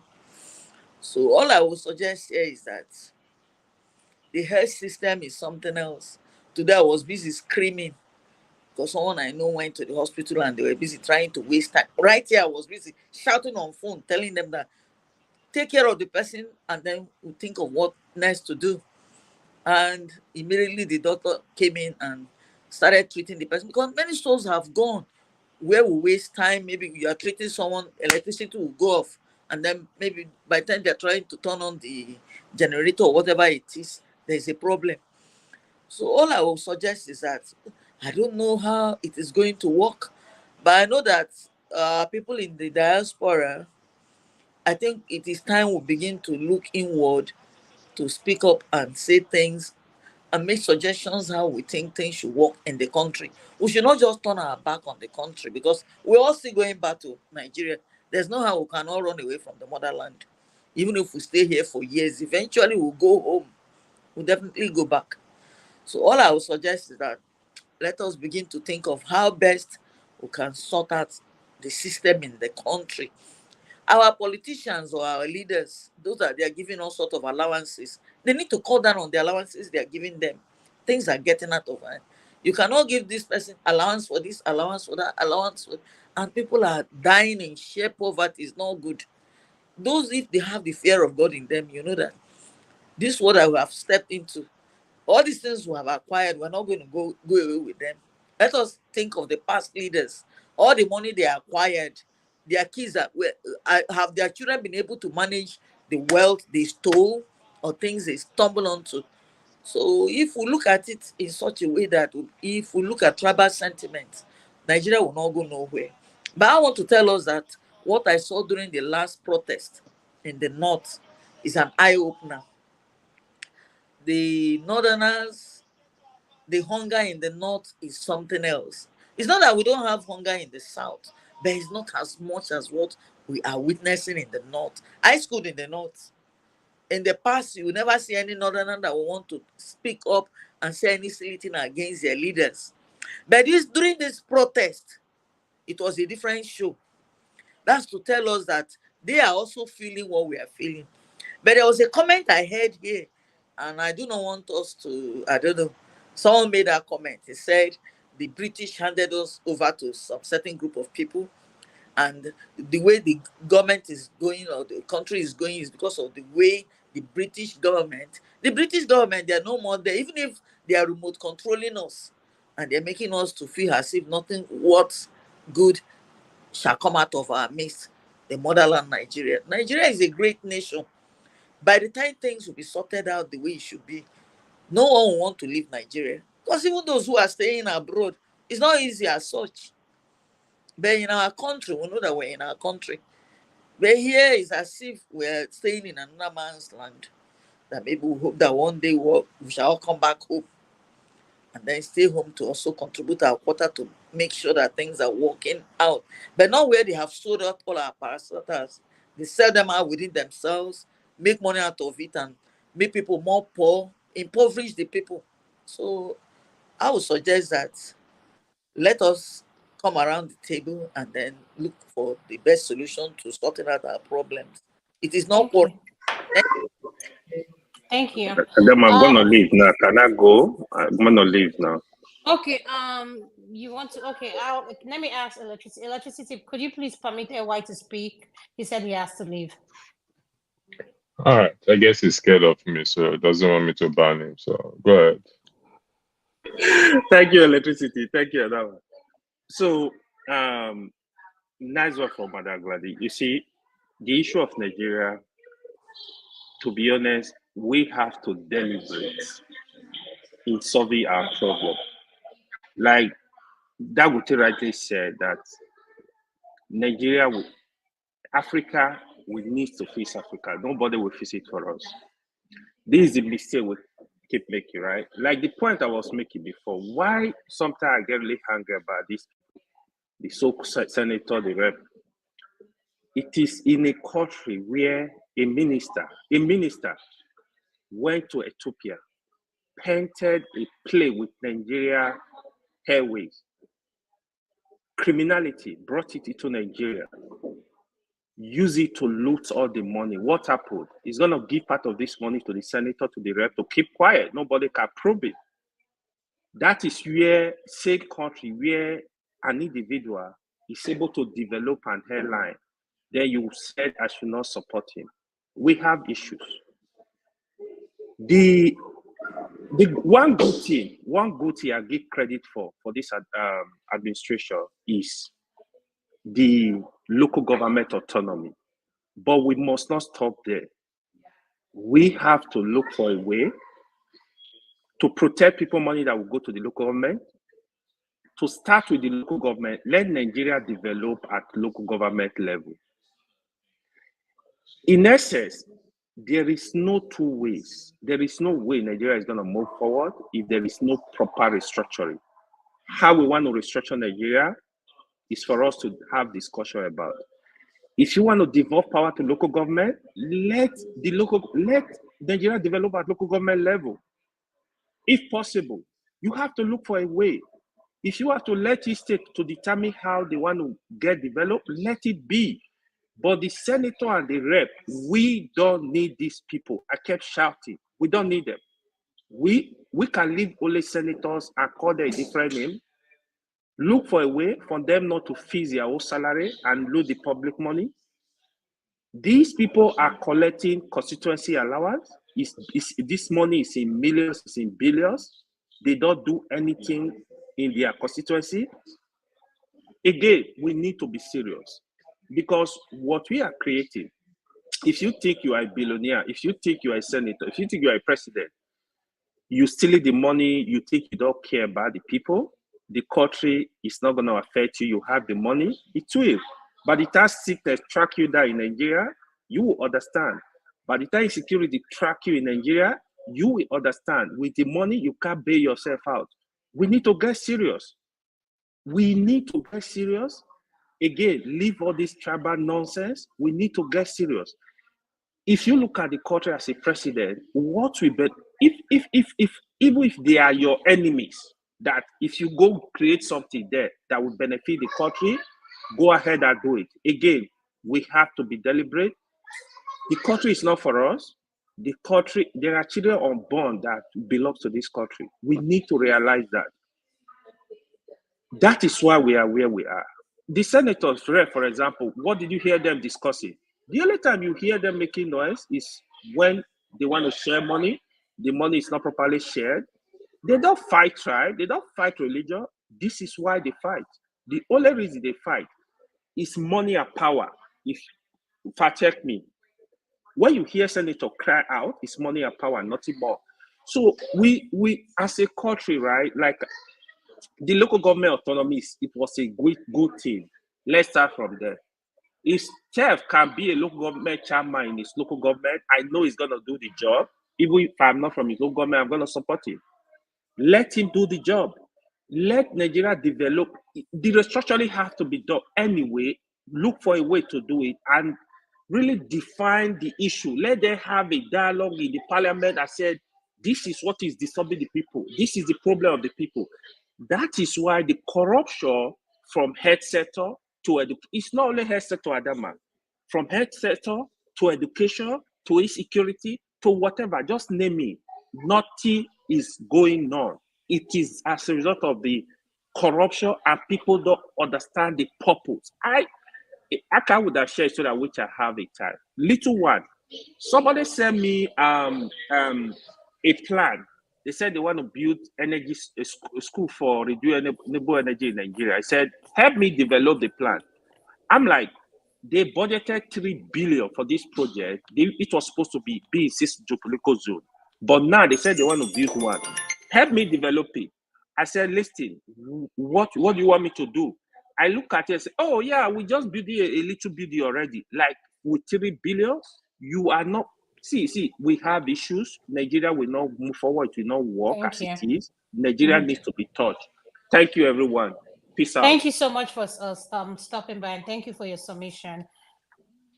And Electricity, I'm going to come to you. We are talking about solutions, about healthcare. For me personally, why healthcare means a lot to me is we have people with mental health issues. And here in the diaspora, in the United States, you have healthcare practitioners, doctors, surgeons, nurses functioning. They are under medication and they are working. But back home, we frown at mental health. We see mental health as, there's something they say in Igbo, ara, which is madness. And I don't know why. We frown at anything that doesn't look normal instead of us giving attention to that person the way they need it, So for me, I think healthcare, like I said, is big for me. Insecurity is another one. And why do we have problem about Dangote refinery? At the end of the day, it's something coming from Nigeria. But I like AY said, it has to be something about tribe. This person is not Igbo, this person is not Yoruba. Is not, I mean, come on. I'm just tired of it. So Electricity, that's what we are talking about. Lead it back to you. Thank you, sir. Thank you very much. First and foremost, thank you for sitting in and for moderating the show very well. On behalf of Dr. Rudolph and the platform, I would like to apologize for the verbal abuse or treatment you've been subject to. What happened today doesn't come to me as a surprise. Most of you will be shocked that I saw it play out earlier for some weird reason, but I didn't know it'd be this bad. But if it were my usual self, you know me, I would have banned everybody, including Madam Gladys, but that will not happen. Tone, it's unfortunate. Like I said, how can we get Nigeria right if we continue to behave this way? It becomes impossible. It becomes what? Impossible. Yes, I can see what you're saying there on our politics. That is your prerogative. This is mine right now. Coming to disrespect. Yesterday was our ladies program, and some individuals that are panelists on this comment on this here were outrightly insulting them. And this is the problem where our women feel so bad that we always treat them badly. We don't respect them. We don't give them their voice. We don't want to hear their voice. What if she's your sister? What if she's your wife, your girlfriend, your uncle? I mean, your niece, I beg your pardon. Would you apply the same rule, the same behavior? Is there any wonder, Tone? People say you're a baby. I've never said that to you. I caution you several times. This is why people say a child, a baby. What gang is this? This is I'm using my time. Who is that? How are you doing, sir? I'm doing very well. How are you? KJ, mute, please. Oh God, KJ, forgot. I'm using my 5 minutes. And allow me to use it, please. I use it the way I feel I please to use it. Is there any wonder Rudolph opened a window, a door for us? If you really, really, truly care for him,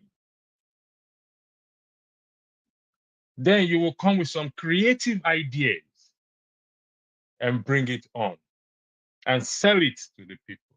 It's an open floor for everybody. It didn't restrict it to certain individuals. KJ is a moderator here. He can come in anytime to moderate. He can create his own shows. He left it for us. But what do? All we say is there are certain gangs. What do you mean by that? No respect. We continue to disrespect ourselves. Then we now say Tinubu is bad. We say Akpabio is bad. And we say all those our lawmakers and politicians are bad.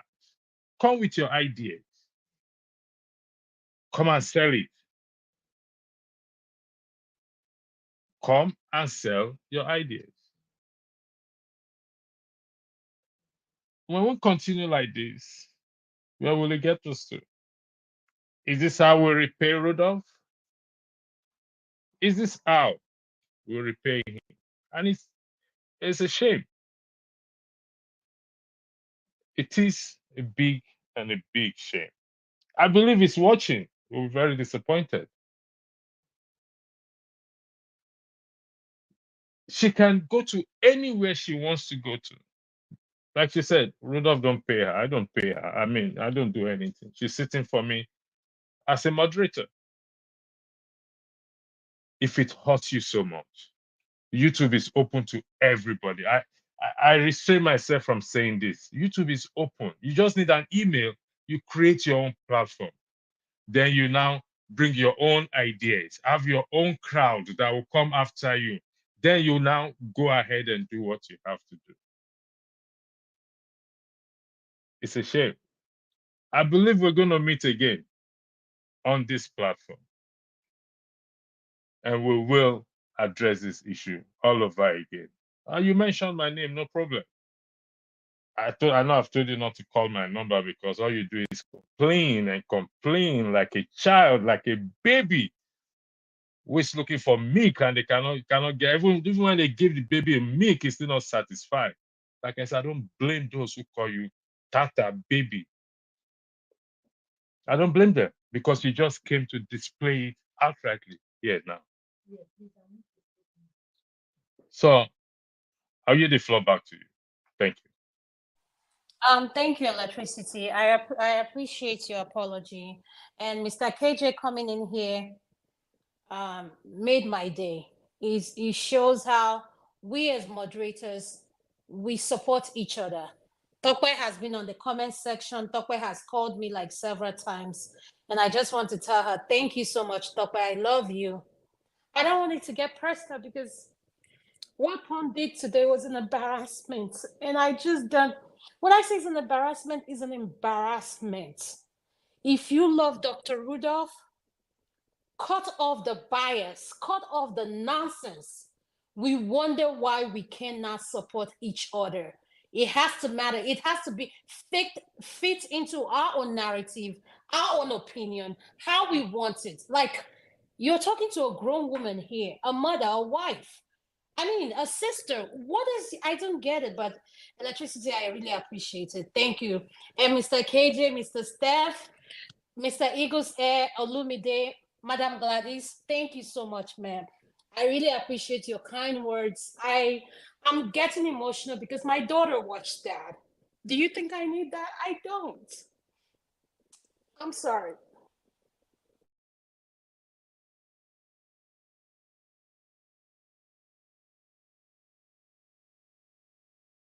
We'll take a short break. We'll play music and we'll be back again, please. Just give me 1 second. Let me play this. We'll be back. And tonight, this gentleman will be making his network television debut. This is his most recent album right here. It's called Spirit of Love. We're very pleased to welcome Majek Feshek.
like prince and princess. Remember, remember, Marcus Garvey, who are the dream for New America. Oh, remember, remember, Martin Luther King, who are the dream for New America. They say you are black, they say you are brown, they say you are black, they say you are brown.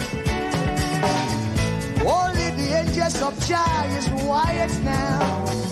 Only the angels of God is white.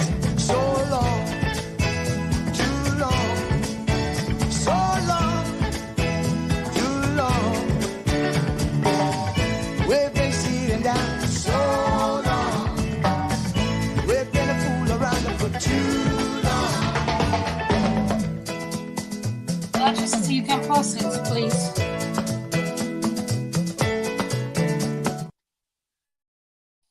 I'm sorry about that, guys. I'm sorry. Yesterday during my show, why I got so emotional, the ladies' show, I had a patient who is 25 years old. She died on me today. So sometimes we as physicians, we get emotional too. We're human. So I had that moment. So I came from work, electricity called me, Ada, can you help me out? And I jumped in. So that's why you guys see me getting emotional. So thank you. Let's go back to the topic. Mr. Steph, you're next. Could you please unmute? We're talking about solutions, and I'll hand it over to you. 5 minutes. Thank you, sir.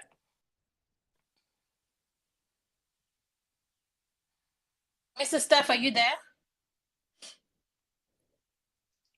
I don't think he's there.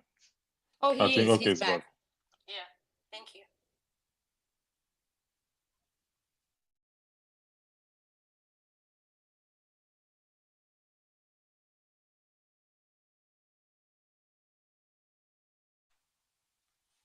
Mr. Staff, did you hear my question? I said, can we talk about solutions on how we are complaining about the refinery not functioning and healthcare system? So can we talk about solution regarding that topic? Thank you, sir.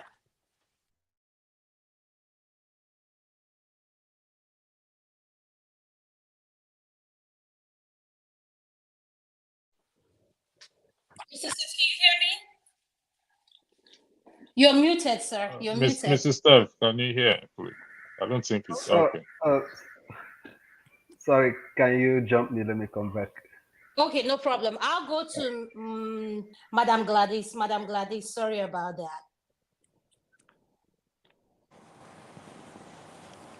And Madam Gladys, before you say anything, I just want to give a shout out to Dr. Alexandra Gomez. Thank you for commenting. I see your comments, and I know you can share, how I feel. So thank you, sir.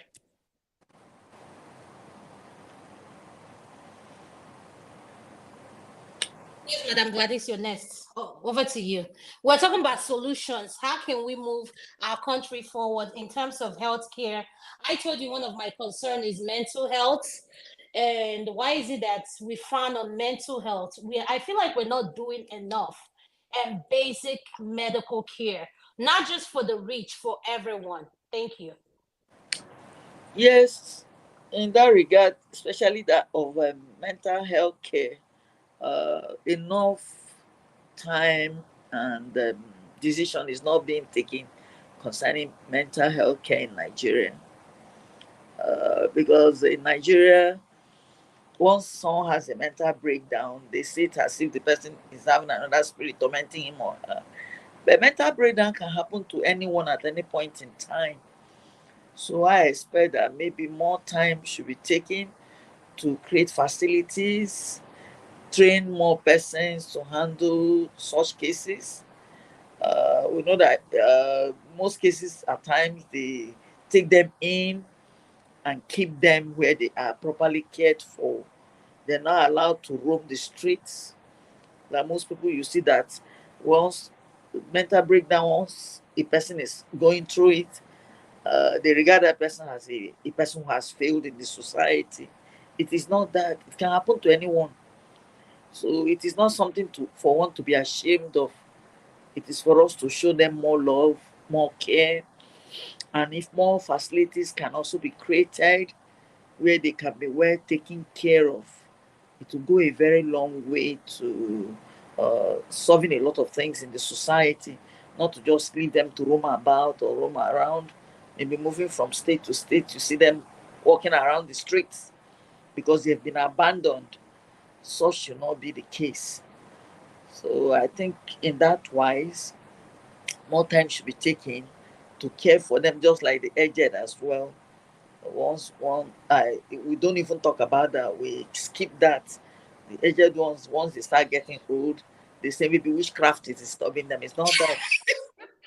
Okay, Madam Gladys.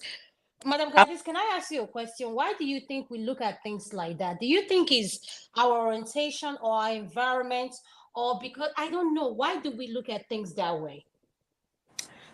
Yes, it's the orientation where we look at, we only look at the other side of it. We don't look inside to know where we can handle our situations. Like, you know that old age is for all of us. There's no way you can avoid it or you can step out of it. The only way we can look at it is for us to care more for our aged ones in our society. We don't have time for them. You go to some places, you see that some aged ones are abandoned by their loved ones. That should not be the case. They should be well taken care of. Unlike here in abroad where they are kept in home care and the rest of them, but they spend money for it. But since after the COVID, most of the people that were in home care, their children took them back home and they're taking great care of them. So I think so should be the case too in our African society, not to look at the old ones as if they have committed one crime or the other. Because there's this parable of a man that was abandoned by his son, and then when it was time also for the son, his own child took him to the same spot to drop him there. And then he now cried out and said, "No, we need to break this. If we don't, maybe your own child would also bring you down there." So right there, the son took him to the hospital, treated him. Unlike in the past, when he took his father to the forest and abandoned his dad, he told his people that that the man has passed away, not telling them that he was one who dropped him in the forest and allowed him to die carelessly. So what I'm trying to say in essence is that we should not abandon the aged in our society or even the mentally sick ones too. I think we should care more for them. And the girl child as well. Not so much is given to the girl child in African system. The girl child is being maltreated. At times you see them being raped by some uncles or some family friends, and then they're asked not to say anything out about it. They keep quiet about it. They bottle it up, and then by the time they start growing up to get married, you see them some of the things they suffered in the past will even affect them in their new homes. So let us learn how to do a lot of I won't call it research. We should give more time to this group of persons because they need our love and care. Thank you so Yeah. much. Thank you so much, Madam Gladys. I really appreciate your input and your what you stated and why we look at it the way we look at it. Mr. Steph, are you ready? If you're ready, I'll go to you, sir.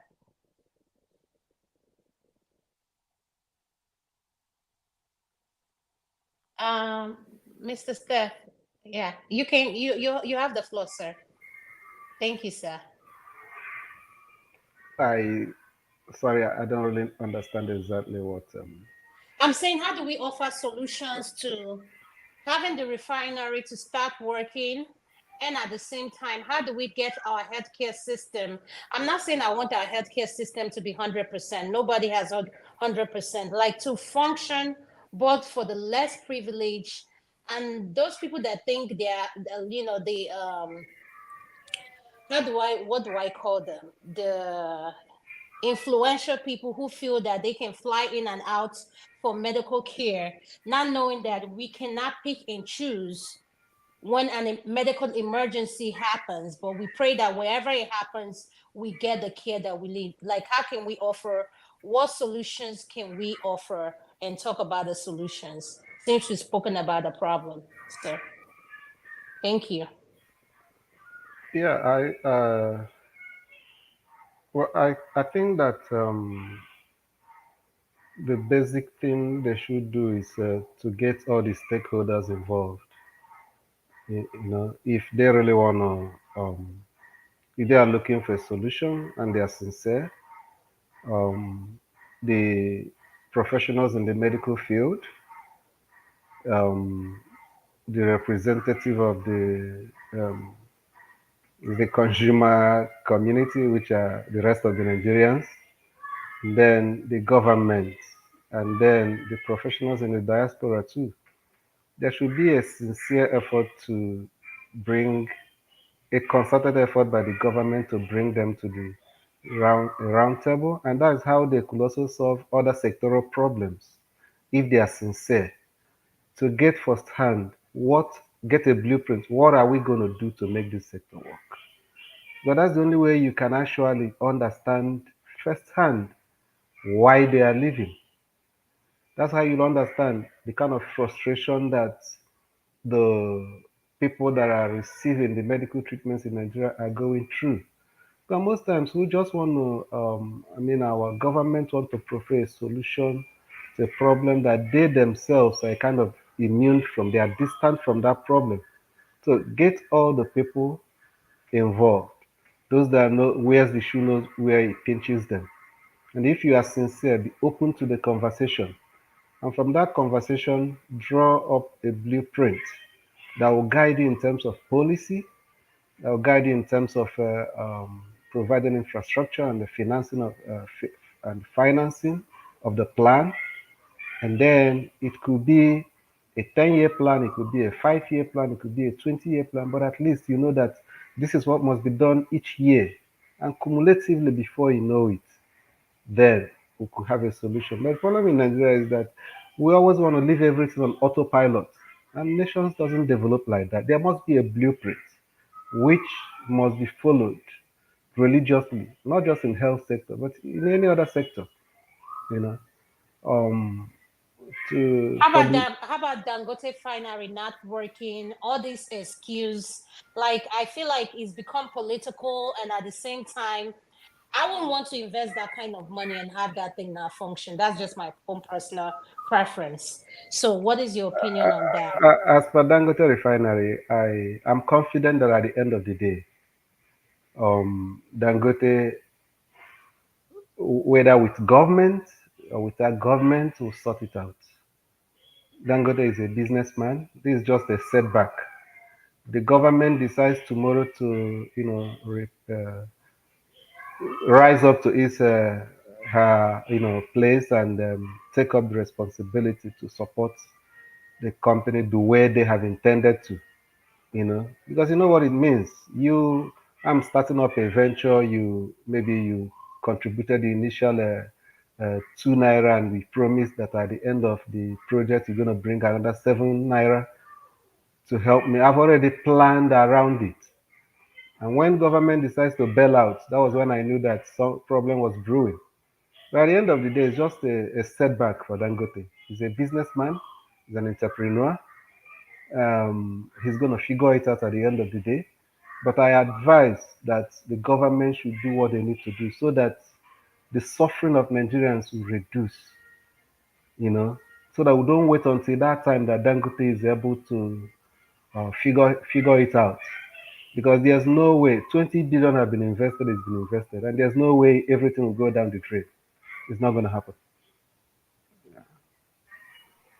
Yeah, I agree with your input, Mr. Steph. Your input was so spot on. It's been invested, it's been invested. It's just one of those things with investments, you don't get all your returns back. So I think those are one of the risks when you invest in something, you don't know whether it's going to yield the profits you intended to yield.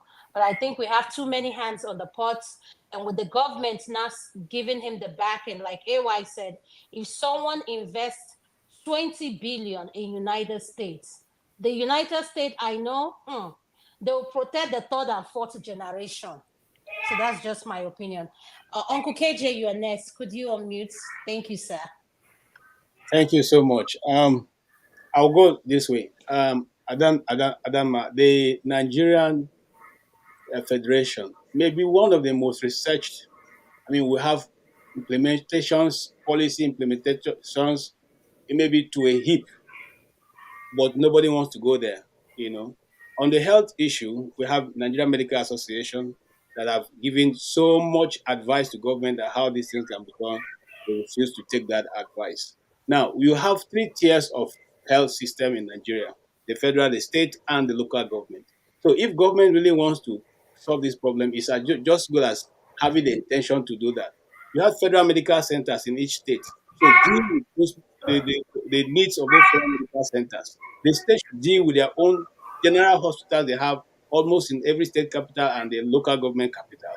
Then the local government should deal with the cottage hospitals that you have, the dispensaries and all the rest. There used to be very functional dispensaries in Nigeria before now we are growing up. You could get that in any corner of Nigeria. But today, those places have been left to cows and to goats and all the rest. Some of them have been overgrown by wheat because nobody goes to attend to those places any longer. And if that is done in just less than 6 months with a government that wants to, really impact its people, we can make a meaningful impact. On the issue of Dangote, I still say it again. You see, these people are very crafty. They led that man in a way and got him to invest, and all decided not to follow up. If not, tell me why a government that took 20% will now reduce it to 10%. And now you are even the one demarketing the business by saying it's not even up to standard. But you were there, you were watching him while he was building. You didn't tell him. You had people who are supervising from government. You didn't make that observation until it was time to go. Now you say it's not even up to standard. What do you mean by it's not up to standard? Okay, so you can see that they like the Yoruba say, the kokoro that is the vegetable is in the vegetable. That is what we have always seen. The electricity companies in Nigeria is the same thing. That is what we see. The internal people, the people who collaborate with the external people to keep making sure that Nigeria don't move forward, are the same people doing the same thing. Yesterday we talked about this a bit, and I said something interesting because I have some friends who work in the oil industry. I asked them, how long does it take a barge to load? He said no barge, especially maybe it's those small ones that can load within 12 hours, but the rest of them spend days loading. And they're in international water loading. They'll load up to 200, 300, depending on how big it is.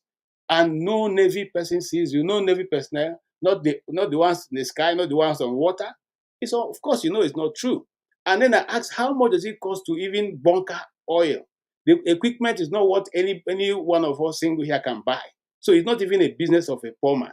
It's a business of international agencies that engage in these things. They know. The government know, the Navy know, and some of them are collaborators.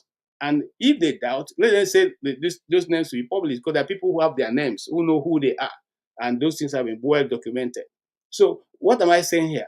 It is a deliberate attempt to keep Nigeria where it is and to keep the people where they are, because a hungry man can do nothing. All right, all you need to do is toss out some bread and just like somebody said here earlier, just give them bags of rice or less than bag of rice and sugar and all that, and they go. I mean, that is it. And the year continues. Look, they're already preparing for 2027, like I said here. And we discussed on this panel that as soon as these people come in, the next thing they will do is to fortify their hold on the country and make sure that every singular place that has power or authority or money will be manned by their own people. Look at the setup. You see what we have talked about here. And I am said I'll be. In fact, let me tell you something. I'll be shocked if we can turn it around. I'll be shocked, really, really shocked. Okay, please don't go. Don't go. Why would you say you'll be shocked? Are you saying there is no hope, or there is little to no hope? Again, there was I wanted to correct something AY said earlier on. He said he was happy that the Supreme Court judged in favor of the local government, but it's against the Nigerian Constitution, because Nigerian Constitution in section 162, subsection 6, makes a provision for local government account, joint local government account to the state. That's the constitutional provision. So for a Supreme Court of Nigeria to go against the very ground norm for which is being established, it's very funny to all of us. So you can see that this is not even a proper judgment, because they are rendering that part of the Constitution, which is a constitutional provision, that there must be a state and local government joint account. It's written there, 160, section 6. It is a constitutional provision.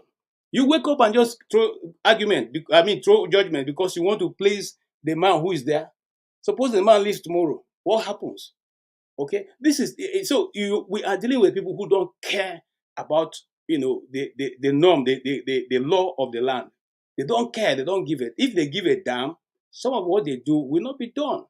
Okay, so now to your question, why are not so optimistic any longer? It's because nothing is being done with Nigeria in mind. It is always based on friendship.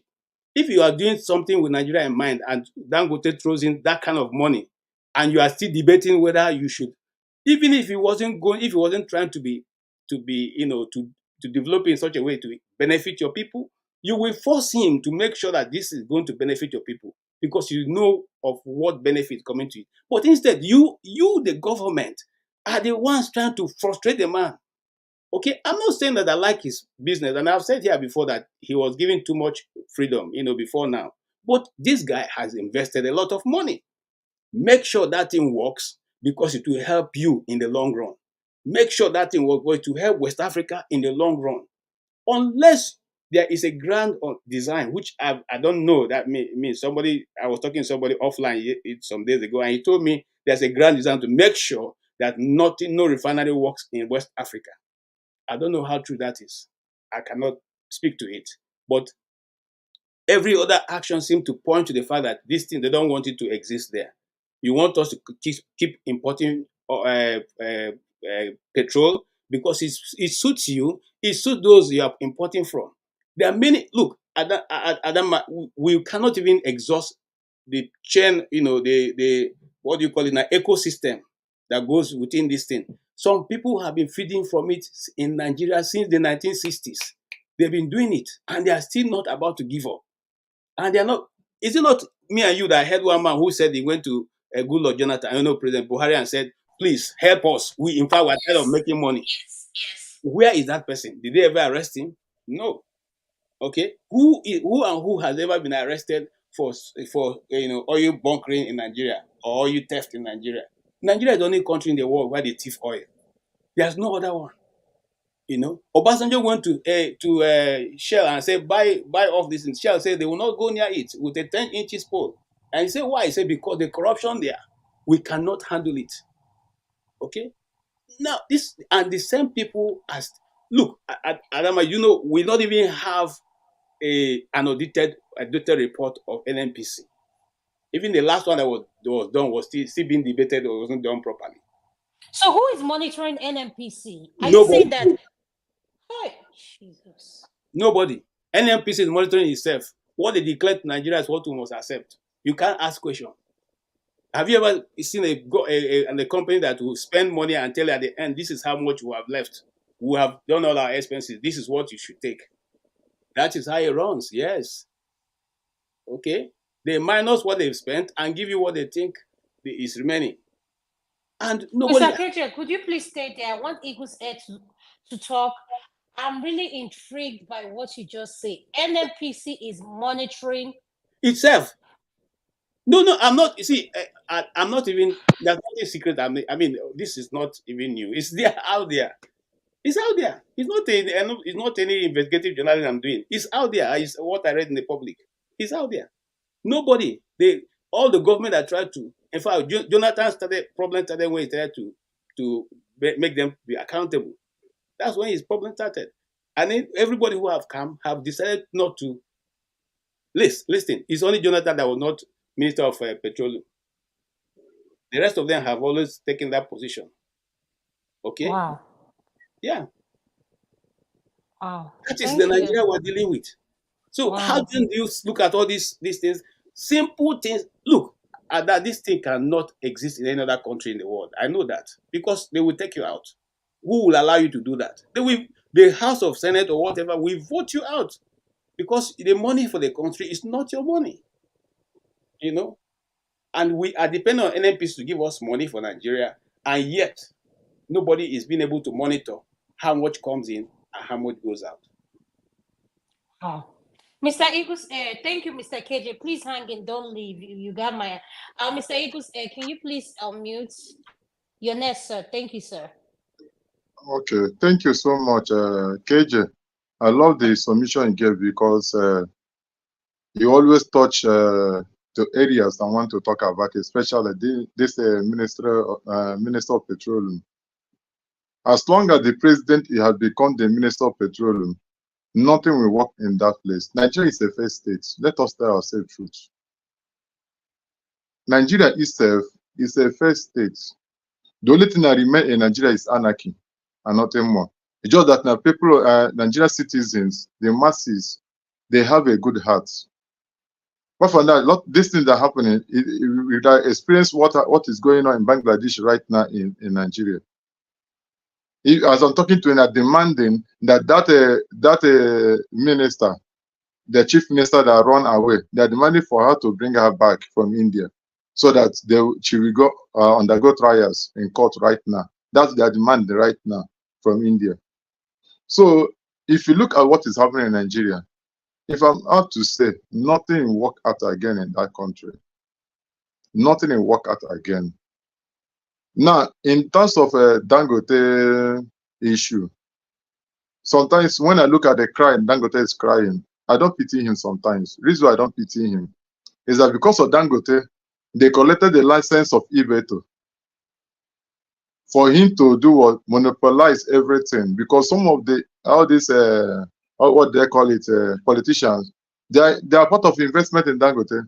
So they frustrated Ibeto so that Dangote will monopolize everything. And he got a lot of incentive. Now, another person have come now, just a little touch that they touch him, he began to cry, began to shout. I'm not the support of the government, not allow Dangote to do the right thing supposed to do.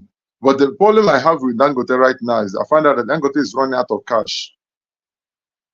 Yes, I have to be sincere. Dangote is running out of cash because if Dangote have cash, he would have gone to Angola. He would have gone to Venezuela. He would have gone to Russia. He would have gone to any other country and buy crude and come back and start refining. But because of I found that he had run out of cash, that's why he's looking for a way to make sure that he starts. Because this is a private company. He cannot say, okay, because of government had built a cement factory in Nigeria, that he's waiting for Nigeria to give him the leverages or this and that to begin to produce cement or to rice now that is raining or sugar. Because of he running out of cash, so he want to know if the government will continue to that incentive, so they start from that place. Don't be surprised if government will be able to supply him the crude he need now. Next time you heard that Dangote is exporting crude for another country. So because of the running out of cash, that's why he's crying all this thing from Nigeria to help out. If do time of Buhari, we find out that this thing now will not come out.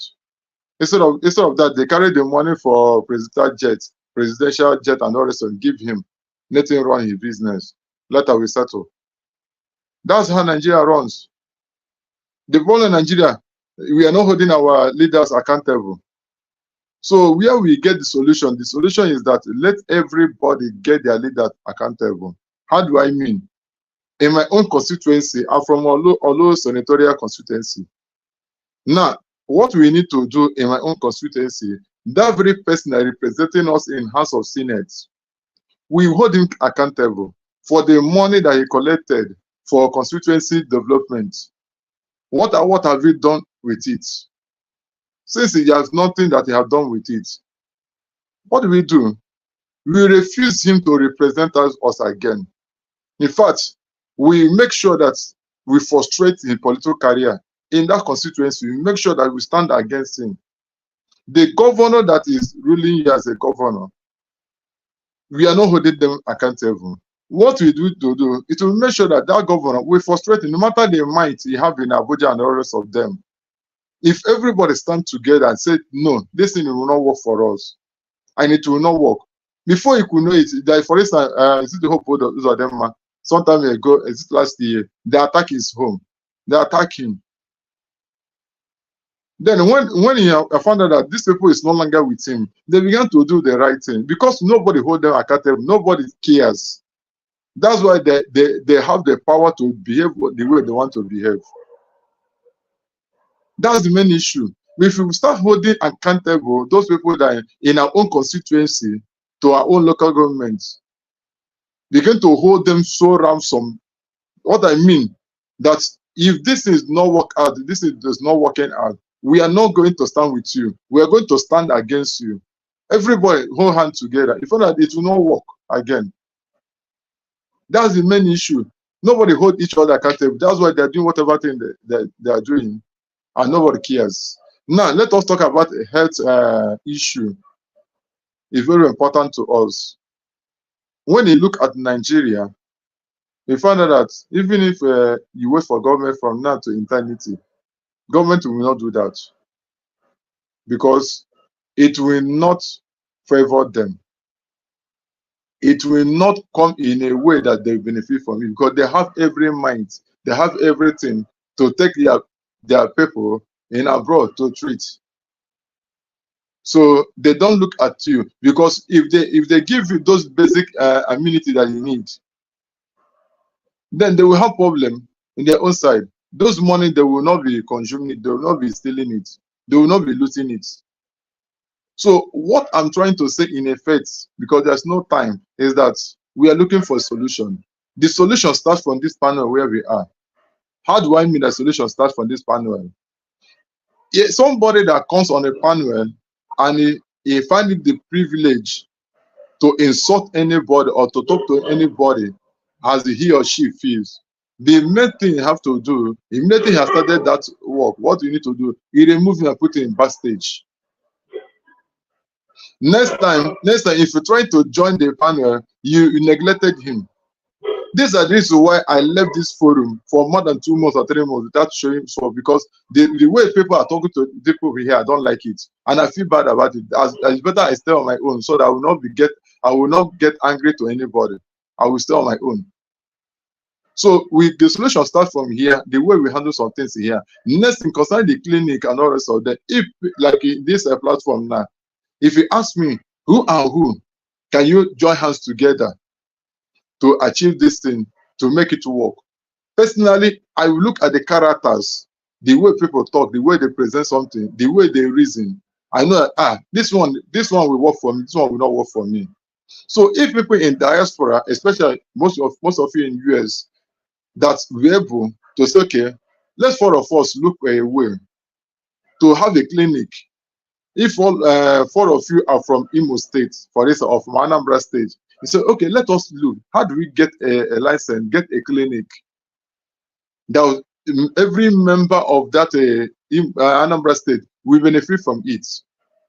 Then this thing will run, this will be checkmate by us, not by every other person. That's how Nigeria government is going right now. If you know how to handle your own solution, handle their own solution. Don't expect government to do anything. Then people in diaspora, they'll be able to gather this and say, okay, we get this hospital, we register it, we do this, we do that. Now they approve it.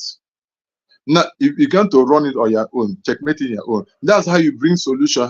That's how you bring a good hospital to your people. Like there's one boy in Idato South that based in the Dubai. One young boy, it's not up to 30 years or close to 30 years, but the guy just built a hospital in Idato South. Although he have not equipped it, they have finished the hospital, and he said that the reason why he built this hospital is that people within that village, when there is an emergency or anything that happens, they have a good hospital where they will go and lay hand on it. Have you seen the kind of initiative he initiated? But if other people, especially in America, wherever in our diaspora, can join hands together, say, let us do this thing. We run it on our own. We register it.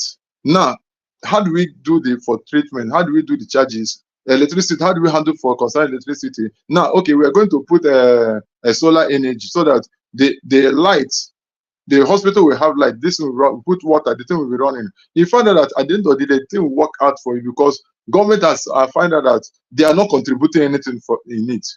So they will not say this will not run. No. The people in that environment will begin to benefit that. And anybody, any politician within that environment want to stand against the hospital, if the community itself will start and begin to fight themselves, not yourself. because they're benefiting good from it. But after saying all these things, we are not able to make a step to make sure we establish so and so thing. In fact, at the end of everything ends here. It ends on paper. So let us look inward.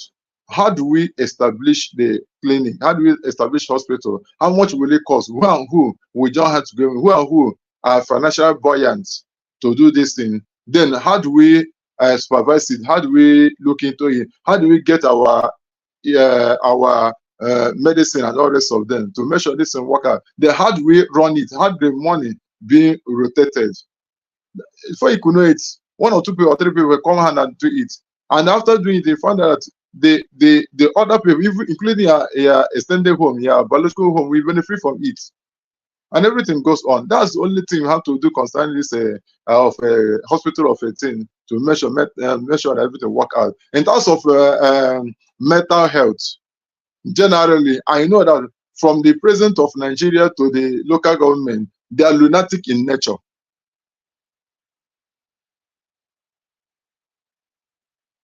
They are very, very lunatic in nature. Because anybody, if you want... No, Mr. Eagle said that's a big statement to make. Yes. Look at what is going on. I'm Okay. laughing. But, I'm sorry. Yeah, look at the way the senior president used to talk. So number third citizen in Nigeria will open his mouth and say something anyhow. Even you say, you've got to ask yourself, this man, is it okay?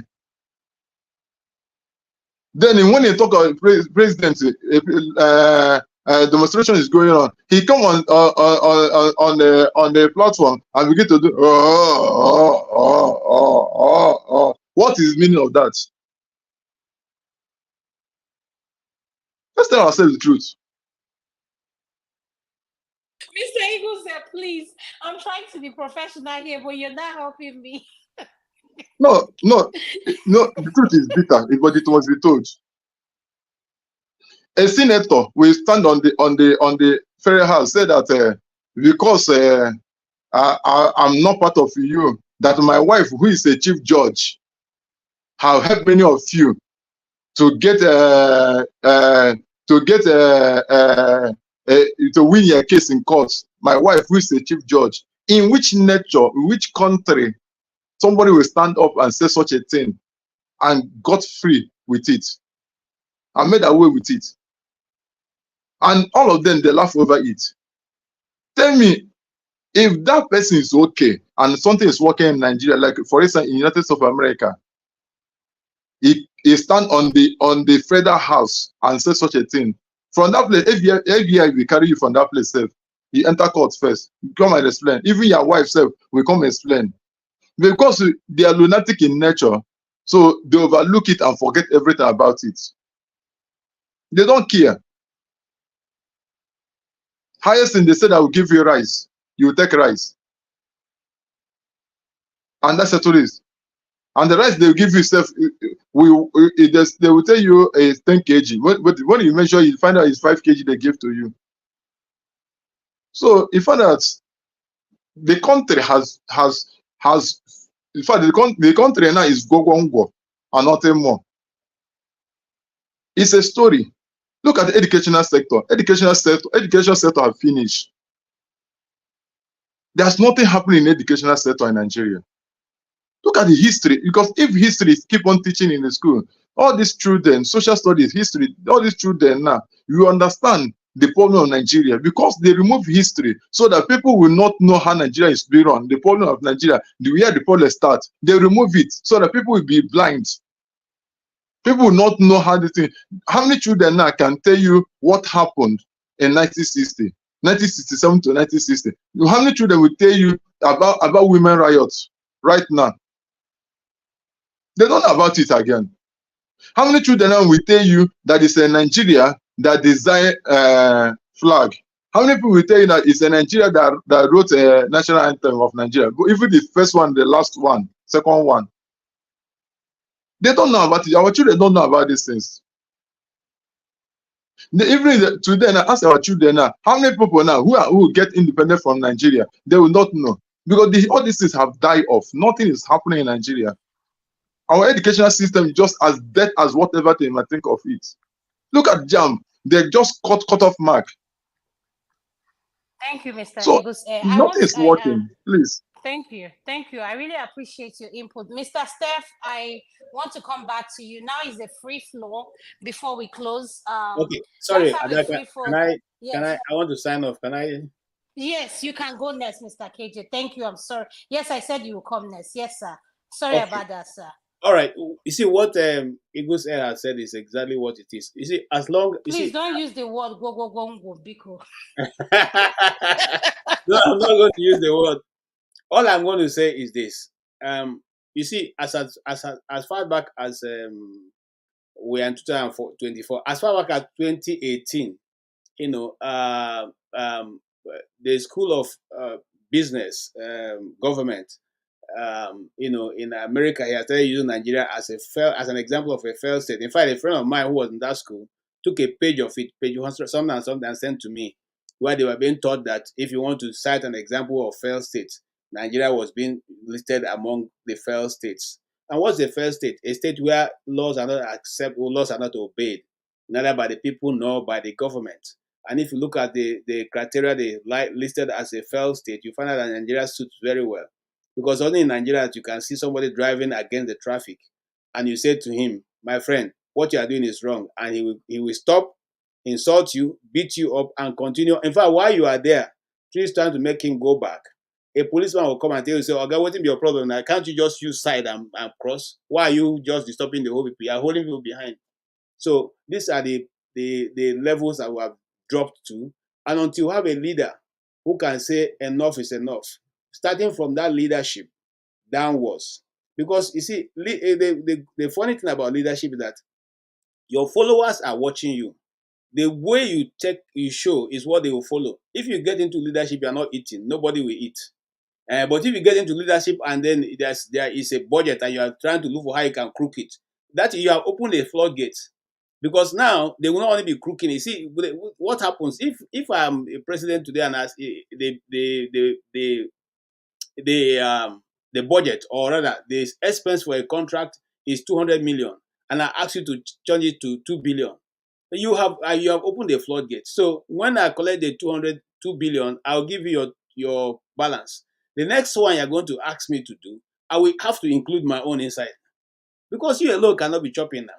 This is the same reason why I refuse to work for government, because you see, the thing is that you are in a system where everybody is doing the same thing. It will be difficult for you not to do what they are doing. So the best thing is to protect yourself by keeping yourself away from the system. Because if you are in a system and not following them to do what they do, they will now frustrate you. You are neither not going to be promoted, or they find a way to post you to a place where your life will be so miserable. So now, that leadership that is yet to stand on the side of law in Nigeria has not come. That leadership that is going to stand in the side of the people who have not come.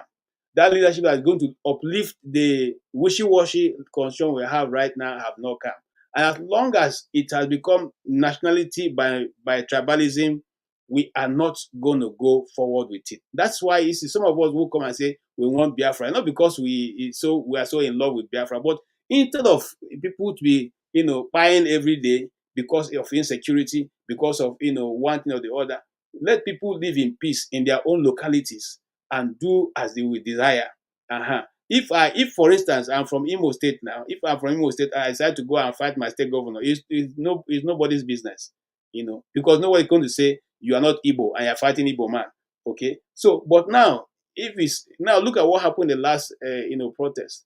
Some people already rose up to say it's because it's Tinubu. Why didn't they do it when Buhari was there? If tomorrow an Igbo man is there, they'll say it's because an Igbo man. Why didn't you do it when Tinubu was there? What people think in that term, and the government itself has refused to come to understand that Nigeria we are first ethnic nationalities before we are nationalities of a nation. And as long as we keep refusing that, we are not going anywhere. There's a time, and I'll round up with this. There was a time Nnamdi Azikiwe was discussing with one of the northern leaders. I don't want to call his name, but I can call Nnamdi Azikiwe's name. And he said to him, Nnamdi Azikiwe said, let's forget our differences and build a nation. He said, no, let us not forget our differences, because you are an Igbo man and I'm a Hausa man. So we can never think the same, we can never behave the same, but we can always keep our differences and try to build a nation. In other words, it's telling you that, look, this thing you are talking about is not going to work. Let us all keep our differences, but let's know that we are a people of one nation.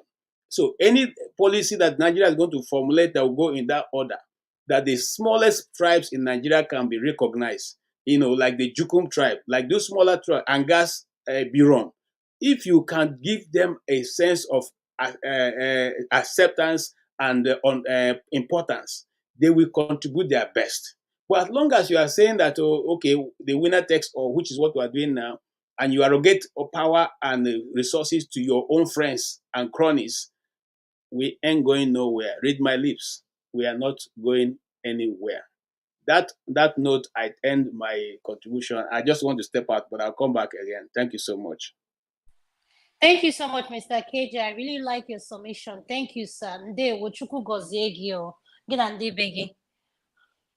Thank you, sir.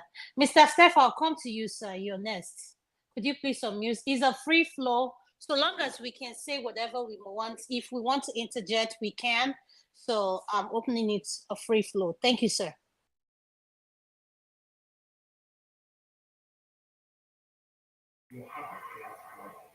Yeah, thank you, Adam. My environment.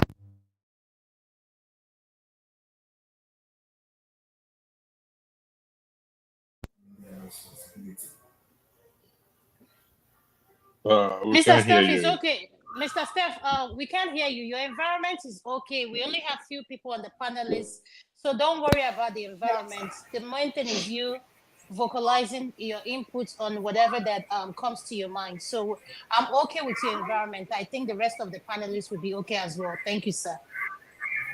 All right. Thank you. I don't really have much to say. Nigeria is a land of promise, and most times what keeps somebody like me awake at night is because most of the things that we are clamoring for in that country, they are really not things that are difficult to do. You understand? If it is something that is difficult to do, then we'll know. But it just takes some few people who have the opportunity to decide, okay, to say, okay, enough is enough. Let us make sacrifices for tomorrow. I don't think it's too much to ask of. But they don't want to make that sacrifice. They don't want. It's only in Nigeria you see people stealing what they don't even need. It's only in Nigeria people stealing from themselves. Just like the Dangote refinery that we talked about before. How can somebody be sabotaging himself? Because when you look at it, it's nothing but pure self-sabotage. I have an investment in pastor's company, and I'm working against the company taking off. What does that tell you? A country have an investment in a company, and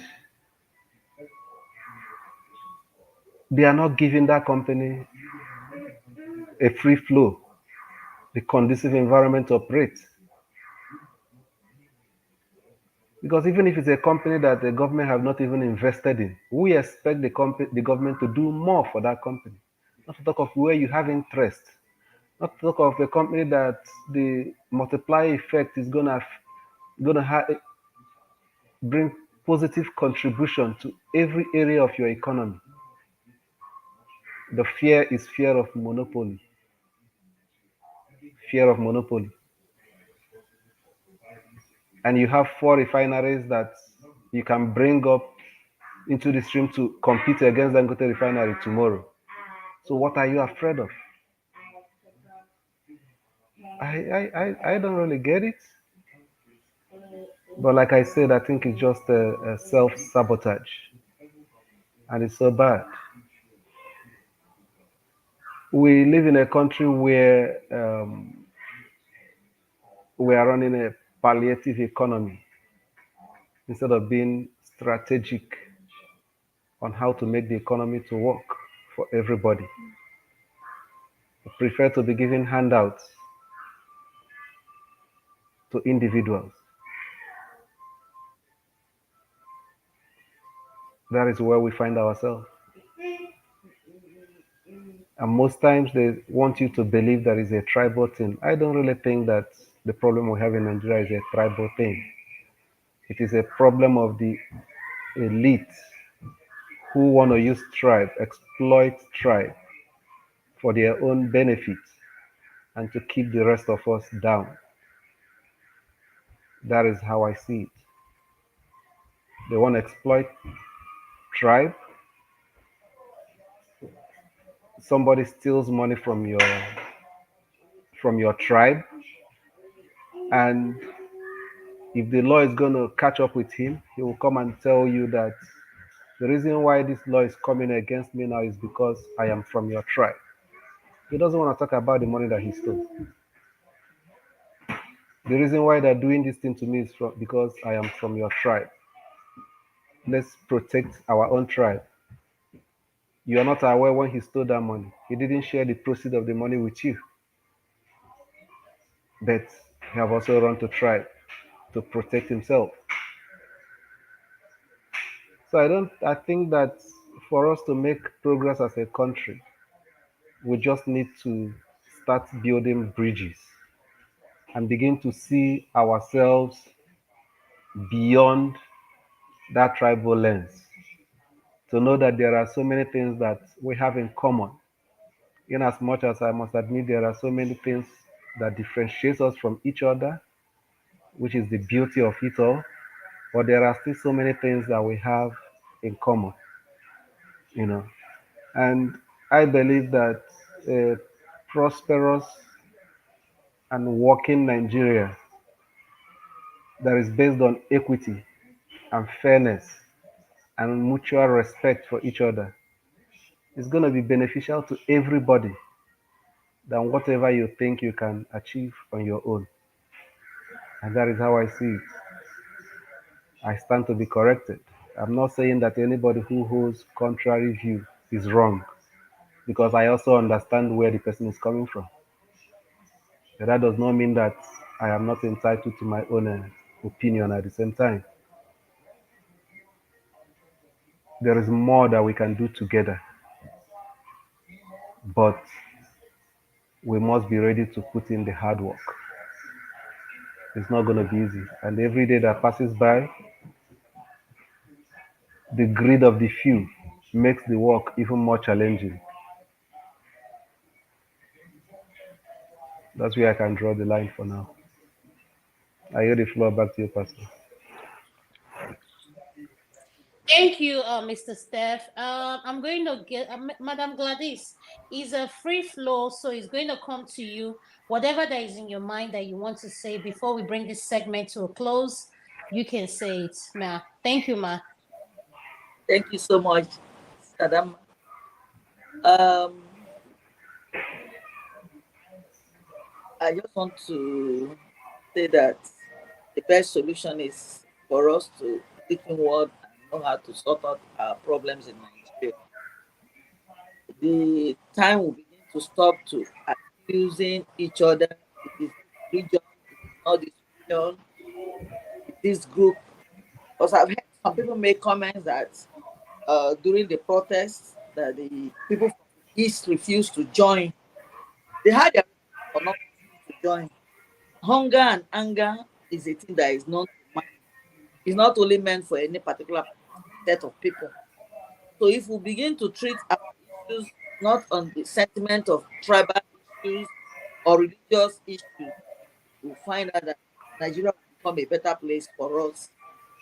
The moment we actually remove these two, religion, tribal sentiment, we find that we go far, because in the past, people have been giving just The elections were finished sometime in November, and we wrote to sorry. People should be given equal treatment. We should come together, work out the solutions to how we can stay as an entity. Though some people are agitating that a step will go this way or we don't go this way. If it is the will of God that such a thing will take place, it will take place. But if it's not His will, that God still wants us to remain as a nation, no matter the setbacks and the problems, things will still eventually turn out to be right for us. Thank you so much. Thank you so much, Ma. I really appreciate your input. Mr. Eagles Air is up to you. Is your next. Thank you, sir. Yeah, thank you, Adama. I thought the pastor supposed to say something, but probably Pastor. Yeah, Thank no, you he's a for the. moderator, so he's a moderator. Okay. He'll be last. Yes. Please, there's something impression I want to put in our minds. There are some things that will happen in Nigeria. We leave God aside. Sorry to say this thing, because it's not God will come and elect a presidential this election for us. It's not God will come and fix our judiciary. It's not God will come and fix our hospitals. It's not God will come and build the road for us. It's we that God has given us power. He said that He has given us the authority. He has given us dominion over the earth. So the earth now, God has given us dominion. He has given us the power to do the right thing and we're supposed to do at the right time. So the issue, the problem is that now, are we ready to do the right thing we're supposed to do? Are we ready to tell ourselves the truth? Are we ready to respect the right thing we're supposed to respect? Are we ready to follow the right thing we're supposed to follow? Are we ready to buy the right idea that comes for us to move forward? Are we ready to make sure that what He has given to us, we do it, handle it properly? Are we ready to say no where we're supposed to say no and say yes where we're supposed to say yes? If we are not ready for all these things, we are not ready to make our place, our environment, to be a better place. And this is what is happening in Nigeria. The elites, they are not ready to make things work out in Nigeria because all these things are working out for them. Only few people handle everything. Nobody talk about Zamfara State too. Nobody talk about Zamfara. The gold they are removing from Zamfara State, day in, day out. Some nation, some country use it to build themselves. So today, nobody talk about Zamfara State too. The kind of gold that is coming out from that place. Nobody give account of it. So you can find out that in terms of Zamfara State, some people are used, some politicians have used to settle themselves, and it's over. The way they use an NNPC, PLC to settle themselves. It's here that I heard that Tinubu and his family owns a refinery in Malta. Then how do you expect Tinubu, who has a refinery in Malta, to allow Dangote refinery to function so that his own business will go down? It's not possible. So who is going to probe him? There is against the law. In most of the nations, if you steal money and run to the nation will protect you and they collect the money and invest it in the country and make sure the money become viable in a country. Even no matter how tedious it is, they will say, let us handle the matter by ourselves. The highest they put it inside prison for 6 months, you come out. That all investment remains in your name.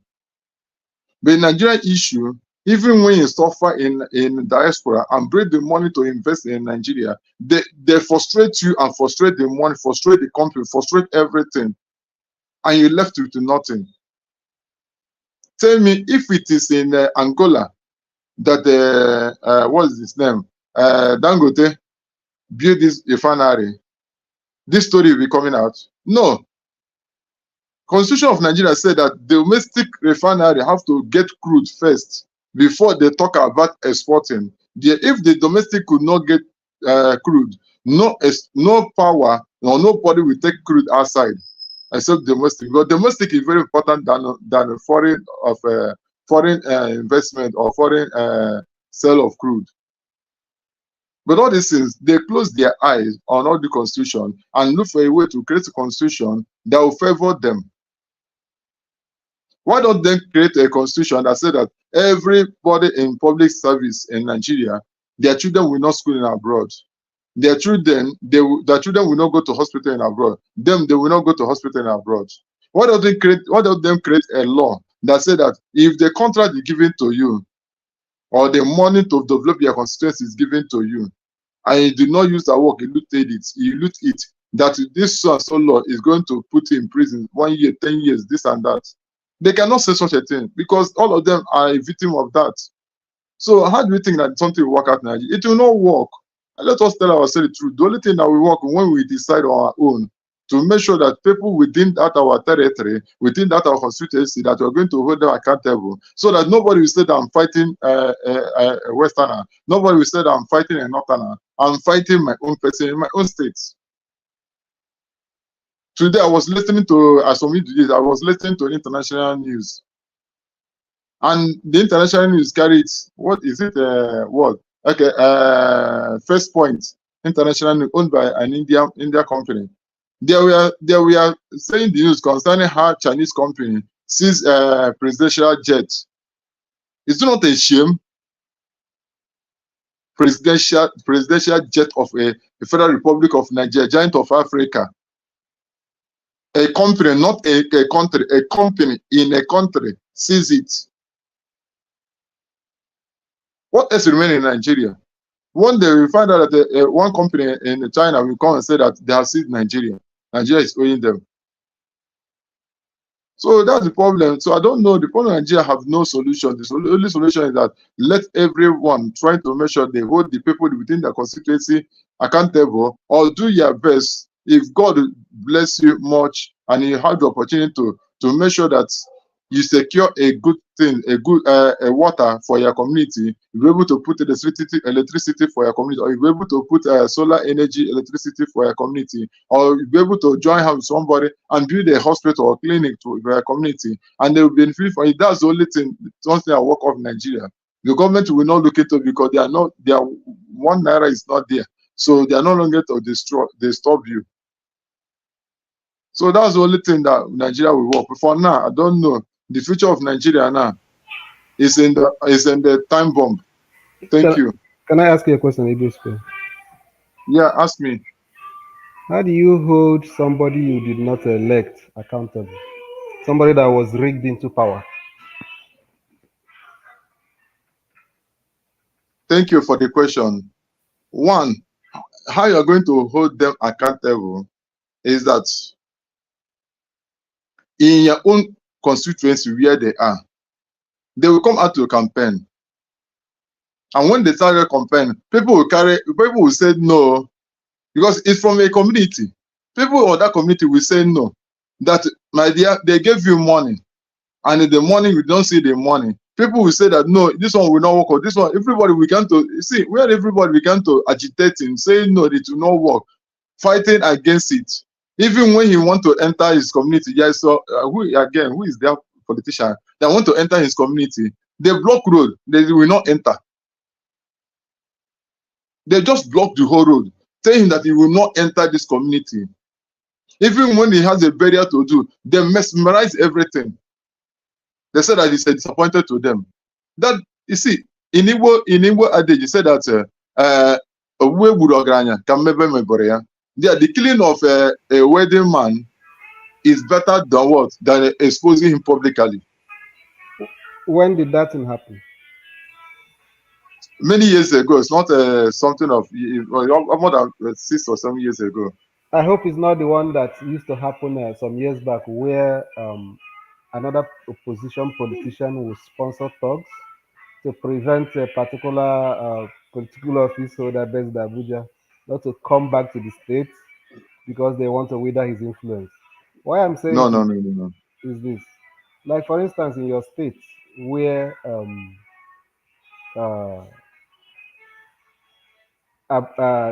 Abuja gave somebody governorship, and you are accountable to people that gave you power, how do you begin to hold such person accountable?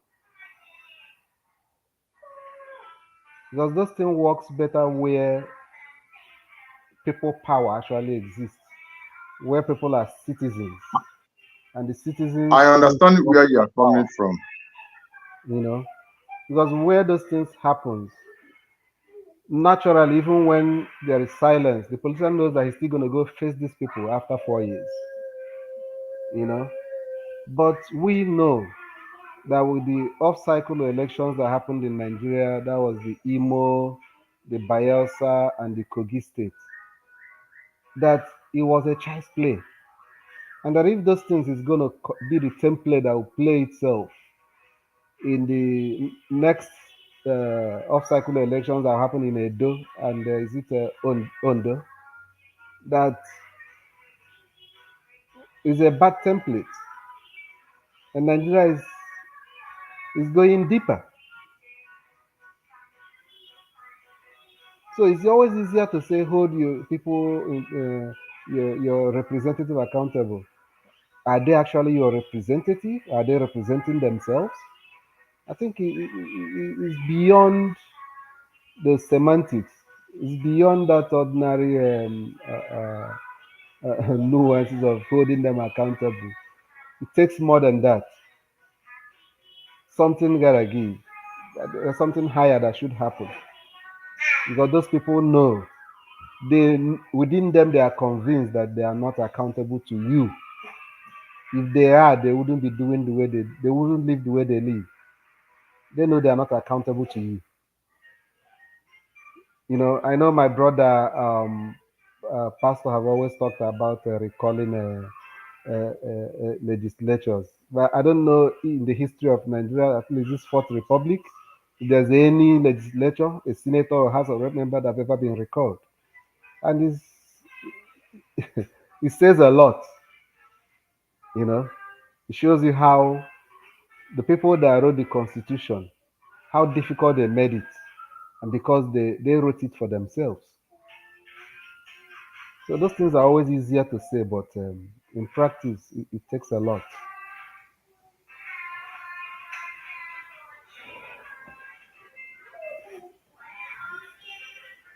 Thank you very much. I would like to thank every one of you particularly. I'd like to thank Adama for our moderation or moderating it. It's been you've been a breath of fresh air on this platform, and you brought yourself on top. You brought some life into this platform, and whether people like it or not, they will accept change. Some people don't like change. They want to remain in that same place they are. So again, I'd like to thank those who are on the platform, on the comment section, those who have super chatted. Dr. Alexandra Gomez, thank you very much for your super chat. One man went to more. Also, thank you for your super chat. Topel, our own Topel, thank you for your super chat as well. To Dan Anthony, your super chat is also acknowledged and appreciated. Everyone in the comment section, again, I'd like to thank you all for being part of the panelists that came in. I would like to thank you all for your contribution.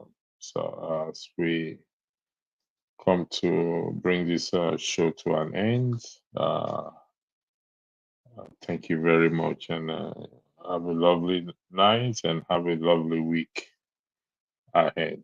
Thank you very much. God bless you.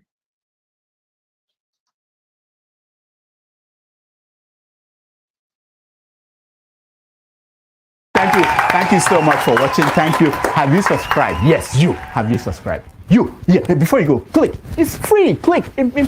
Just that's it. Have you subscribed? You're laughing. Have you subscribed? Have you subscribed? Thank you. Thank you. Thank you. Hey, madam, thank you so much. I can see you. I can see you. We have to get to 100,000 subscribers. By the end of the year, how are we going to do that if you don't subscribe? Yes, you. Yes, you're about to click off. Why? Have you subscribed? It's free. If you don't, ask your son, ask your daughter how to. Just one click. Thank you. Thank you. I see you. Aha! Thank you very much. Thank you very much. I'll see you tomorrow. Hello, my people. LEMFI, the International Money Transfer Service, is here to provide you with a simple and efficient money transfer experience with no fees and the best rate in the industry. If you are in the US, UK, and Canada, LEMFI is here to serve you and help you transfer money to over 21 countries. In all ramifications, they are better than their competitors. We at the Dr. Damages Show are happy to partner with them to satisfy your needs. To that end, anyone who signs up with them using the referral code DOCTOR will get $30 cash back the first time you send $100 or more.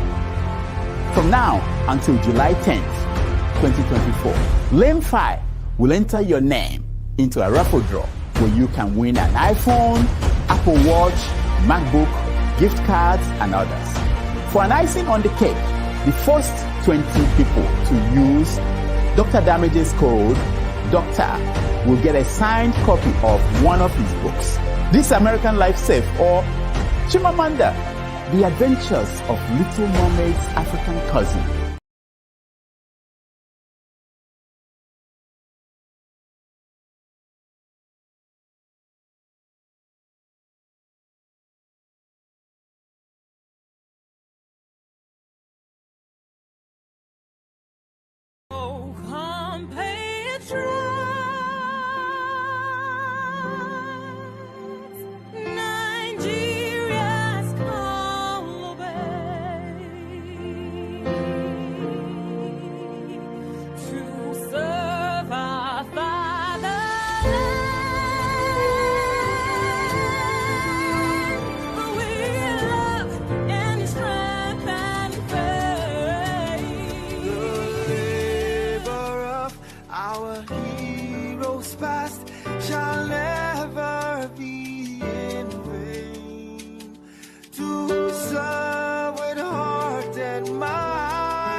Bound in freedom, peace, and unity. Hey, that's so. Oh, yeah. Arise, oh, compatriots. Nigeria, call obey to serve our fatherland with love and strength and faith. The labor of our heroes past shall never be in vain. To serve without our might, one nation bound in freedom, in freedom, in freedom, peace and unity. Arise, my people, arise, my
bound in freedom, peace, and unity. Hey, that's so. Oh, yeah. Arise, oh, come. compatriots. Nigeria call obey to serve our fatherland with love and strength and faith. The labor of our heroes past shall never be in vain. To serve with heart and might, one nation bound